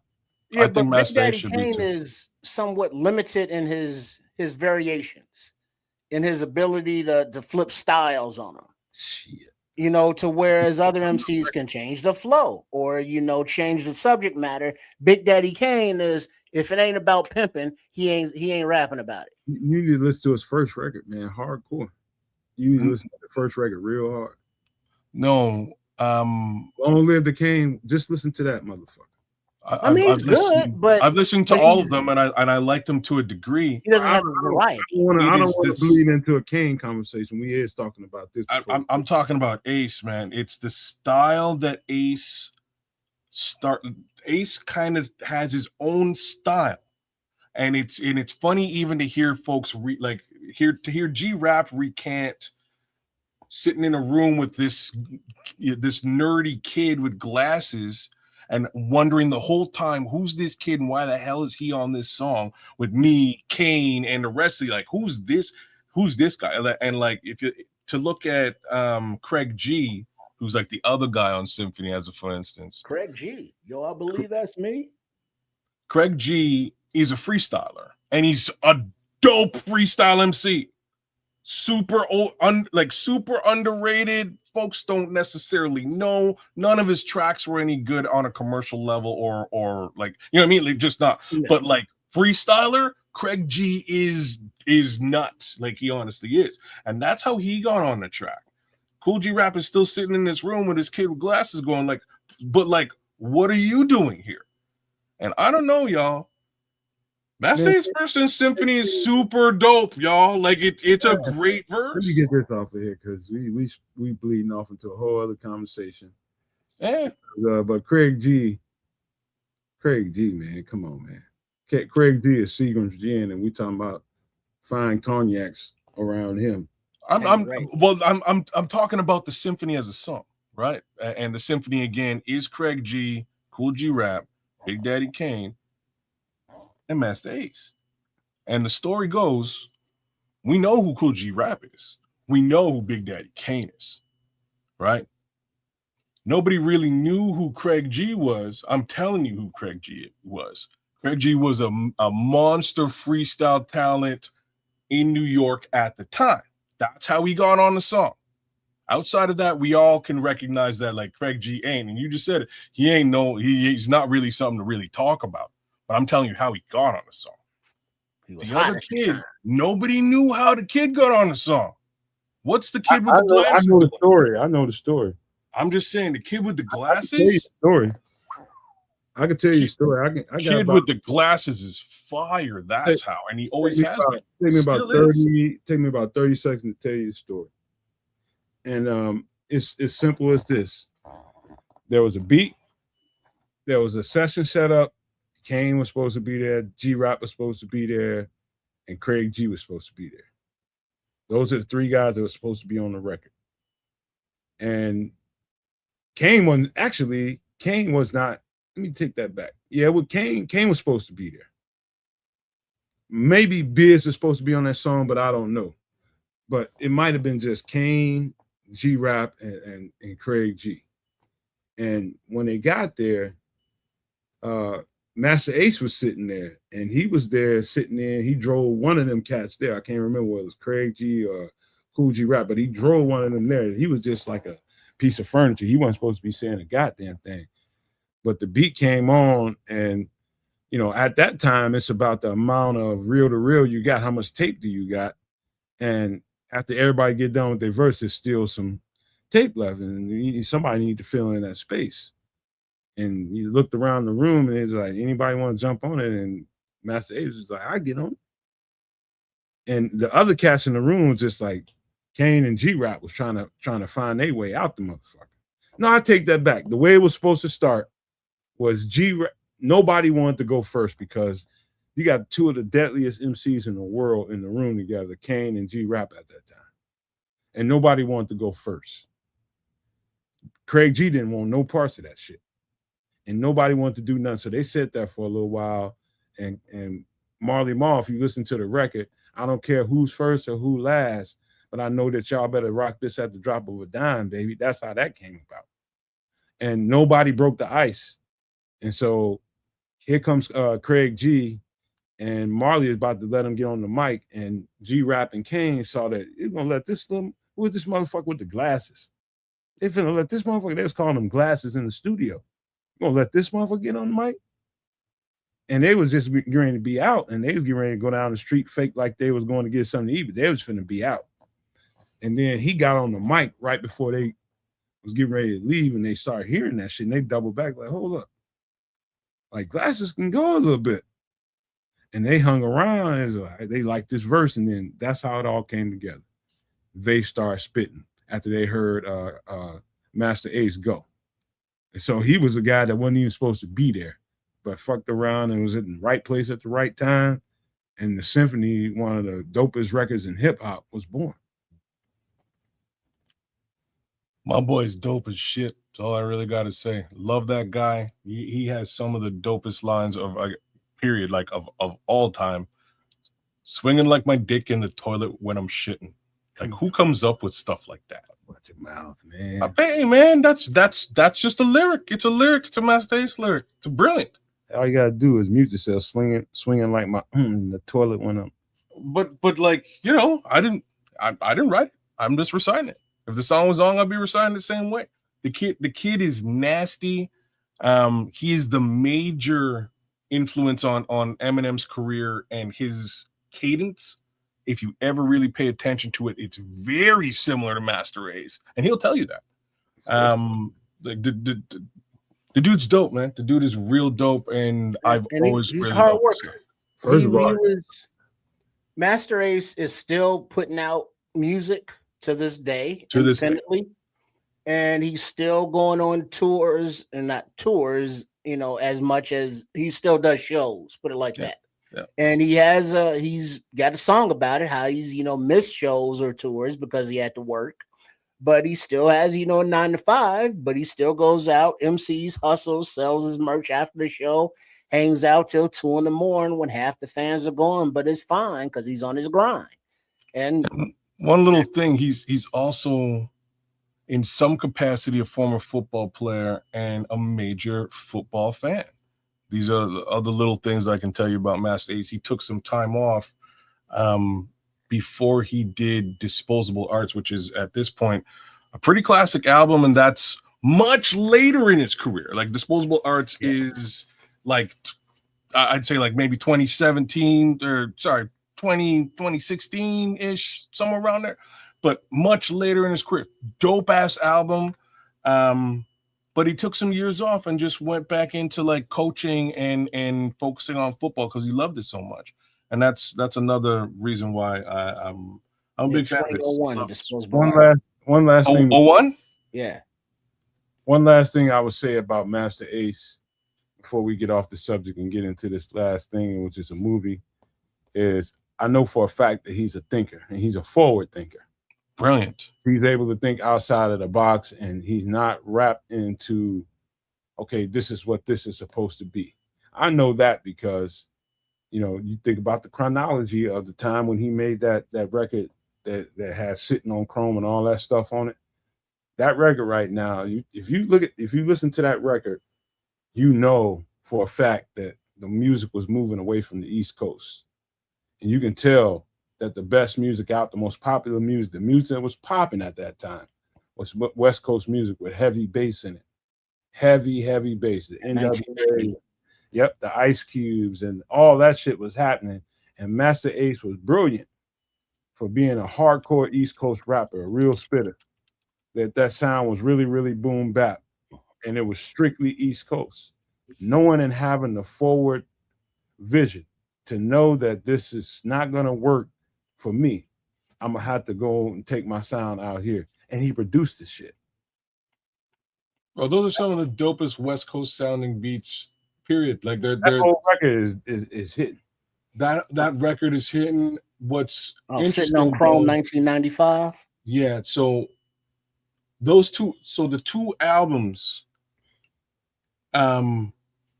Slaughterhouse before it, which is where the lyric I just quoted came from. Welcome to the Slaughterhouse, bro. So the Slaughterhouse album is like 1993, in the heart of like when hip hop really starts hitting.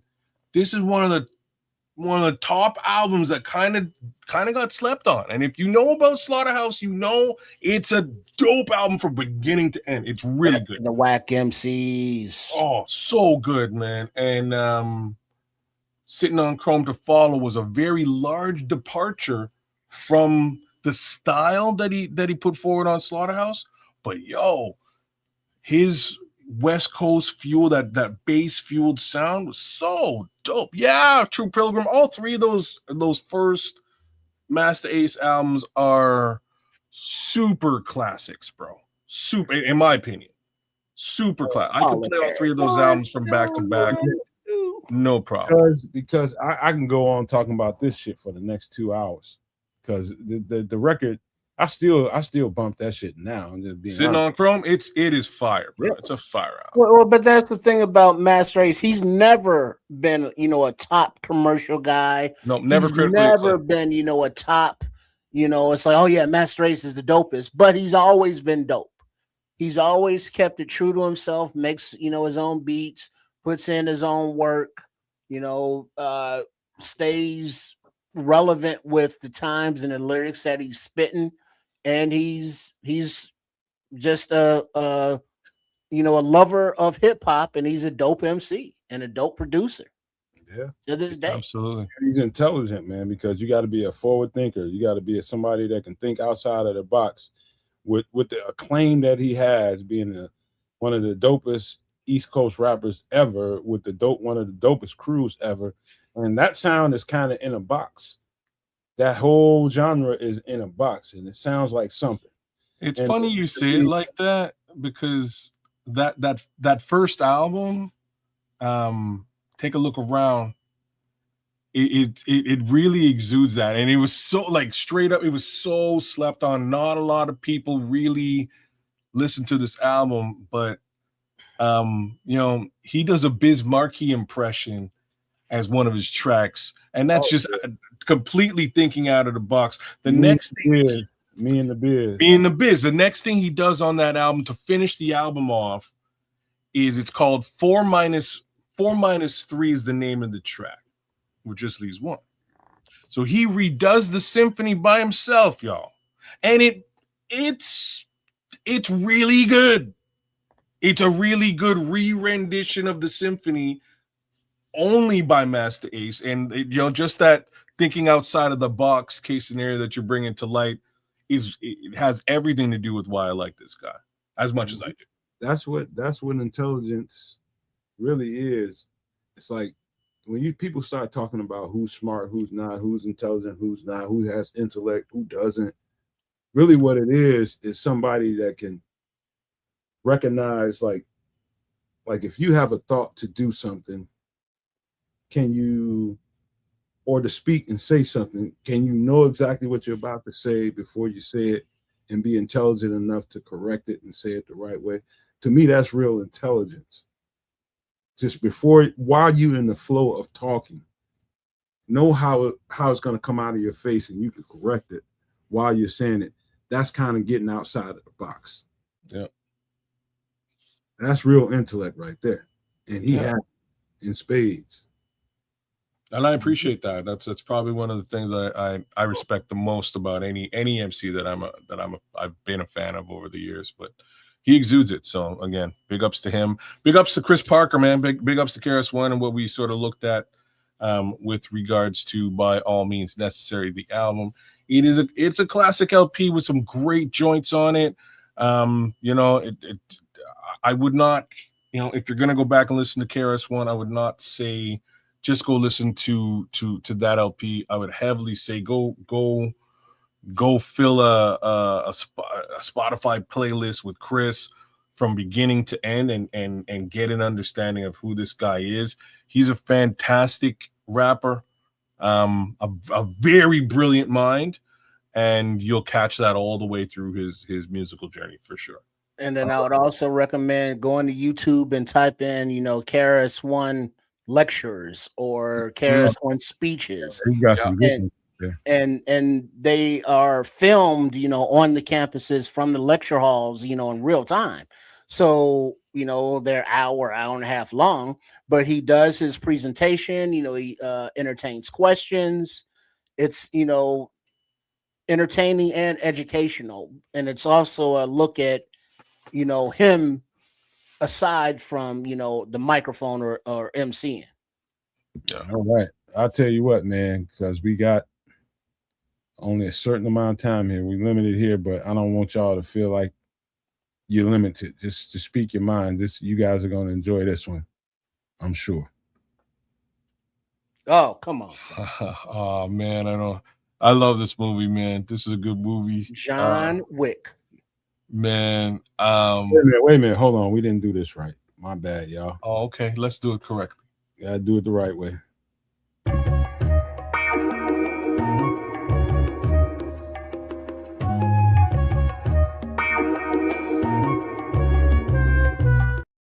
We got to give my boy some love, man. But go ahead, fellas. Yeah, John Wick, Keanu Reeves. Go ahead, kids. Kick it off. Man, this man's poor dog, man. No, not the puppy. I do remember that part. That's where you got to go right away. Like this is Keanu Reeves is one of my favorite actors of all time, and I'm sure many other people will say that. And it's not necessarily because he's like, you know, embodies different characters in films, because I think he's always the same guy, kind of. But I don't know. I there's only a couple of Keanu Reeves films that I don't like. most of them I love. Bill and Ted's Excellent Adventure. Obviously John Wick, the entire Matrix series. I love you to death, which is a movie that's super slept on but hilarious. The big Keanu Reeves fan. But in this movie, man, I go to sit down with my wife. I'm like, baby, you want to watch this movie? It's an action film, though. And she's like, you know what? Wait a minute. First of all, kid, what do you remember what year this first one came out?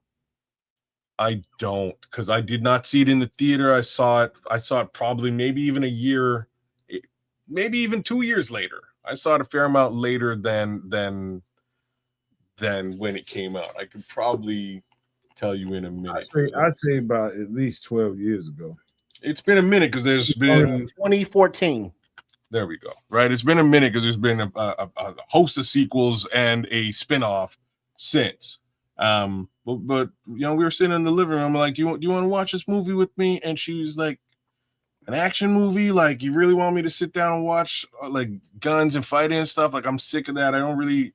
How come every time we watch a movie and you choose it, it's some sort of action film? And she's giving me all kinds of attitude about it. And I'm like, all right, like, you don't have to watch it with me. You can go do something else, or I can go into another room. And she kind of stopped. She's like, nah, fine, just put it on. If I like it, I'll stick around and I'll watch it. Yo, when the scene with the dog goes down, that was it. She had her. That's it. She's in full on. And she's like, what are we going to do about this situation? You know what I mean? Like, what is John Wick going to rectify this, John? This needs to be rectified, John. How are we going to deal with this situation? So John Wick, little idiocy goes on and bad things happen to the Wick family, we'll say. But most importantly, the dog.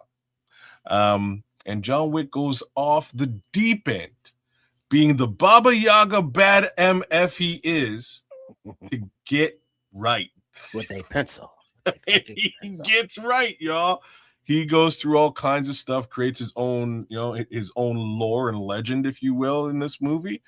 And it eventually ends with, the Baba Yaga getting his revenge. But now that we've created this lore and this legend, we can't just end it here.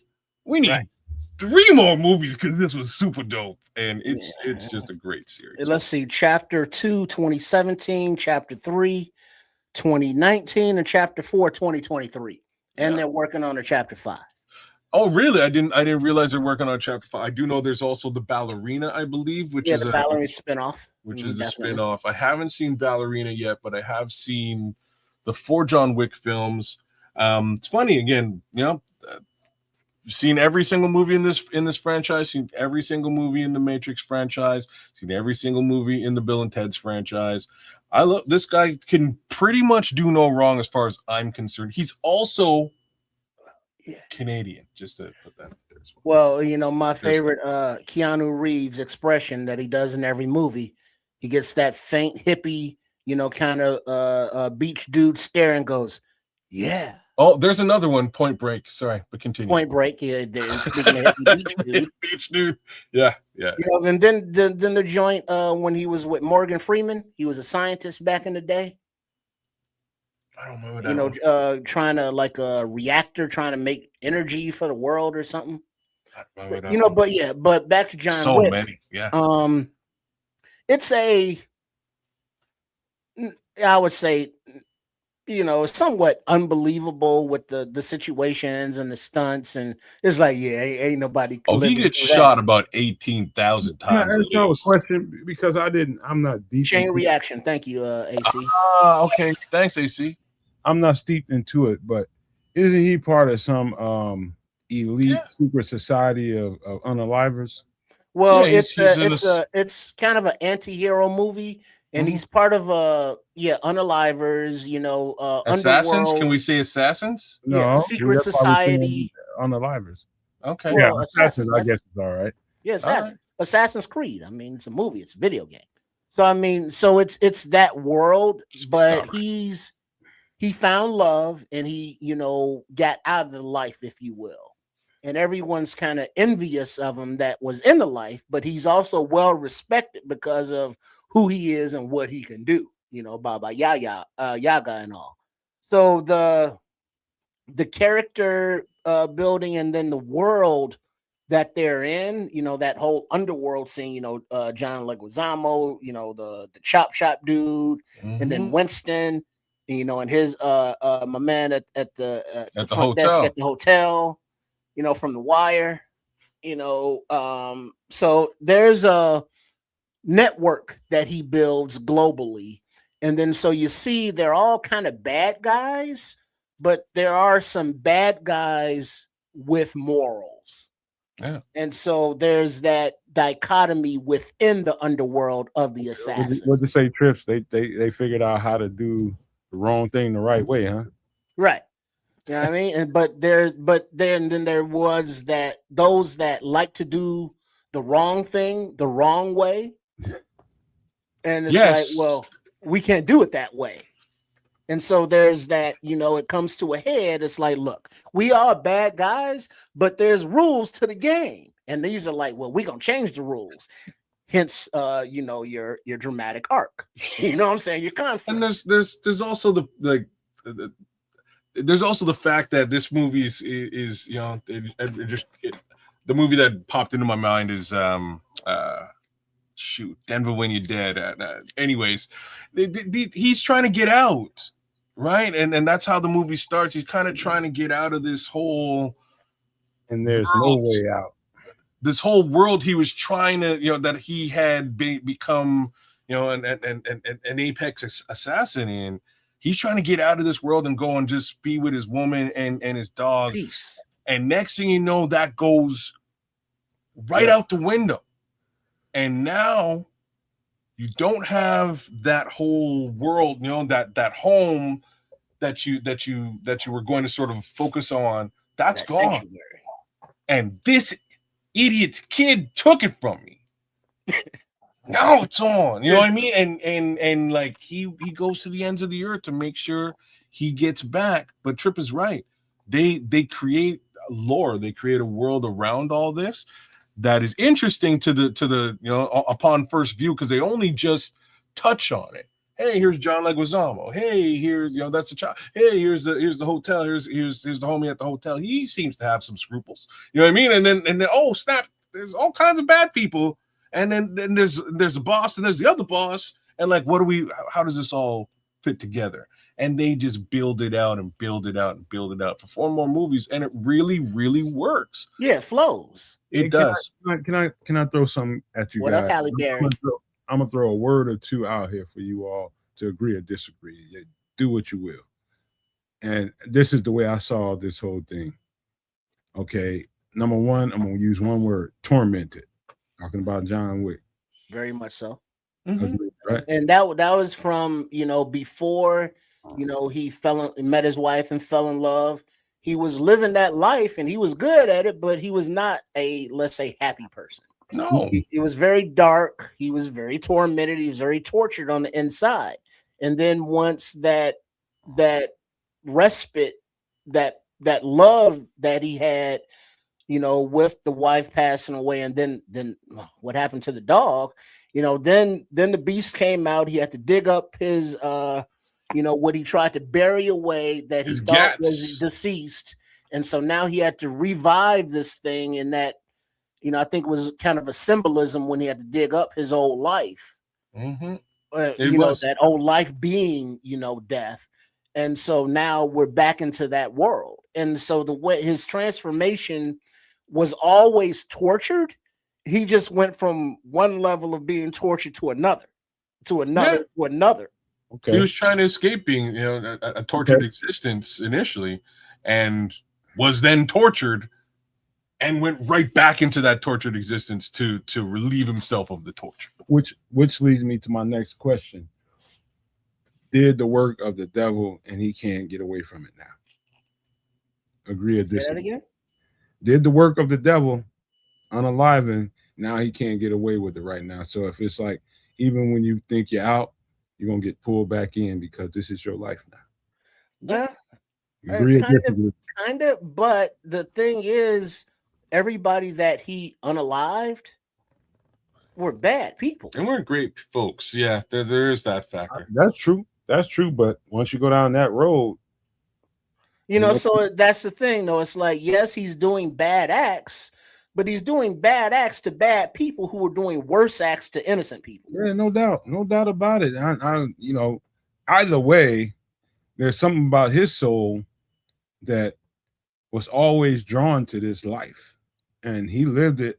And when he was ready to walk away from it, it was like, no, you belong in this world, and this is the underworld that you live in now. You might as well accept it.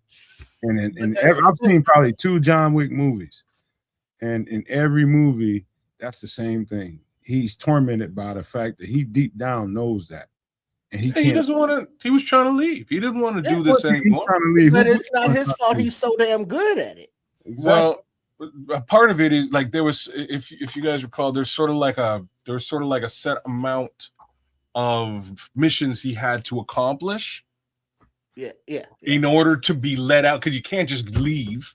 You know what I mean? So he had to jump through the hoops. He had to go through the motions, jump through the hoops to get to this plateau where it was like, okay, I've done my job. I have my paper. I have my wife. I have the kid. Deuces, I'm out, right? Like, let me, or sorry, kid, dog.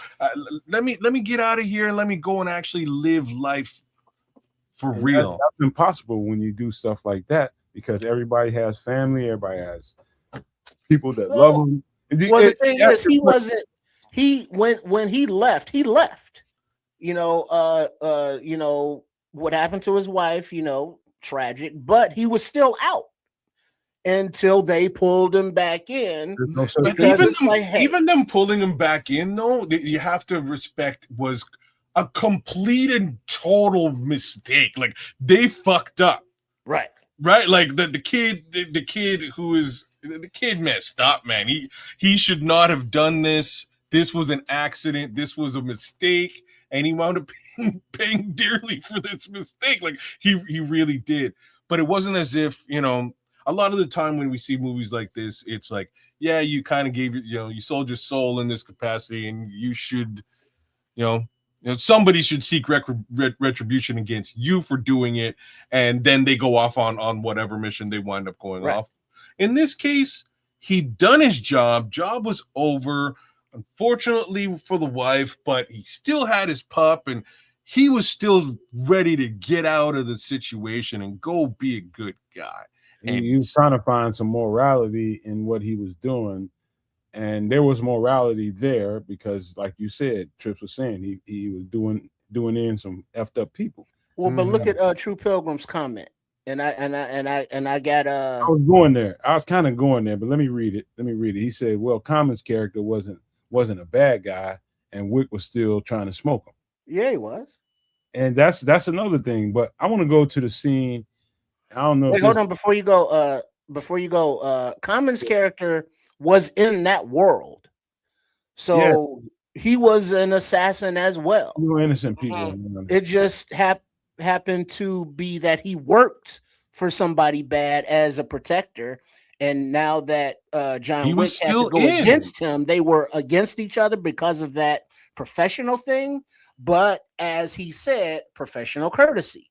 So the standards and the morals kept Common alive in the movie because John Wick had, those same kind of morals and standards. It's like, oh, it's business. It wasn't personal. I get it.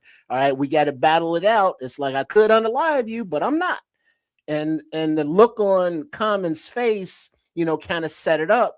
Is like, okay, I like that respect, or I'm gonna get you one day, for a future movie. It was one or the other. You're right. There's a rapper we should probably touch on at some point. Hold on, before you even do that, I don't remember if I'm right or not, but is Samuel L. Jackson in this movie? No. Okay, all right. So this scene that I'm thinking about, when it's right behind that scene that y'all talking about with Common, they're getting into it and all that. And he's in this room with all these assassins. If you look at the assassins around him, you remember that scene when he's in that room in that secret society place where can't nobody get in there but them, and they all there. They In were the hotel? all, yeah, in that hotel. There, I don't know if they was in the lobby or wherever they was at, but they was all in the same room, kind of.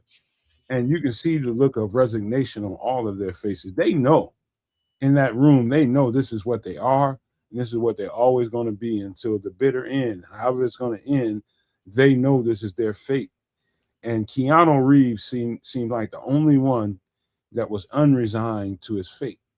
And Yeah, they're all because trying to rein him into, like, this is what you are, man. You gotta accept it at some point. Well, but then that was sorry to cut Yep. you off, Kaz, Mhm. real quick. But that was part of the friction that he had with the rest of the society, because he wanted out. And they looked at him like, who the hell you think you are? And Right. then once he got out, they was mad because he got out because nobody's supposed to be able to get out. he's also like the apex assassin, right? And that's part of that. Envy, jealousy. You know what I mean? Like them looking at him and him not having any real confidence issue because he knows he's the guy, and they know he's the guy. So like their seems view like of him. It seems like he didn't see himself as that. No, he's still tortured though. Like Right. if He you didn't to use wanna the be word the that guy, you he that just you used did. before, he's still tortured, but Right. he knows in this world he's up here. Nobody really can touch him in this world, and this is a very violent, serious world. And those other assassins were kind of looking at him like, you know what? Yeah, we probably gonna have to come get you, and Like any you of us might get us. You know what I mean? Like you might get, if we got to go against you, that's not cool. Like, damn, like this he could be a it real was- problem. that whole scene was you're a threat to all of us, we're all a threat to you. But we Mhm. all know that together, and so we have that in common, so we don't need to be a threat to each other. But he was the only one that he knows he's dangerous, but at the same time, that's not what the existence he wanted for himself. But everybody else knew that this is my calling. Yeah, but it's foreshadowing. But in subsequent movies, when he goes back to his Ukrainian Russian family, he grew up tortured. You know what I mean? So he never knew peace. That's Mhm. all he wanted. He wanted to find peace, but nobody would let the man find peace. And he never will. Nah. That's the whole point. And so everybody sees the good morals and good, direction that he wanted to go. He knows he effed up and he's doing bad stuff and unaliving people. But when he wanted out, that's just not how the world works, especially for you. This So- world works this way, and we're trying to tell you that. But I guess we're gonna have to keep going through changes with you until you understand. Maybe we have to unalive you, and that's why the John Wick series is so good, because he's fighting with his own morality and his own understanding of, okay, I've done enough, I've had enough. This ain't what I want for myself. I've changed. I want to be this person, and they keep trying to tell him like, dog, it ain't gonna work like that. Well, that was part of the darkness of that world, because you had to serve, be filthy to the table. I have served, I will be of service. And so while yes, they were working that job as like the assassins, but many of them were doing it against their will. Look at the well, it's not John Wick, it's later, but the Halle Berry character. Later on, the dude with the backpack and the dog. They were all in this bad underworld, but they all had This shit. As soon as Halle Berry's name got dropped, Yeah, I'm in there. No shit. I shouldn't have Halle missed Berry John probably Wick about 55 years old, fine and a motherfucker. No, she's still gonna get it. Hell yeah. Ouch. But yeah, it's a very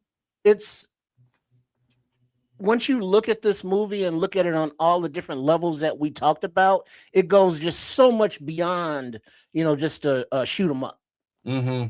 They did a great job, and I want to give one shout out here on this movie to Alfie Allen, because like Alfie Allen has gone through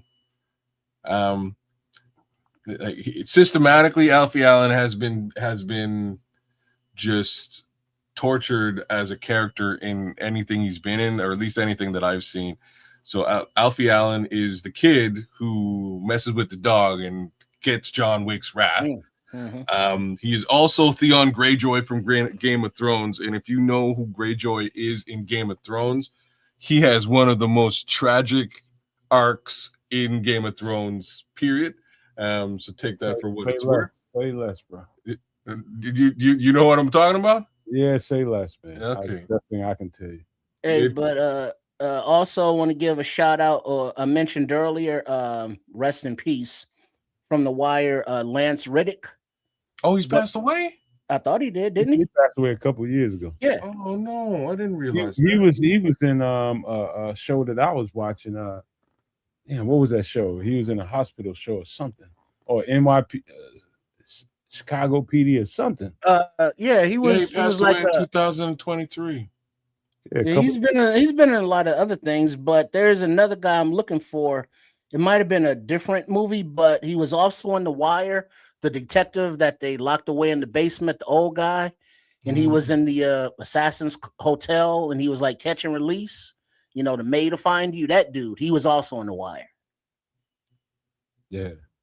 I'm gonna wrap this up in my own way because I've only seen the first episode. The first movie, and I can only remember so much of it because my girlfriend was right here. Willem Dafoe.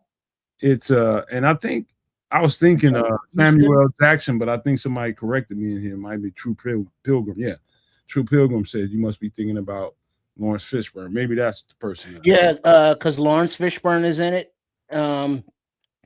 Donnie Yen, classic martial artist, kind of a good guy. John Leguizamo, kind of a good guy, even though in a bad situation. Willem Dafoe, kind of a good guy. Angelica Houston, yeah, she was all bad. Ruby Rose, but there are a lot of top celebrities, top actors and actresses in these series, playing very eclectic roles. Previously Frozen Studios 77 from YouTube says, "Are they cops?" Wow. No. No. You need to see this movie, Previously Frozen. Come on. You're missing out. You got to throw that out. Everything but a cop. But the cops were like, "Hello, Mr. Wick. Is everything okay?" That's funny as hell right there. But yeah, you got to check that out. Hey, I don't get too much into these movies right here, but I'm interested in John Wick is my hero, the Black Echo says. Keanu Reeves plays in movies, and he's got the status where he can pick up a script and put it down and say, "No, that's not for me." Yeah. Instead of taking every role that has to, that shoved in his lap. And he finds roles that are kind of legendary right now. You know what I mean? So somebody mentioned that he's the best action movie guy there is. And it's hard to argue that. But the movie as a whole, he's a great lead character for that role. But the movie itself, the way it's shot, the stunts, the visual effects, is a sommelier and the weaponry and how they go through that. And how they, kind of explain what his suit is and why he seems, bulletproof. The setup and planning of the missions that he goes on and how he does all that. So there's a lot going on there that just goes beyond, shoot 'em up. So if you get the opportunity to watch it, just watch it and then you're gonna want to, continue with the subsequent films. And they're all different, but they're all the same, but they all kind of, tell a story. So it's very interesting, when he goes to China, it hooks up with his people over there, bad people, but good. So, that dichotomy exists throughout the whole series. Okay, last thing, man, we do have to get out of here, man. I do have to get out of here. I think he had been looking and searching for a role to getting out of the pigeonhole that his whole acting career was in, which is The Matrix. He was forever going to be Neo. Forever. Had he not found this role right here, I think he's still forever Neo for a lot of people. No. But this role right here gives him at least some kind of little bit of dynamic, you know what I mean? So that people don't totally just see him as Neo, because he did that seem like 80 years ago, but people still that whole genre of the Matrix is still as powerful as ever right now today. But this role of John Wick has definitely moved the pendulum for him, and that's good, for his acting career. But if I told you right now, I pull up the first this is a promo image of John Wick. If I pulled up the first promo image of the Matrix, it almost looked exactly the same, as far as the color and how everything is set up. It's almost identical. And so I just wanted to point that out before we get out of here, and get some final thoughts before we get the hell on up out of here, man. What do you guys think about the show tonight, and what you guys want to tell the people? Well, I'll go. I love Bears football. I like food. Keanu Reeves is one of my favorite actors of all time, and Karis is one of my favorite MCs of all time. So we went clean around the horn here tonight. Hit up all the good stuff, and some world focused things as well, current events, if you will. All that being said, really happy that y'all came through and hung out with us again on a Wednesday night for Extra Sauce. Give us a like, share, subscribe, drop a comment or something to that effect. Subscribe, if you will, to Sports Chicago Style, the Nomad Network, and Kids of Canuck. Mad love to all you guys for coming through and spending your time with us. As we're now on the back end of July, going into it, and we're still here with you. We appreciate you all being here with us, on all three networks. As Kaz was saying, make sure you are subscribed. Make sure you do the liking, for the Nomad Network, for Kaz Canuck and Sports Chicago Style, also known as at RRSCS. The season's coming up. There are going to be moves made, camp starting up, but before we get there, there's still more summer to enjoy, and there's still more topics to be discussed. So I guess the next time we're with you on Sunday night, we will be doing more of the above. Amen to that. Hey, 10 days, man. 10 days until training camp starts. And when it gets to this point, I said at the very top of the show, I'm like, the antsy gets a little bit overwhelming for me. So I got to find things to do to keep my mind off the shit, be honest with you. Right about now, the last thing I want to do is think about Bears football, because I just get too excited about it, man. So I'm going to be trying to keep myself busy so the shit don't go and spill over, man. Y'all don't understand how this shit is for me, man, but it's deep. And we're only 10 days away from training camp, when we're going to be overloaded and inundated with all kinds of Bears content. And I do expect, and this is just me thinking out loud, I do expect that there may be a signing or two, and I'm talking about maybe an extension, maybe or two, get some guys under contract. It's a lot of stuff that needs to happen, or a couple of things that need to happen with the Bears before they even get this training camp started. And that's making sure they got the right guys under contract, and they're trying to do due diligence ahead of time before we go into the season. So you got Darnell Wright, you got, who knows, Javon Deck, who knows. There'll be some signings going on between now and training camp. Somebody's going to get some ink before this training camp even starts, and that's just the right way to do business. But looking forward to that this week. And thank you guys for being here one more time. It's always fun doing this show when we got everybody in here that are willing to talk about all this different kind of content that we talk about here on the show. I love doing it. And like I said, man, I don't know what my work future is going to look like. So every chance I get to do either one of these two shows, I'm willing to do it. But when I cannot, I'll miss you guys, and I'll see you next time I get in here. But hopefully that ain't going to happen in the next week or so. So we hopefully we'll be here Sunday for Nomad at Night. But I want to thank you guys one more time on behalf of Sports Chicago Style, on behalf of Kids of Canuck, and on behalf of the Nomad Network, and say thank you. Love you guys. Good night, and love, peace, and hair grease, y'all.